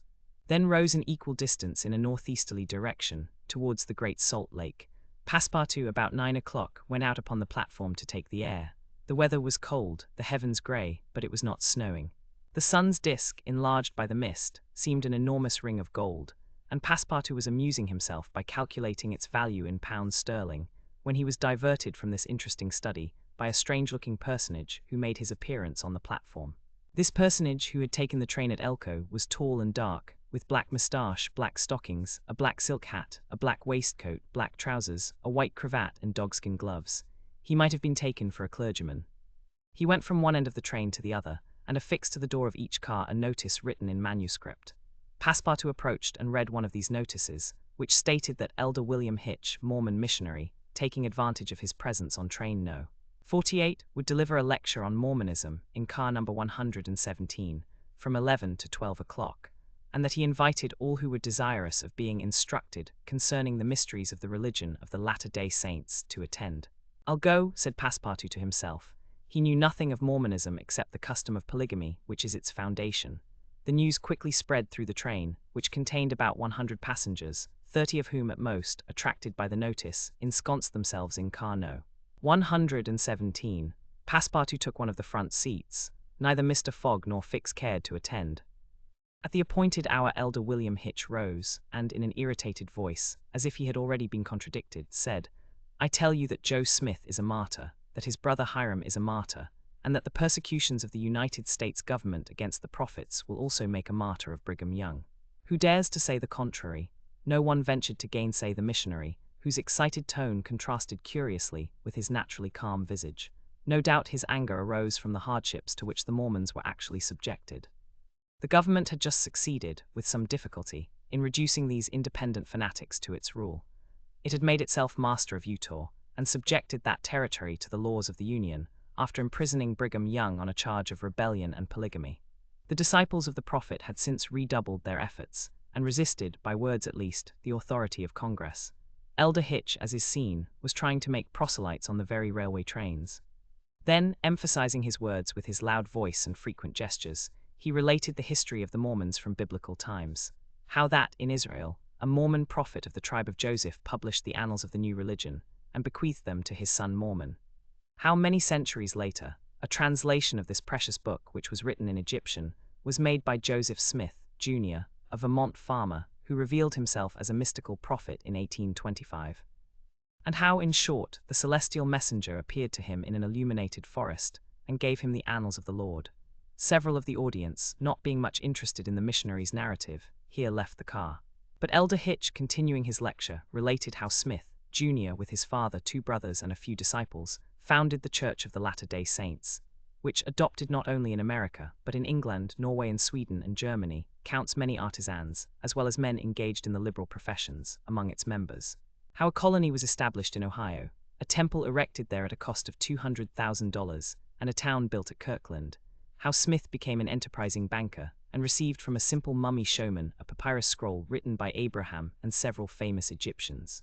The elder's story became somewhat wearisome, and his audience grew gradually less, until it was reduced to 20 passengers. But this did not disconcert the enthusiast, who proceeded with the story of Joseph Smith's bankruptcy in 1837, and how his ruined creditors gave him a coat of tar and feathers. His reappearance some years afterwards, more honorable and honored than ever, at Independence, Missouri, the chief of a flourishing colony of 3,000 disciples, and his pursuit thence by outraged Gentiles, and retirement into the far west. 10 hearers only were now left, among them honest Passepartout, who was listening with all his ears. Thus he learned that after long persecutions, Smith reappeared in Illinois, and in 1839 founded a community at Nauvoo on the Mississippi, numbering 25,000 souls, of which he became mayor, chief justice, and general-in-chief.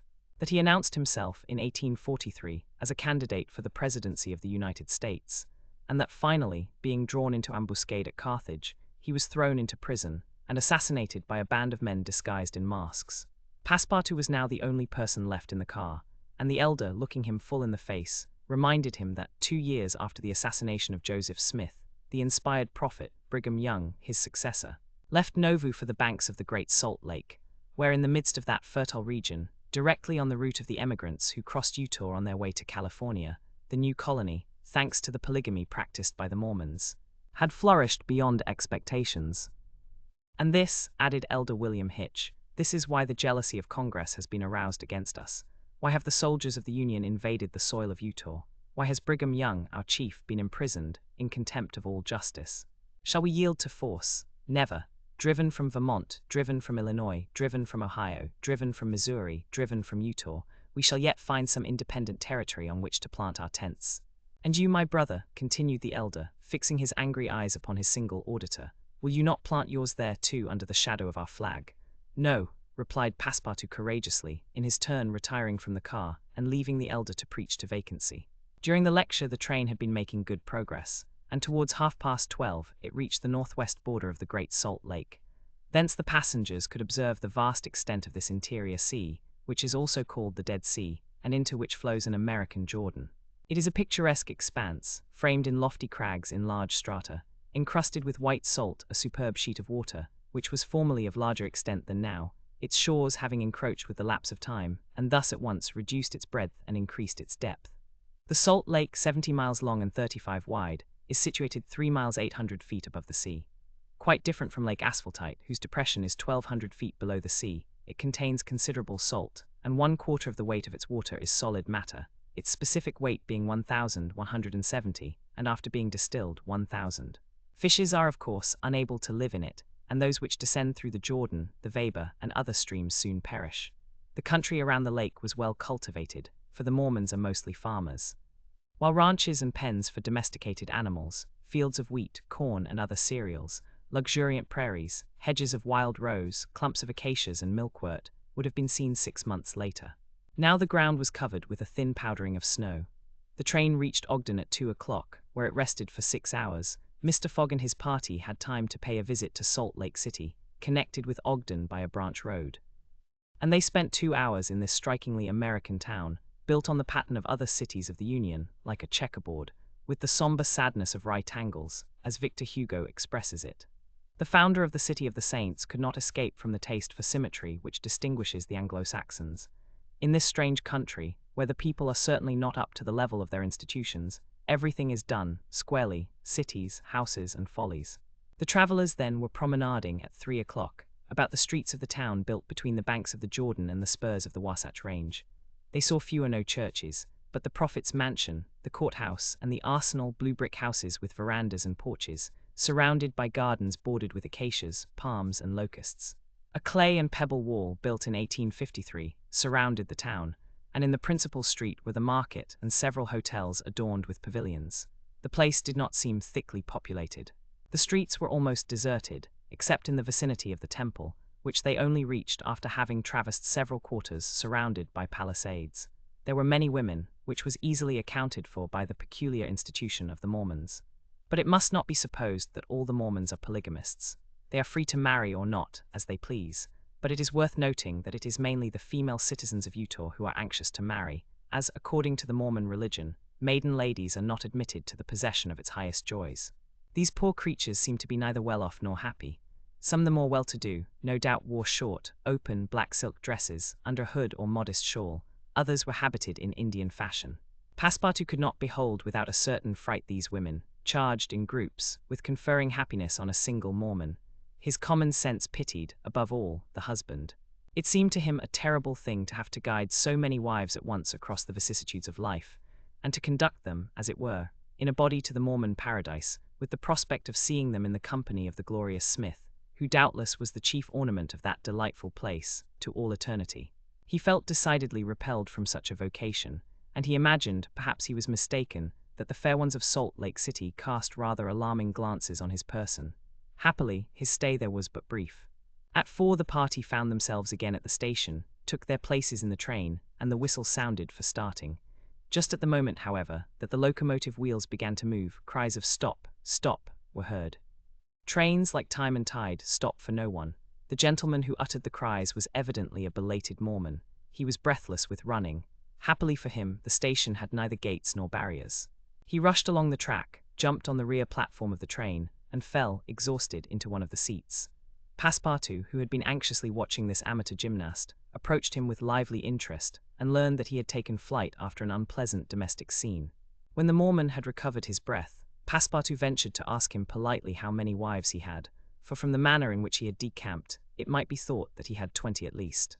"One, sir," replied the Mormon, raising his arms heavenward, "one, and that was enough." Chapter 28, in which Passepartout does not succeed in making anybody listen to reason the train, on leaving Great Salt Lake at Ogden, passed northward for an hour as far as Weber River, having completed nearly 900 miles from San Francisco.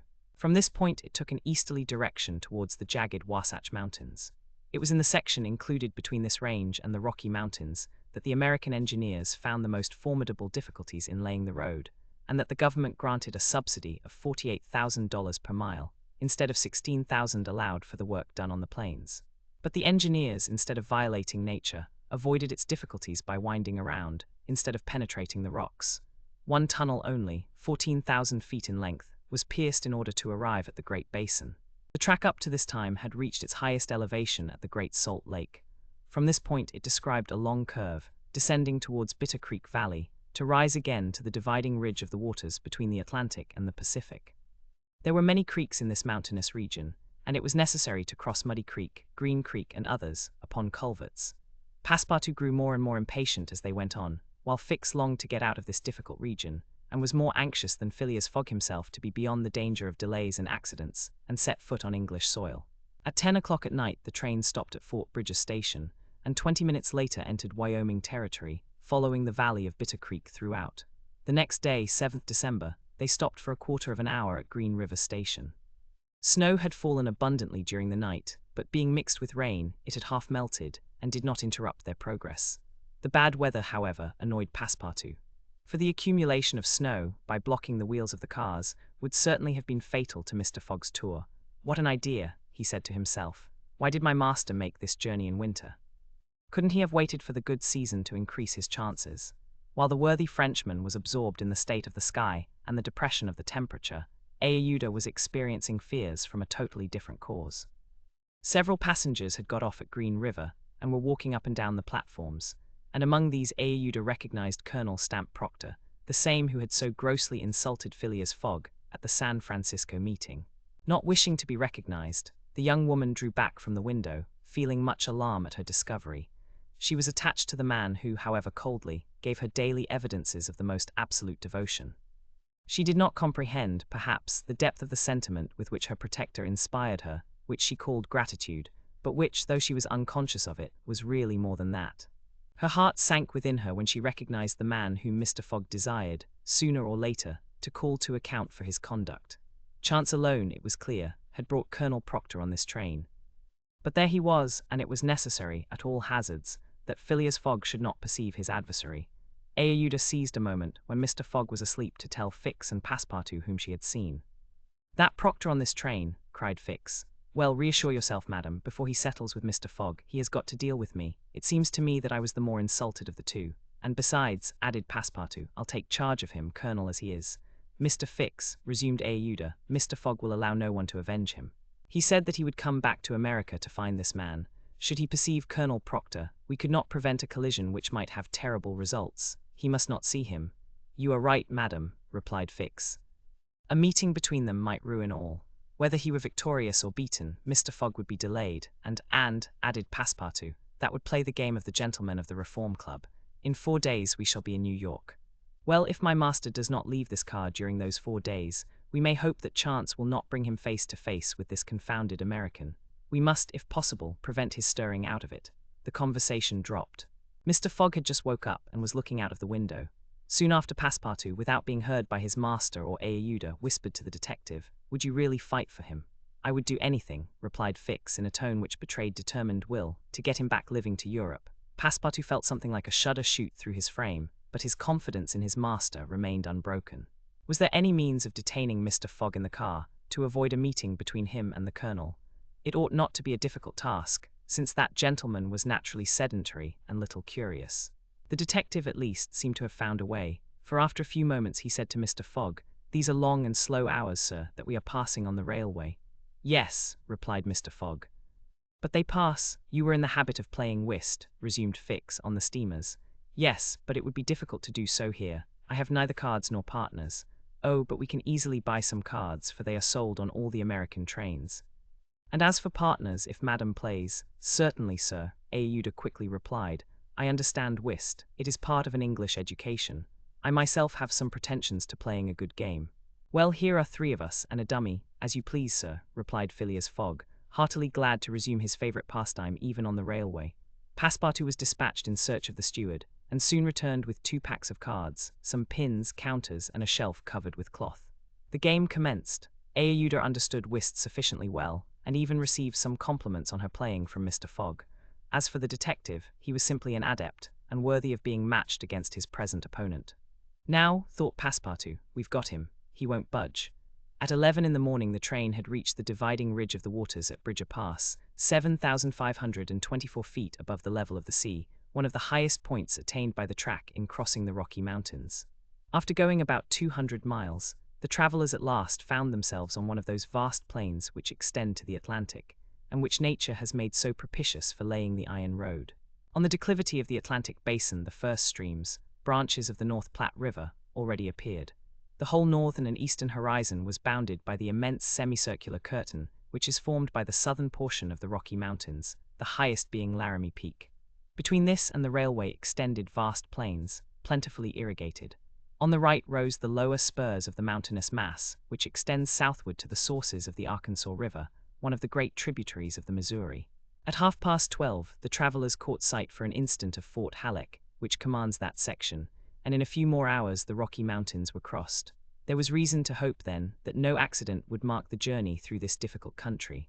The snow had ceased falling, and the air became crisp and cold.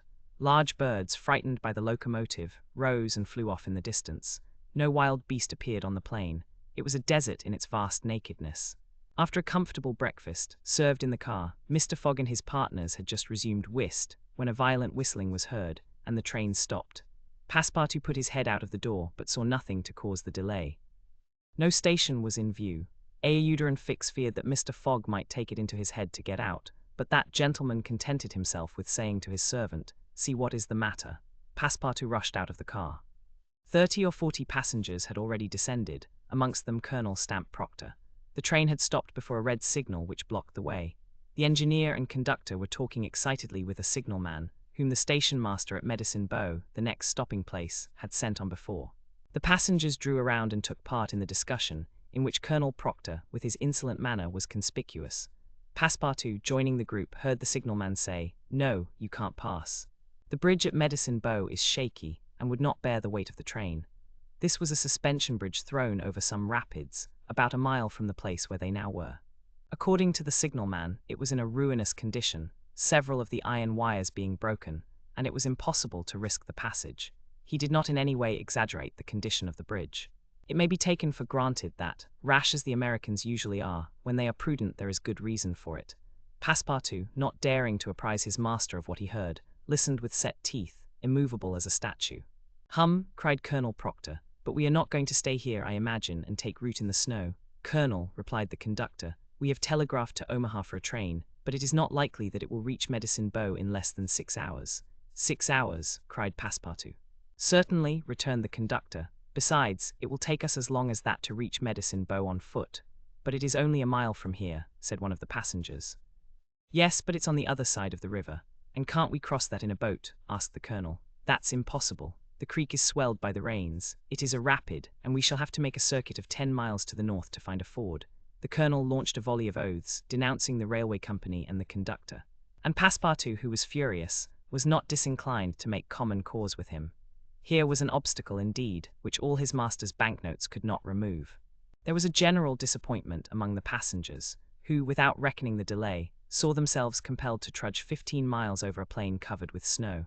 They grumbled and protested, and would certainly have thus attracted Phileas Fogg's attention if he had not been completely absorbed in his game. Passepartout found that he could not avoid telling his master what had occurred, and with hanging head he was turning towards the car, when the engineer, a true Yankee named Forster, called out, "Gentlemen, perhaps there is a way after all to get over." "On the bridge?" asked a passenger. "On the bridge, with our train, with our train." Passepartout stopped short and eagerly listened to the engineer. "But the bridge is unsafe," urged the conductor.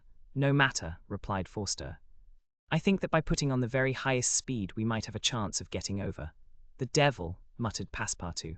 But a number of the passengers were at once attracted by the engineer's proposal, and Colonel Proctor was especially delighted, and found the plan a very feasible one.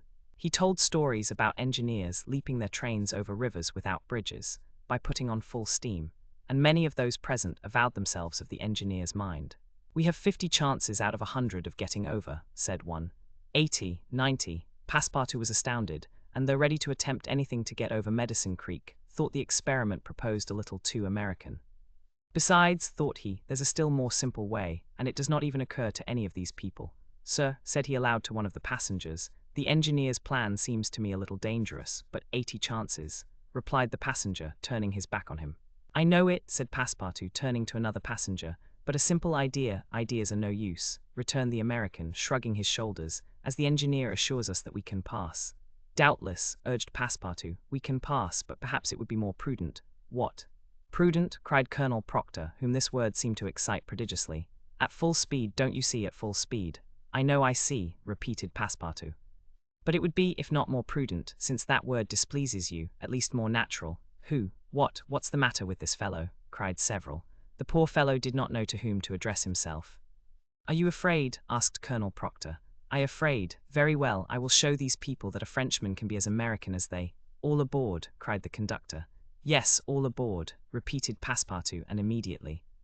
But they can't prevent me from thinking that it would be more natural for us to cross the bridge on foot, and let the train come after. But no one heard this sage reflection, nor would anyone have acknowledged its justice. The passengers resumed their places in the cars.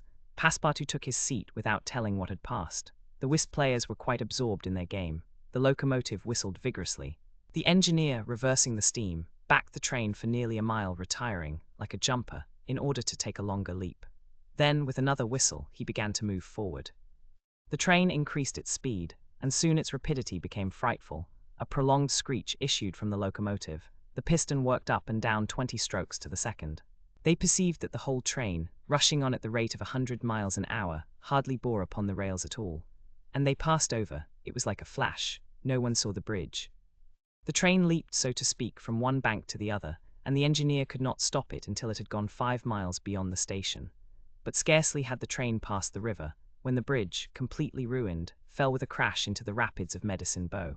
Chapter 29, in which certain incidents are narrated which are only to be met with on American railroads. The train pursued its course, that evening without interruption, passing Fort Saunders, crossing Chain Pass and reaching Evans Pass. The road here attained the highest elevation of the journey, 8,092 feet above the level of the sea.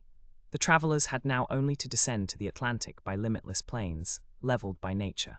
A branch of the Grand Trunk led off southward to Denver, the capital of Colorado. The country roundabout is rich in gold and silver, and more than 50,000 inhabitants are already settled there. 1,382 miles had been passed over from San Francisco in 3 days and 3 nights. 4 days and nights more would probably bring them to New York. Phileas Fogg was not as yet behindhand. During the night, Camp Woolbark was passed on the left. Lodge Pole Creek ran parallel with the road, marking the boundary between the territories of Wyoming and Colorado. They entered Nebraska at 11, passed near Sedgwick, and touched at Julesburg, on the southern branch of the Platte River. It was here that the Union Pacific Railroad was inaugurated on the 23rd of October, 1867, by the chief engineer, General Dodge. 2 powerful locomotives, carrying 9 cars of invited guests, amongst whom was Thomas C. Durant, vice president of the road, stopped at this point. Cheers were given, the Sioux and Pawnees performed an imitation Indian battle, fireworks were let off, and the first number of the Railway Pioneer was printed by a press brought on the train. Thus was celebrated the inauguration of this great railroad, a mighty instrument of progress and civilization, thrown across the desert, and destined to link together cities and towns which do not yet exist. The whistle of the locomotive, more powerful than Amphion's lyre, was about to bid them rise from American soil. Fort McPherson was left behind at 8 in the morning, and 357 miles had yet to be traversed before reaching Omaha. The road followed the capricious windings of the southern branch of the Platte River on its left bank. At 9 the train stopped at the important town of North Platte, built between the 2 arms of the river, which rejoin each other around it and form a single artery, a large tributary, whose waters empty into the Missouri a little above Omaha. The 101st meridian was passed. Mr. Fogg and his partners had resumed their game. No one, not even the dummy, complained of the length of the trip. Fix had begun by winning several guineas, which he seemed likely to lose. But he showed himself a not less eager whist player than Mr. Fogg. During the morning, chance distinctly favoured that gentleman. Trumps and honours were showered upon his hands. Once, having resolved on a bold stroke, he was on the point of playing a spade, when a voice behind him said, "I should play a diamond." Mr. Fogg, Ayuda and Fix raised their heads and beheld Colonel Proctor. Stamp Proctor and Phileas Fogg recognized each other at once. "Ah, it's you, is it, Englishman?" cried the colonel. "It's you who are going to play a spade." "And who plays it?" replied Phileas Fogg coolly, throwing down the 10 of spades. "Well, it pleases me to have it diamonds," replied Colonel Proctor in an insolent tone. He made a movement as if to seize the card which had just been played, adding, "You don't understand anything about whist." "Perhaps I do as well as another," said Phileas Fogg, rising. "You have only to try, son of John Bull," replied the colonel. Aouda turned pale and her blood ran cold. She seized Mr. Fogg's arm and gently pulled him back. Passepartout was ready to pounce upon the American, who was staring insolently at his opponent. But Fix got up, and going to Colonel Proctor said, "You forget that it is I with whom you have to deal, sir. For it was I whom you not only insulted, but struck." "Mr. Fix," said Mr. Fogg, "pardon me, but this affair is mine, and mine only. The colonel has again insulted me, by insisting that I should not play a spade, and he shall give me satisfaction for it." "When and where you will," replied the American, "and with whatever weapon you choose." Aouda in vain attempted to retain Mr. Fogg. As vainly did the detective endeavour to make the quarrel his. Passepartout wished to throw the colonel out of the window, but a sign from his master checked him. Phileas Fogg left the car, and the American followed him upon the platform. "Sir," said Mr. Fogg to his adversary, "I am in a great hurry to get back to Europe, and any delay whatever will be greatly to my disadvantage." "Well, what's that to me?" replied Colonel Proctor. "Sir," said Mr. Fogg very politely, "after our meeting at San Francisco, I determined to return to America and find you as soon as I had completed the business which called me to England." "Really? Will you appoint a meeting for 6 months hence? Why not 10 years hence?" "I say 6 months," returned Phileas Fogg. "And I shall be at the place of meeting promptly." "All this is an evasion," cried Stamp Proctor. "Now or never. Very good. You are going to New York." "No." "To Chicago." "No." "To Omaha." "What difference is it to you?" "Do you know Plum Creek?" "No," replied Mr. Fogg. "It's the next station. The train will be there in an hour and will stop there 10 minutes. In 10 minutes several revolver shots could be exchanged." "Very well," said Mr. Fogg. "I will stop at Plum Creek, and I guess you'll stay there too," added the American insolently. "Who knows?" replied Mr. Fogg, returning to the car as coolly as usual. He began to reassure Aouda, telling her that blusterers were never to be feared, and begged Fix to be his second at the approaching duel, a request which the detective could not refuse. Mr. Fogg resumed the interrupted game with perfect calmness. At 11 o'clock the locomotive's whistle announced that they were approaching Plum Creek Station. Mr. Fogg rose and, followed by Fix, went out upon the platform. Passepartout accompanied him, carrying a pair of revolvers. Aouda remained in the car, as pale as death. The door of the next car opened, and Colonel Proctor appeared on the platform, attended by a Yankee of his own stamp as his second. But just as the combatants were about to step from the train, the conductor hurried up and shouted, "You can't get off, gentlemen." "Why not?" asked the colonel. "We are 20 minutes late and we shall not stop. But I am going to fight a duel with this gentleman." "I am sorry," said the conductor. "But we shall be off at once. There's the bell ringing now." The train started. "I'm really very sorry, gentlemen," said the conductor. "Under any other circumstances I should have been happy to oblige you. But after all, as you have not had time to fight here, why not fight as we go along?" "That wouldn't be convenient, perhaps, for this gentleman," said the colonel in a jeering tone. "It would be perfectly so," replied Phileas Fogg. "Well, we are really in America," thought Passepartout, "and the conductor is a gentleman of the first order." So muttering, he followed his master. The two combatants, their seconds, and the conductor passed through the cars to the rear of the train. The last car was only occupied by a dozen passengers, whom the conductor politely asked if they would not be so kind as to leave it vacant for a few moments, as two gentlemen had an affair of honor to settle. The passengers granted the request with alacrity, and straightway disappeared on the platform. The car, which was some 50 feet long, was very convenient for their purpose. The adversaries might march on each other in the aisle and fire at their ease. Never was duel more easily arranged. Mr. Fogg and Colonel Proctor, each provided with 2 six-barreled revolvers, entered the car. The seconds, remaining outside, shut them in. They were to begin firing at the first whistle of the locomotive. After an interval of 2 minutes, what remained of the two gentlemen would be taken from the car. Nothing could be more simple. Indeed, it was all so simple that Fix and Passepartout felt their hearts beating as if they would crack.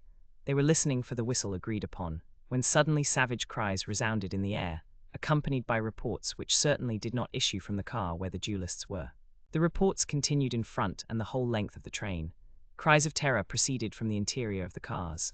Colonel Proctor and Mr. Fogg, revolvers in hand, hastily quitted their prison and rushed forward where the noise was most clamorous. They then perceived that the train was attacked by a band of Sioux. This was not the first attempt of these daring Indians, for more than once they had waylaid trains on the road. 100 of them had, according to their habit, jumped upon the steps without stopping the train, with the ease of a clown mounting a horse at full gallop.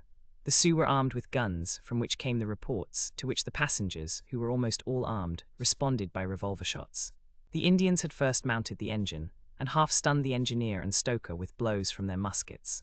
A Sioux chief, wishing to stop the train, but not knowing how to work the regulator, had opened wide instead of closing the steam valve, and the locomotive was plunging forward with terrific velocity.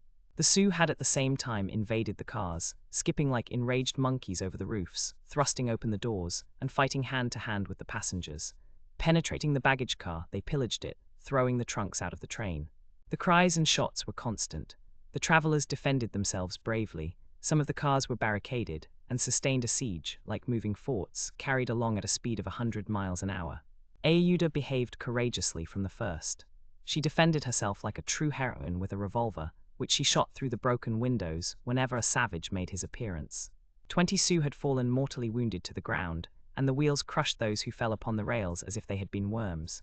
Several passengers, shot or stunned, lay on the seats. It was necessary to put an end to the struggle, which had lasted for 10 minutes, and which would result in the triumph of the Sioux if the train was not stopped. Fort Kearny Station, where there was a garrison, was only 2 miles distant. But that once passed, the Sioux would be masters of the train between Fort Kearny and the station beyond. The conductor was fighting beside Mr. Fogg when he was shot and fell. At the same moment he cried, "Unless the train is stopped in 5 minutes, we are lost." "It shall be stopped," said Phileas Fogg, preparing to rush from the car. "Stay, monsieur," cried Passepartout. "I will go." Mr. Fogg had not time to stop the brave fellow, who, opening a door unperceived by the Indians, succeeded in slipping under the car.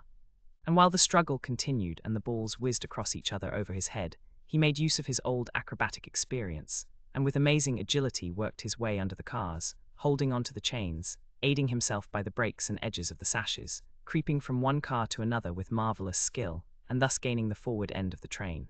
There, suspended by one hand between the baggage car and the tender, with the other he loosened the safety chains. But owing to the traction, he would never have succeeded in unscrewing the yoking bar, had not a violent concussion jolted this bar out. The train, now detached from the engine, remained a little behind, whilst the locomotive rushed forward with increased speed. Carried on by the force already acquired, the train still moved for several minutes. But the brakes were worked and at last they stopped, less than 100 feet from Kearny Station. The soldiers of the fort, attracted by the shots, hurried up. The Sioux had not expected them, and decamped in a body before the train entirely stopped. But when the passengers counted each other on the station platform, several were found missing, among others the courageous Frenchman, whose devotion had just saved them. Chapter 30. In which Phileas Fogg simply does his duty. 3 passengers, including Passepartout, had disappeared. Had they been killed in the struggle? Were they taken prisoners by the Sioux? It was impossible to tell. There were many wounded, but none mortally. Colonel Proctor was one of the most seriously hurt. He had fought bravely, and a ball had entered his groin. He was carried into the station with the other wounded passengers, to receive such attention as could be of avail. Ayuda was safe. And Phileas Fogg, who had been in the thickest of the fight, had not received a scratch. Fix was slightly wounded in the arm, but Passepartout was not to be found, and tears coursed down Ayuda's cheeks. All the passengers had got out of the train, the wheels of which were stained with blood. From the tires and spokes hung ragged pieces of flesh. As far as the eye could reach on the white plain behind, red trails were visible. The last Sioux were disappearing in the south, along the banks of Republican River. Mr. Fogg, with folded arms, remained motionless. He had a serious decision to make. Ayuda, standing near him, looked at him without speaking, and he understood her look. If his servant was a prisoner, ought he not to risk everything to rescue him from the Indians? "I will find him, living or dead," said he quietly to Ayuda. "Ah, Mr. Fogg," cried she, clasping his hands and covering them with tears. "Living," added Mr. Fogg, "if we do not lose a moment." Phileas Fogg, by this resolution, inevitably sacrificed himself. He pronounced his own doom. The delay of a single day would make him lose the steamer at New York, and his bet would be certainly lost. But as he thought, "It is my duty," he did not hesitate. The commanding officer of Fort Kearny was there. 100 of his soldiers had placed themselves in a position to defend the station, should the Sioux attack it. "Sir," said Mr. Fogg to the captain, "3 passengers have disappeared." "Dead?" asked the captain. "Dead or prisoners, that is the uncertainty which must be solved. Do you propose to pursue the Sioux?" "That's a serious thing to do, sir," returned the captain. "These Indians may retreat beyond the Arkansas, and I cannot leave the fort unprotected." "The lives of 3 men are in question, sir," said Phileas Fogg. "Doubtless. But can I risk the lives of 50 men to save 3? I don't know whether you can, sir, but you ought to do so." "Nobody here," returned the other, "has a right to teach me my duty." "Very well," said Mr. Fogg coldly. "I will go alone." "You, sir," cried Fix, coming up, "you go alone in pursuit of the Indians. Would you have me leave this poor fellow to perish, him to whom every one present owes his life?" "I shall go." "No, sir, you shall not go alone," cried the captain, touched in spite of himself. "No, you are a brave man. 30 volunteers," he added, turning to the soldiers. The whole company started forward at once. The captain had only to pick his men. 30 were chosen, and an old sergeant placed at their head. "Thanks, captain," said Mr. Fogg. "Will you let me go with you?" asked Fix. "Do as you please, sir. But if you wish to do me a favor, you will remain with Aouda. In case anything should happen to me." A sudden pallor overspread the detective's face. Separate himself from the man whom he had so persistently followed step by step. Leave him to wander about in this desert. Fix gazed attentively at Mr. Fogg, and despite his suspicions and of the struggle which was going on within him, he lowered his eyes before that calm and frank look. "I will stay," said he. A few moments after, Mr. Fogg pressed the young woman's hand, and having confided to her his precious carpet-bag, went off with the sergeant and his little squad. But before going, he had said to the soldiers, "My friends, I will divide $5,000 among you if we save the prisoners." It was then a little past noon.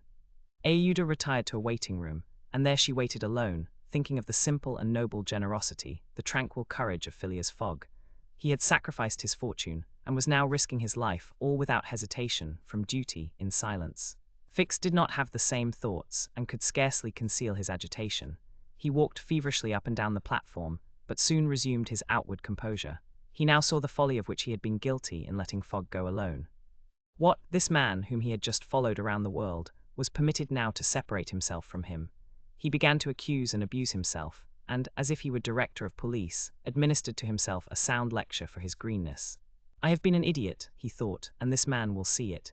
He is gone and won't come back. But how is it that I, Fix, who have in my pocket a warrant for his arrest, have been so fascinated by him?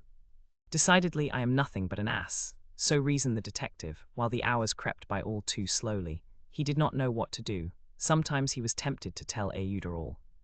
But he could not doubt how the young woman would receive his confidences. What course should he take? He thought of pursuing Fogg across the vast white plains. It did not seem impossible that he might overtake him. Footsteps were easily printed on the snow, but soon, under a new sheet, every imprint would be effaced. Fix became discouraged. He felt a sort of insurmountable longing to abandon the game altogether. He could now leave Fort Kearny station, and pursue his journey homeward in peace. Towards 2 o'clock in the afternoon, while it was snowing hard, long whistles were heard approaching from the east. A great shadow, preceded by a wild light, slowly advanced, appearing still larger through the mist, which gave it a fantastic aspect. No train was expected from the east, neither had there been time for the succor asked for by telegraph to arrive. The train from Omaha to San Francisco was not due till the next day. The mystery was soon explained. The locomotive, which was slowly approaching with deafening whistles, was that which, having been detached from the train, had continued its route with such terrific rapidity, carrying off the unconscious engineer and stoker. It had run several miles, when, the fire becoming low for want of fuel, the steam had slackened, and it had finally stopped an hour after, some 20 miles beyond Fort Kearny. Neither the engineer nor the stoker was dead, and after remaining for some time in their swoon, had come to themselves. The train had then stopped. The engineer, when he found himself in the desert, and the locomotive without cars, understood what had happened. He could not imagine how the locomotive had become separated from the train, but he did not doubt that the train left behind was in distress. He did not hesitate what to do. It would be prudent to continue on to Omaha, for it would be dangerous to return to the train, which the Indians might still be engaged in pillaging. Nevertheless, he began to rebuild the fire in the furnace. The pressure again mounted, and the locomotive returned, running backwards to Fort Kearny. This it was which was whistling in the mist. The travelers were glad to see the locomotive resume its place at the head of the train. They could now continue the journey so terribly interrupted. Aouda, on seeing the locomotive come up, hurried out of the station and asked the conductor, "Are you going to start?" "At once, madam." "But the prisoners, our unfortunate fellow travelers." "I cannot interrupt the trip," replied the conductor. "We are already 3 hours behind time. And when will another train pass here from San Francisco?" "Tomorrow evening, madam." "Tomorrow evening, but then it will be too late." "We must wait." "It is impossible," responded the conductor. "If you wish to go, please get in." "I will not go," said Ayuda. Fix had heard this conversation. A little while before, when there was no prospect of proceeding on the journey, he had made up his mind to leave Fort Kearney. But now that the train was there, ready to start, and he had only to take his seat in the car, an irresistible influence held him back. The station platform burned his feet, and he could not stir. The conflict in his mind again began. Anger and failure stifled him. He wished to struggle on to the end. Meanwhile, the passengers and some of the wounded, among them Colonel Proctor, whose injuries were serious, had taken their places in the train. The buzzing of the overheated boiler was heard, and the steam was escaping from the valves. The engineer whistled, the train started, and soon disappeared, mingling its white smoke with the eddies of the densely falling snow. The detective had remained behind. Several hours passed. The weather was dismal, and it was very cold. Fix sat motionless on a bench in the station. He might have been thought asleep. Ayuda, despite the storm, kept coming out of the waiting room, going to the end of the platform and peering through the tempest of snow, as if to pierce the mist which narrowed the horizon around her, and to hear, if possible, some welcome sound. She heard and saw nothing. Then she would return, chilled through, to issue out again after the lapse of a few moments, but always in vain. Evening came, and the little band had not returned. Where could they be? Had they found the Indians, and were they having a conflict with them, or were they still wandering amid the mist? The commander of the fort was anxious, though he tried to conceal his apprehensions. As night approached, the snow fell less plentifully, but it became intensely cold. Absolute silence rested on the plains. Neither flight of bird nor passing of beast troubled the perfect calm. Throughout the night Ayuda, full of sad forebodings, her heart stifled with anguish, wandered about on the verge of the plains. Her imagination carried her far off and showed her innumerable dangers. What she suffered through the long hours it would be impossible to describe. Fix remained stationary in the same place, but did not sleep. Once a man approached and spoke to him, and the detective merely replied by shaking his head. Thus the night passed. At dawn, the half-extinguished disk of the sun rose above a misty horizon, but it was now possible to recognize objects 2 miles off. Phileas Fogg and the squad had gone southward. In the south all was still vacancy. It was then 7 o'clock. The captain, who was really alarmed, did not know what course to take. Should he send another detachment to the rescue of the first? Should he sacrifice more men, with so few chances of saving those already sacrificed? His hesitation did not last long, however. Calling one of his lieutenants, he was on the point of ordering a reconnaissance when gunshots were heard. Was it a signal? The soldiers rushed out of the fort, and 1/2 mile off they perceived a little band returning in good order.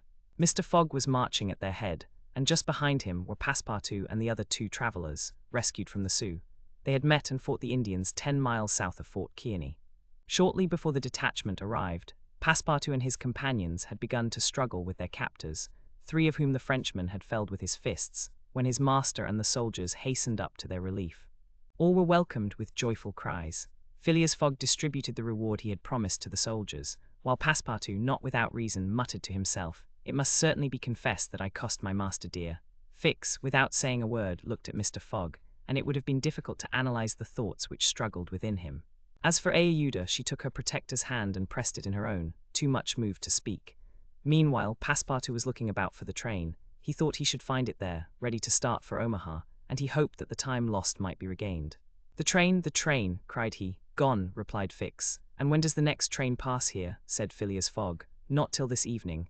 "Ah," returned the impassible gentleman quietly. Chapter 31. In which Fix, the detective, considerably furthers the interests of Phileas Fogg. Phileas Fogg found himself 20 hours behind time. Passepartout, the involuntary cause of this delay, was desperate. He had ruined his master. At this moment the detective approached Mr. Fogg, and looking him intently in the face, said, "Seriously, sir, are you in great haste?" "Quite seriously." "I have a purpose in asking," resumed Fix. "Is it absolutely necessary that you should be in New York on the 11th, before 9 o'clock in the evening, the time that the steamer leaves for Liverpool?" "It is absolutely necessary. And if your journey had not been interrupted by these Indians, you would have reached New York on the morning of the 11th. "Yes." "With 11 hours to spare before the steamer left." "Good, you are therefore 20 hours behind. 12 from 20 leaves 8. You must regain 8 hours. Do you wish to try to do so?" "On foot?" asked Mr. Fogg. "No." "On a sledge," replied Fix. "On a sledge with sails. A man has proposed such a method to me." It was the man who had spoken to Fix during the night, and whose offer he had refused. Phileas Fogg did not reply at once. But Fix, having pointed out the man, who was walking up and down in front of the station, Mr. Fogg went up to him. An instant after, Mr. Fogg and the American, whose name was Mudge, entered a hut built just below the fort. Then Mr. Fogg examined a curious vehicle, a kind of frame on two long beams, a little raised in front like the runners of a sledge, and upon which there was room for 5 or 6 persons. A high mast was fixed on the frame, held firmly by metallic lashings, to which was attached a large brigantine sail. This mast held an iron stay upon which to hoist a jibsail. Behind, a sort of rudder served to guide the vehicle. It was, in short, a sledge rigged like a sloop. During the winter, when the trains are blocked up by the snow, these sledges make extremely rapid journeys across the frozen plains from one station to another. Provided with more sails than a cutter, and with the wind behind them, they slip over the surface of the prairies with a speed equal, if not superior to that of the express trains. Mr. Fogg readily made a bargain with the owner of this landcraft. The wind was favorable, being fresh and blowing from the west. The snow had hardened, and Mudge was very confident of being able to transport Mr. Fogg in a few hours to Omaha. Thence the trains eastward run frequently to Chicago and New York. It was not impossible that the lost time might yet be recovered, and such an opportunity was not to be rejected. Not wishing to expose Aouda to the discomforts of traveling in the open air, Mr. Fogg proposed to leave her with Passepartout at Fort Kearny, the servant taking upon himself to escort her to Europe by a better route and under more favorable conditions. But Aouda refused to separate from Mr. Fogg, and Passepartout was delighted with her decision, for nothing could induce him to leave his master while Fix was with him. It would be difficult to guess the detective's thoughts. Was this conviction shaken by Phileas Fogg's return, or did he still regard him as an exceedingly shrewd rascal, who, his journey round the world completed, would think himself absolutely safe in England? Perhaps Fix's opinion of Phileas Fogg was somewhat modified, but he was nevertheless resolved to do his duty, and to hasten the return of the whole party to England as much as possible. At 8 o'clock the sledge was ready to start. The passengers took their places on it, and wrapped themselves up closely in their travelling cloaks. The 2 great sails were hoisted, and under the pressure of the wind, the sledge slid over the hardened snow with a velocity of 40 miles an hour. The distance between Fort Kearny and Omaha, as the birds fly, is at most 200 miles. If the wind held good, the distance might be traversed in 5 hours. If no accident happened, the sledge might reach Omaha by 1 o'clock. What a journey! The travelers, huddled close together, could not speak for the cold, intensified by the rapidity at which they were going. The sledge sped on as lightly as a boat over the waves. When the breeze came skimming the earth, the sledge seemed to be lifted off the ground by its sails. Mudge, who was at the rudder, kept in a straight line, and by a turn of his hand checked the lurches which the vehicle had a tendency to make. All the sails were up, and the jib was so arranged as not to screen the brigantine. A topmast was hoisted, and another jib, held out to the wind, added its force to the other sails. Although the speed could not be exactly estimated, the sledge could not be going at less than 40 miles an hour. "If nothing breaks," said Mudge, "we shall get there." Mr. Fogg had made it for Mudge's interest to reach Omaha within the time agreed on, by the offer of a handsome reward. The prairie, across which the sledge was moving in a straight line, was as flat as a sea. It seemed like a vast frozen lake. The railroad which ran through this section ascended from the southwest to the northwest by Great Island, Columbus, an important Nebraska town, Schuyler and Fremont, to Omaha. It followed throughout the right bank of the Platte River. The sledge, shortening this route, took a chord of the arc described by the railway. Mudge was not afraid of being stopped by the Platte River, because it was frozen. The road then was quite clear of obstacles, and Phileas Fogg had but 2 things to fear: an accident to the sledge, and a change or calm in the wind. But the breeze, far from lessening its force, blew as if to bend the mast, which, however, the metallic lashings held firmly. These lashings, like the chords of a stringed instrument, resounded as if vibrated by a violin bow. The sledge slid along in the midst of a plaintively intense melody. "Those chords give the 5th and the octave," said Mr. Fogg. These were the only words he uttered during the journey. Aouda, cosily packed in furs and cloaks, was sheltered as much as possible from the attacks of the freezing wind. As for Passepartout, his face was as red as the sun's disk when it sets in the mist, and he laboriously inhaled the biting air. With his natural buoyancy of spirits, he began to hope again. They would reach New York on the evening, if not on the morning, of the 11th, and there were still some chances that it would be before the steamer sailed for Liverpool. Passepartout even felt a strong desire to grasp his ally, Fix, by the hand. He remembered that it was the detective who procured the sledge, the only means of reaching Omaha in time. But checked by some presentiment, he kept his usual reserve. One thing, however, Passepartout would never forget, and that was the sacrifice which Mr. Fogg had made, without hesitation, to rescue him from the Sioux. Mr. Fogg had risked his fortune and his life. No, his servant would never forget that. While each of the party was absorbed in reflections so different, the sledge flew past over the vast carpet of snow. The creeks it passed over were not perceived. Fields and streams disappeared under the uniform whiteness. The plain was absolutely deserted. Between the Union Pacific Road and the branch which unites Kearney with St. Joseph, it formed a great uninhabited island. Neither village, station, nor fort appeared. From time to time they sped by some phantom-like tree, whose white skeleton twisted and rattled in the wind. Sometimes flocks of wild birds rose, or bands of gaunt, famished, ferocious prairie wolves ran howling after the sledge. Passepartout, revolver in hand, held himself ready to fire on those which came too near. Had an accident then happened to the sledge, the travelers, attacked by these beasts, would have been in the most terrible danger. But it held on its even course, soon gained on the wolves, and ere long left the howling band at a safe distance behind. About noon, Mudge perceived by certain landmarks that he was crossing the Platte River. He said nothing, but he felt certain that he was now within 20 miles of Omaha. In less than an hour he left the rudder and furled his sails, whilst the sledge, carried forward by the great impetus the wind had given it, went on half a mile further with its sails unspread. It stopped at last, and Mudge, pointing to a mass of roofs white with snow, said, "We have got there, arrived at the station which is in daily communication, by numerous trains, with the Atlantic seaboard." Passepartout and Fix jumped off, stretched their stiffened limbs, and aided Mr. Fogg and the young woman to descend from the sledge. Phileas Fogg generously rewarded Mudge, whose hand Passepartout warmly grasped, and the party directed their steps to the Omaha railway station. The Pacific Railroad proper finds its terminus at this important Nebraska town. Omaha is connected with Chicago by the Chicago and Rock Island Railroad, which runs directly east and passes 50 stations. A train was ready to start when Mr. Fogg and his party reached the station, and they only had time to get into the cars. They had seen nothing of Omaha, but Passepartout confessed to himself that this was not to be regretted, as they were not traveling to see the sights. The train passed rapidly across the state of Iowa, by Council Bluffs, Des Moines, and Iowa City. During the night it crossed the Mississippi at Davenport, and by Rock Island entered Illinois. The next day, which was the 10th, at 4 o'clock in the evening, it reached Chicago, already risen from its ruins, and more proudly seated than ever on the borders of its beautiful Lake Michigan. 900 miles separated Chicago from New York, but trains are not wanting at Chicago. Mr. Fogg passed at once from one to the other, and the locomotive of the Pittsburgh, Fort Wayne, and Chicago Railway left at full speed, as if it fully comprehended that that gentleman had no time to lose. It traversed Indiana, Ohio, Pennsylvania, and New Jersey like a flash, rushing through towns with antique names, some of which had streets and car tracks, but as yet no houses. At last the Hudson came into view, and at 11:15 in the evening of the 11th, the train stopped in the station on the right bank of the river, before the very pier of the Cunard line. The China, for Liverpool, had started 3/4 of an hour before. Chapter 32, in which Phileas Fogg engages in a direct struggle with bad fortune. The China, in leaving, seemed to have carried off Phileas Fogg's last hope. None of the other steamers were able to serve his projects. The Perrier of the French Transatlantic Company, whose admirable steamers are equal to any in speed and comfort, did not leave until the 14th.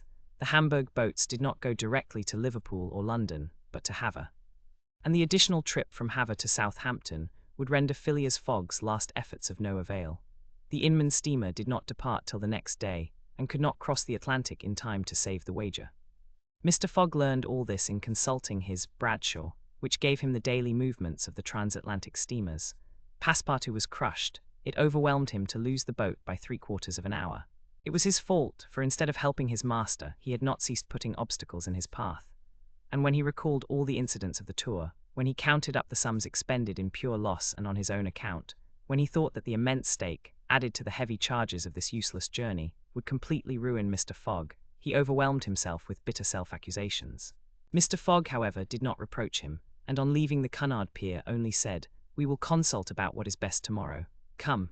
The party crossed the Hudson in the Jersey City ferryboat, and drove in a carriage to the St. Nicholas Hotel, on Broadway.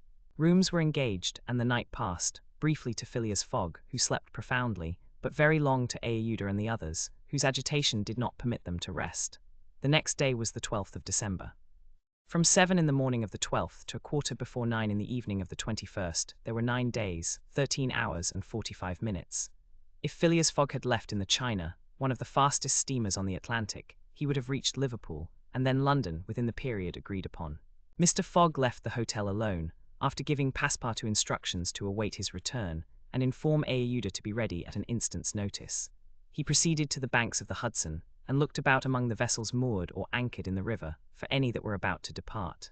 Several had departure signals, and were preparing to put to sea at morning tide, for in this immense and admirable port there is not one day in 100 that vessels do not set out for every quarter of the globe. But they were mostly sailing vessels, of which, of course, Phileas Fogg could make no use. He seemed about to give up all hope when he espied, anchored at the battery, a cable's length off at most, a trading vessel with a screw well-shaped, whose funnel, puffing a cloud of smoke, indicated that she was getting ready for departure. Phileas Fogg hailed a boat, got into it, and soon found himself on board the Henrietta, iron-hulled, wood-built above. He ascended to the deck and asked for the captain, who forthwith presented himself. He was a man of 50, a sort of sea-wolf with big eyes, a complexion of oxidized copper, red hair and thick neck, and a growling voice. "The captain?" asked Mr. Fogg. "I am the captain. I am Phileas Fogg of London, and I am Andrew Speedy of Cardiff. You are going to put to sea. In an hour. You are bound for Bordeaux, and your cargo, no freight. Going in ballast. Have you any passengers? No passengers, never have passengers, too much in the way. Is your vessel a swift one? Between 11 and 12 knots, the Henrietta, well known. Will you carry me and 3 other persons to Liverpool? To Liverpool. Why not to China? I said Liverpool. No, no, no, I am setting out for Bordeaux and shall go to Bordeaux. Money is no object. None. The captain spoke in a tone which did not admit of a reply. But the owners of the Henrietta, resumed Phileas Fogg. The owners are myself, replied the captain. The vessel belongs to me. I will freight it for you. No, I will buy it of you. No. Phileas Fogg did not betray the least disappointment. But the situation was a grave one. It was not at New York as at Hong Kong, nor with the captain of the Henrietta as with the captain of the Tankadere. Up to this time money had smoothed away every obstacle. Now money failed.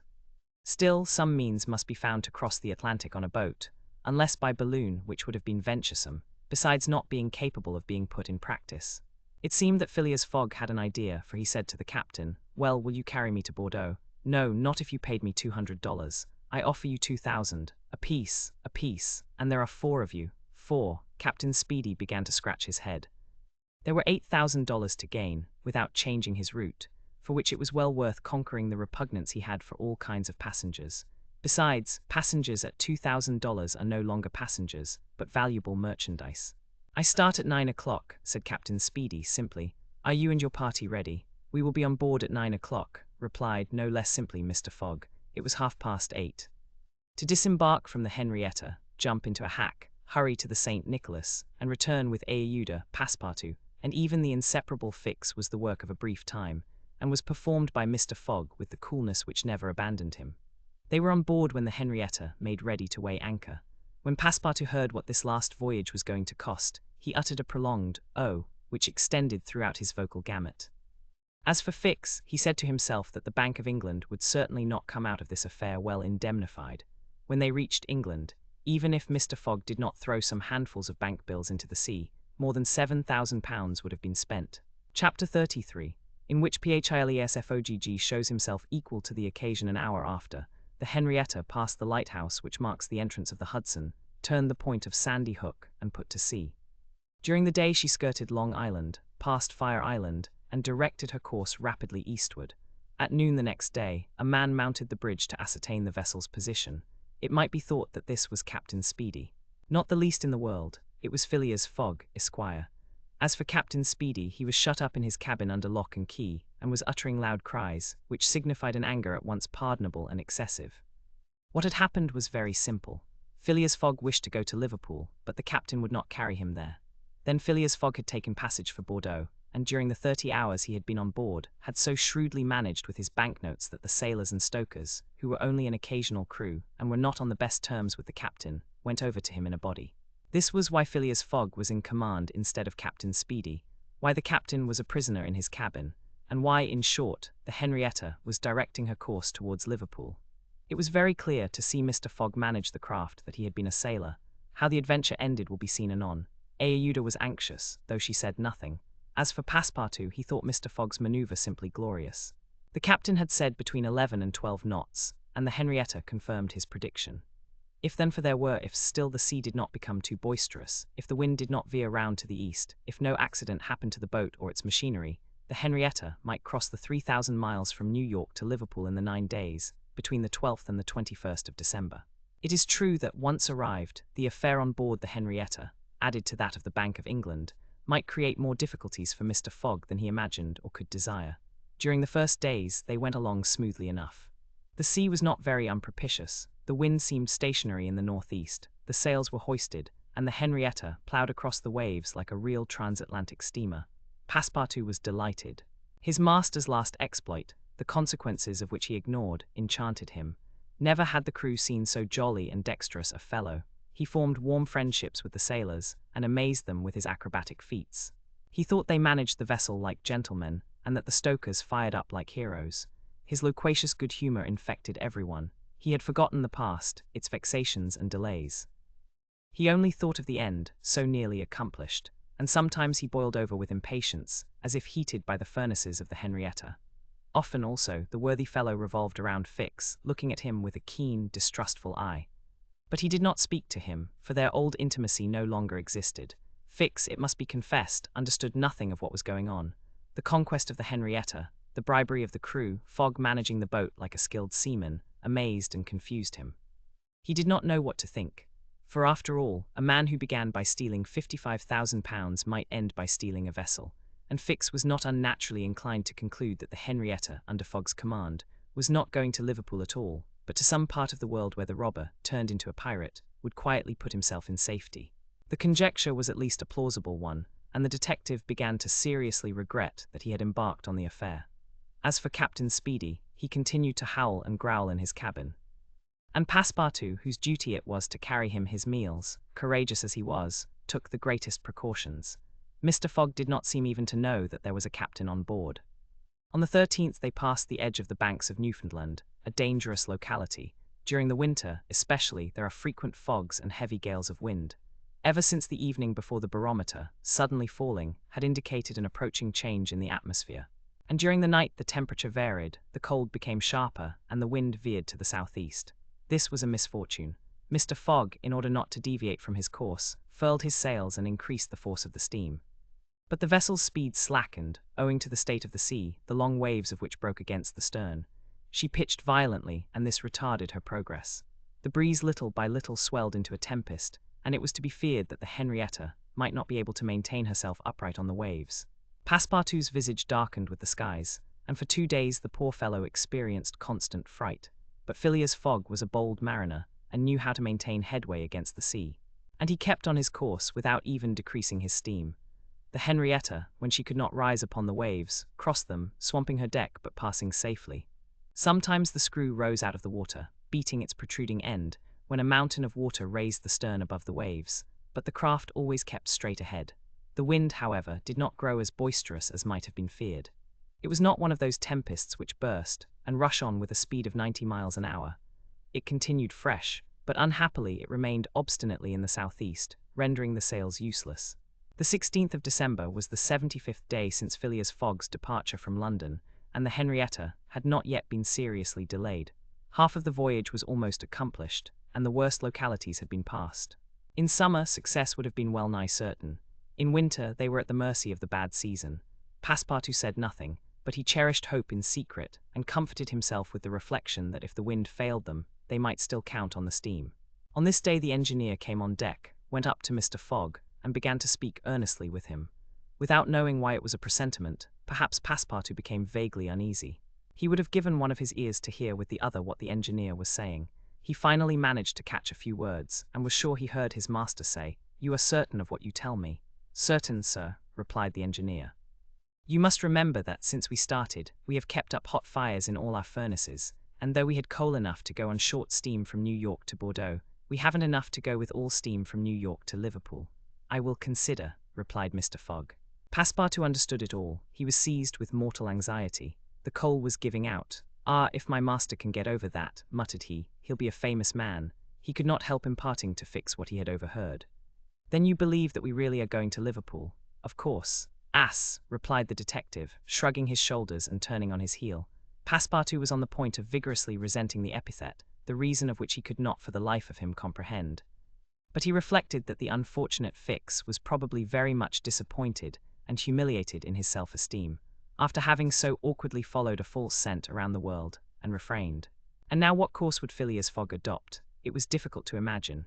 Nevertheless, he seemed to have decided upon one, for that evening he sent for the engineer and said to him, "Feed all the fires until the coal is exhausted."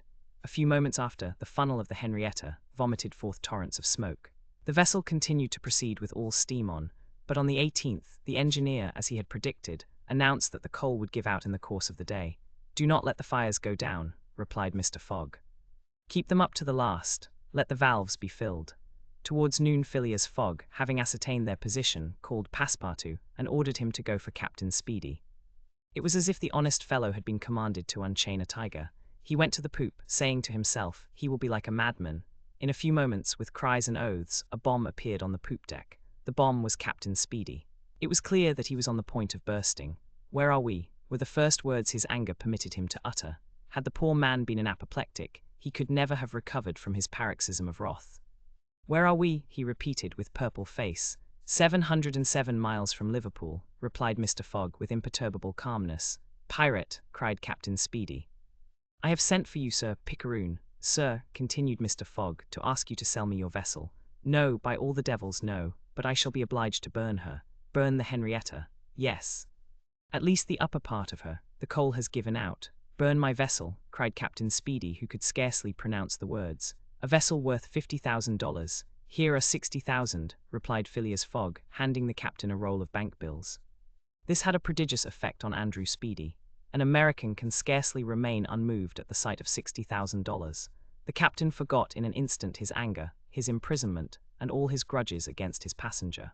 The Henrietta was 20 years old. It was a great bargain. The bomb would not go off after all. Mr. Fogg had taken away the match. "And I shall still have the iron hull," said the captain in a softer tone. "The iron hull and the engine. Is it agreed?" "Agreed." And Andrew Speedy, seizing the banknotes, counted them and consigned them to his pocket. During this colloquy, Passepartout was as white as a sheet, and Fix seemed on the point of having an apoplectic fit.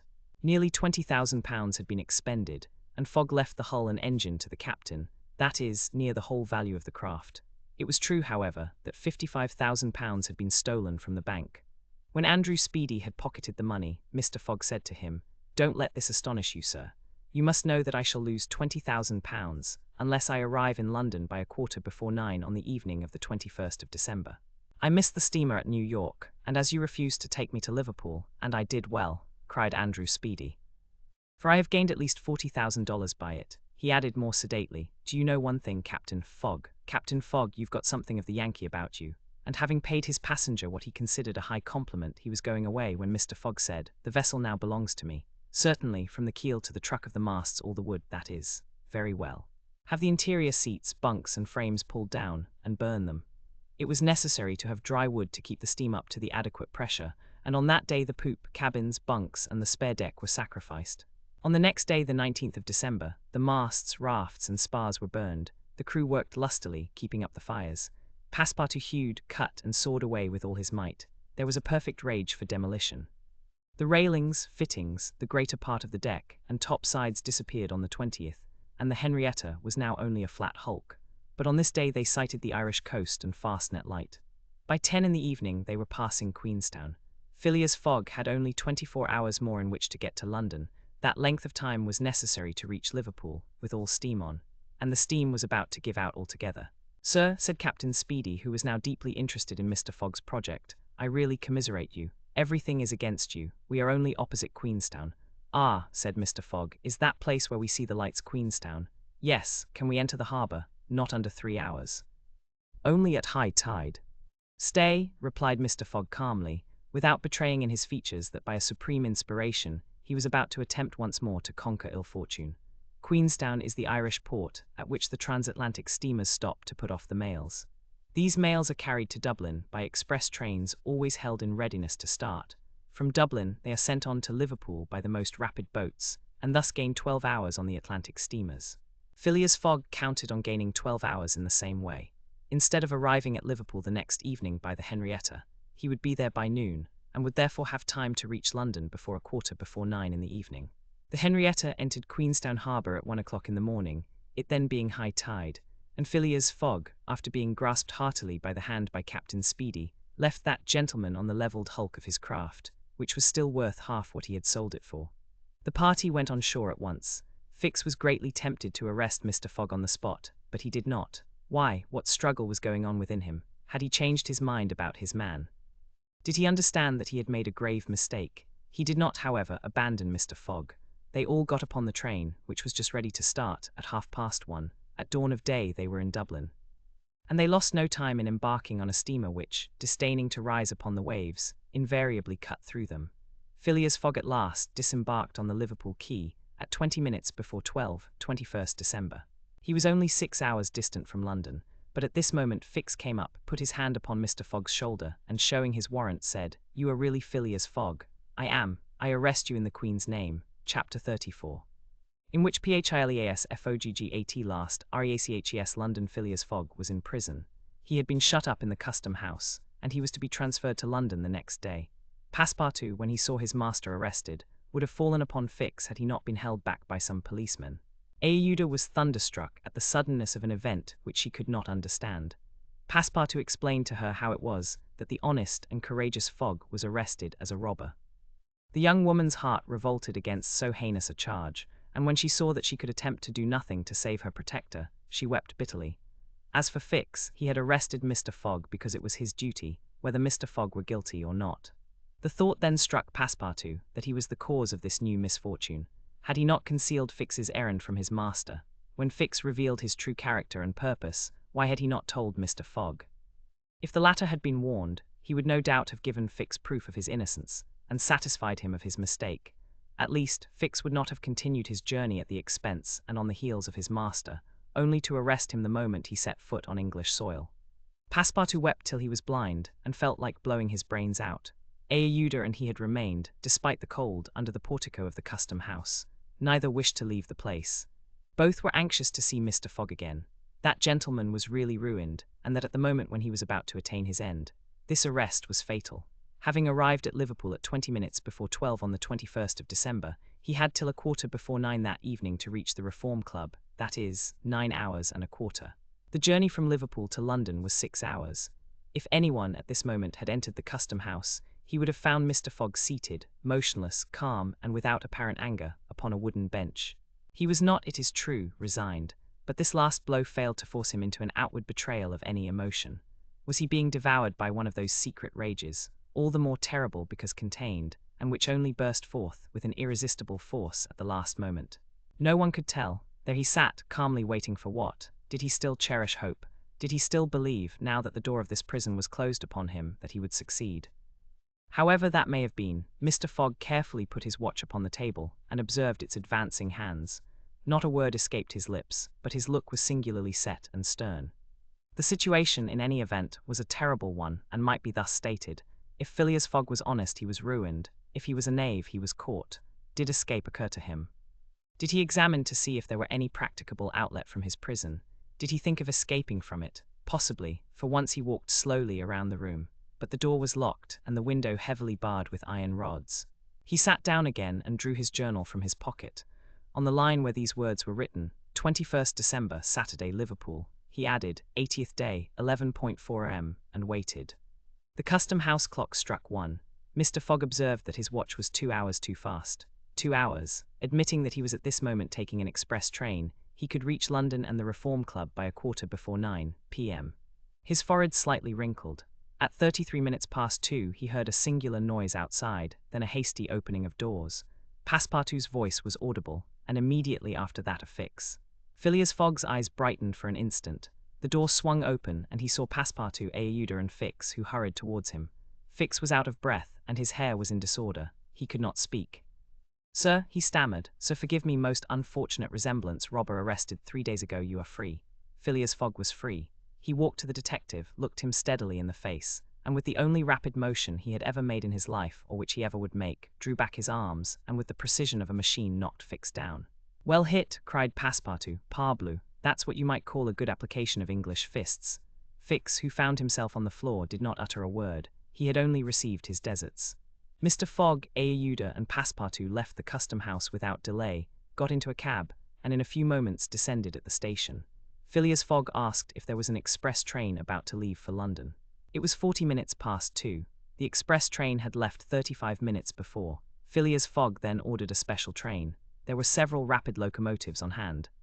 But the railway arrangements did not permit the special train to leave until 3 o'clock. At that hour Phileas Fogg, having stimulated the engineer by the offer of a generous reward, at last set out towards London with Aouda and his faithful servant. It was necessary to make the journey in 5 hours and a half, and this would have been easy on a clear road throughout. But there were forced delays, and when Mr. Fogg stepped from the train at the terminus, all the clocks in London were striking 10 minutes before 9. One, having made the tour of the world, he was behindhand 5 minutes. He had lost the wager. One, a somewhat remarkable eccentricity on the part of the London clocks. Translator, Chapter 35, in which Phileas Fogg does not have to repeat his orders to Passepartout twice. The dwellers in Savile Row would have been surprised the next day if they had been told that Phileas Fogg had returned home. His doors and windows were still closed. No appearance of change was visible. After leaving the station, Mr. Fogg gave Passepartout instructions to purchase some provisions, and quietly went to his domicile. He bore his misfortune with his habitual tranquillity. Ruined, and by the blundering of the detective, after having steadily traversed that long journey, overcome 100 obstacles, braved many dangers, and still found time to do some good on his way, to fail near the goal by a sudden event which he could not have foreseen, and against which he was unarmed. It was terrible, but a few pounds were left of the large sum he had carried with him. There only remained of his fortune the £20,000 deposited at Bearings, and this amount he owed to his friends of the Reform Club. So great had been the expense of his tour that, even had he won, it would not have enriched him. And it is probable that he had not sought to enrich himself, being a man who rather laid wagers for honour's sake than for the stake proposed. But this wager totally ruined him. Mr. Fogg's course, however, was fully decided upon. He knew what remained for him to do. A room in the house in Savile Row was set apart for Aouda, who was overwhelmed with grief at her protector's misfortune. From the words which Mr. Fogg dropped, she saw that he was meditating some serious project. Knowing that Englishmen governed by a fixed idea sometimes resort to the desperate expedient of suicide, Passepartout kept a narrow watch upon his master, though he carefully concealed the appearance of so doing. First of all, the worthy fellow had gone up to his room, and had extinguished the gas burner, which had been burning for 80 days. He had found in the letter-box a bill from the gas company, and he thought it more than time to put a stop to this expense, which he had been doomed to bear. The night passed. Mr. Fogg went to bed, but did he sleep? Aouda did not once close her eyes. Passepartout watched all night, like a faithful dog, at his master's door. Mr. Fogg called him in the morning, and told him to get Aouda's breakfast, and a cup of tea and a chop for himself. He desired Aouda to excuse him from breakfast and dinner, as his time would be absorbed all day in putting his affairs to rights. In the evening he would ask permission to have a few moments' conversation with the young lady. Passepartout, having received his orders, had nothing to do but obey them. He looked at his imperturbable master, and could scarcely bring his mind to leave him.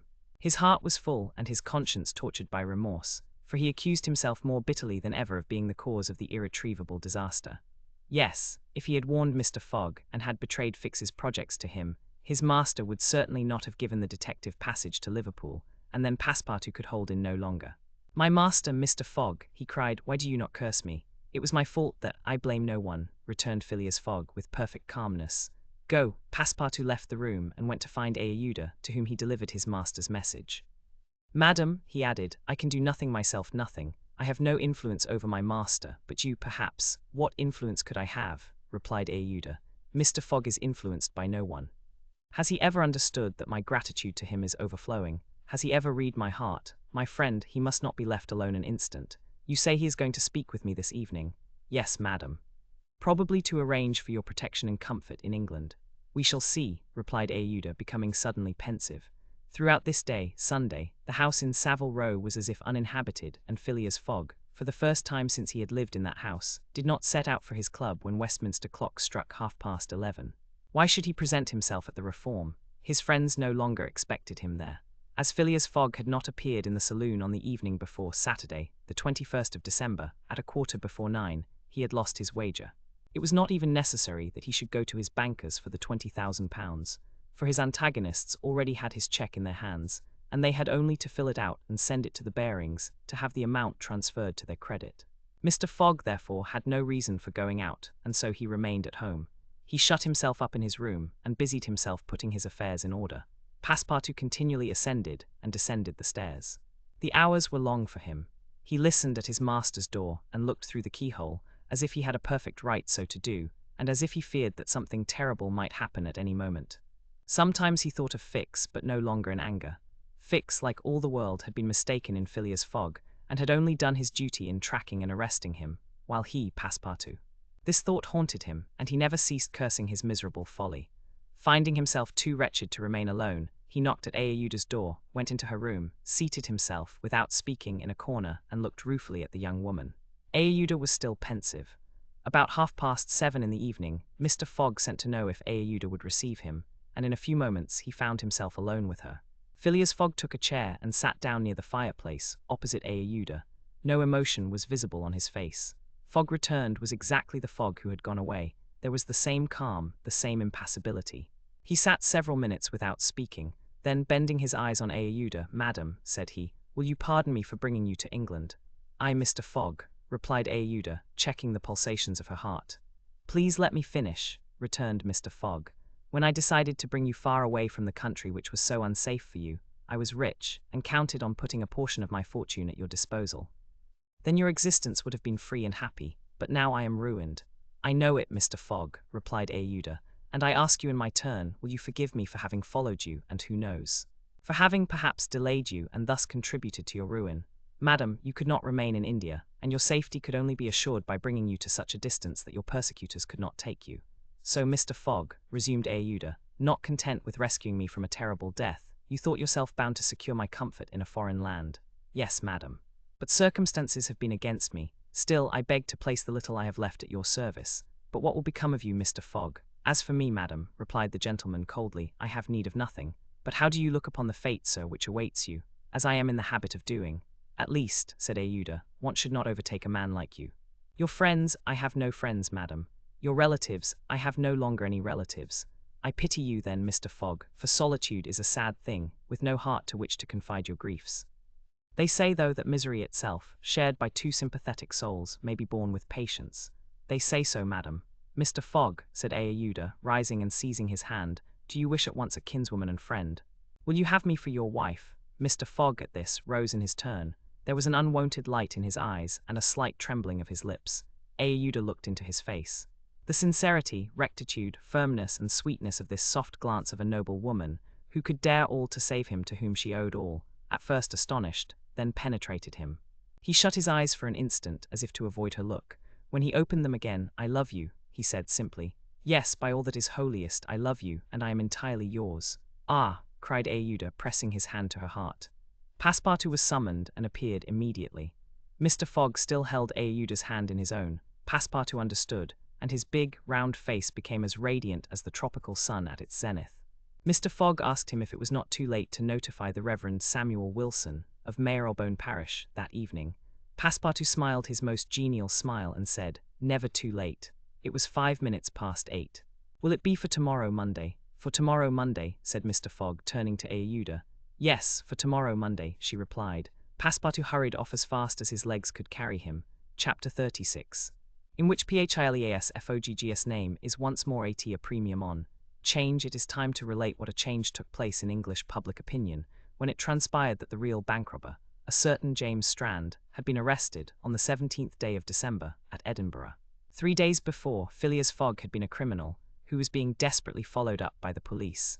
Now he was an honourable gentleman, mathematically pursuing his eccentric journey round the world. The papers resumed their discussion about the wager. All those who had laid bets for or against him revived their interest, as if by magic. The Phileas Fogg bonds again became negotiable, and many new wagers were made. Phileas Fogg's name was once more at a premium on change. His 5 friends of the Reform Club passed these 3 days in a state of feverish suspense. Would Phileas Fogg, whom they had forgotten, reappear before their eyes? Where was he at this moment? The 17th of December, the day of James Strand's arrest, was the 76th since Phileas Fogg's departure, and no news of him had been received. Was he dead? Had he abandoned the effort, or was he continuing his journey along the route agreed upon? And would he appear on Saturday, the 21st of December, at 9:15 in the evening, on the threshold of the Reform Club saloon? The anxiety in which, for 3 days, London society existed cannot be described. Telegrams were sent to America and Asia for news of Phileas Fogg. Messengers were dispatched to the house in Savile Row morning and evening. No news. The police were ignorant what had become of the detective, Fix, who had so unfortunately followed up a false scent. Bets increased, nevertheless, in number and value. Phileas Fogg, like a racehorse, was drawing near his last turning point. The bonds were quoted, no longer at 100 below par, but at 20, at 10, and at 5, and paralytic old Lord Albemarle bet even in his favour. A great crowd was collected in Pall Mall and the neighbouring streets on Saturday evening. It seemed like a multitude of brokers permanently established around the Reform Club. Circulation was impeded, and everywhere disputes, discussions, and financial transactions were going on. The police had great difficulty in keeping back the crowd, and as the hour when Phileas Fogg was due approached, the excitement rose to its highest pitch. The 5 antagonists of Phileas Fogg had met in the great saloon of the club. John Sullivan and Samuel Fallentin, the bankers, Andrew Stewart, the engineer, Gauthier Ralph, the director of the Bank of England, and Thomas Flanagan, the brewer, one and all waited anxiously. When the clock indicated 20 minutes past 8, Andrew Stewart got up, saying, "Gentlemen, in 20 minutes the time agreed upon between Mr. Fogg and ourselves will have expired." "What time did the last train arrive from Liverpool?" asked Thomas Flanagan. "At 23 minutes past 7, replied Gauthier Ralph, "and the next does not arrive till 10 minutes after 12.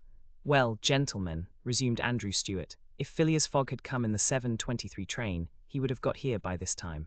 We can, therefore, regard the bet as won." "Wait, don't let us be too hasty," replied Samuel Fallentin.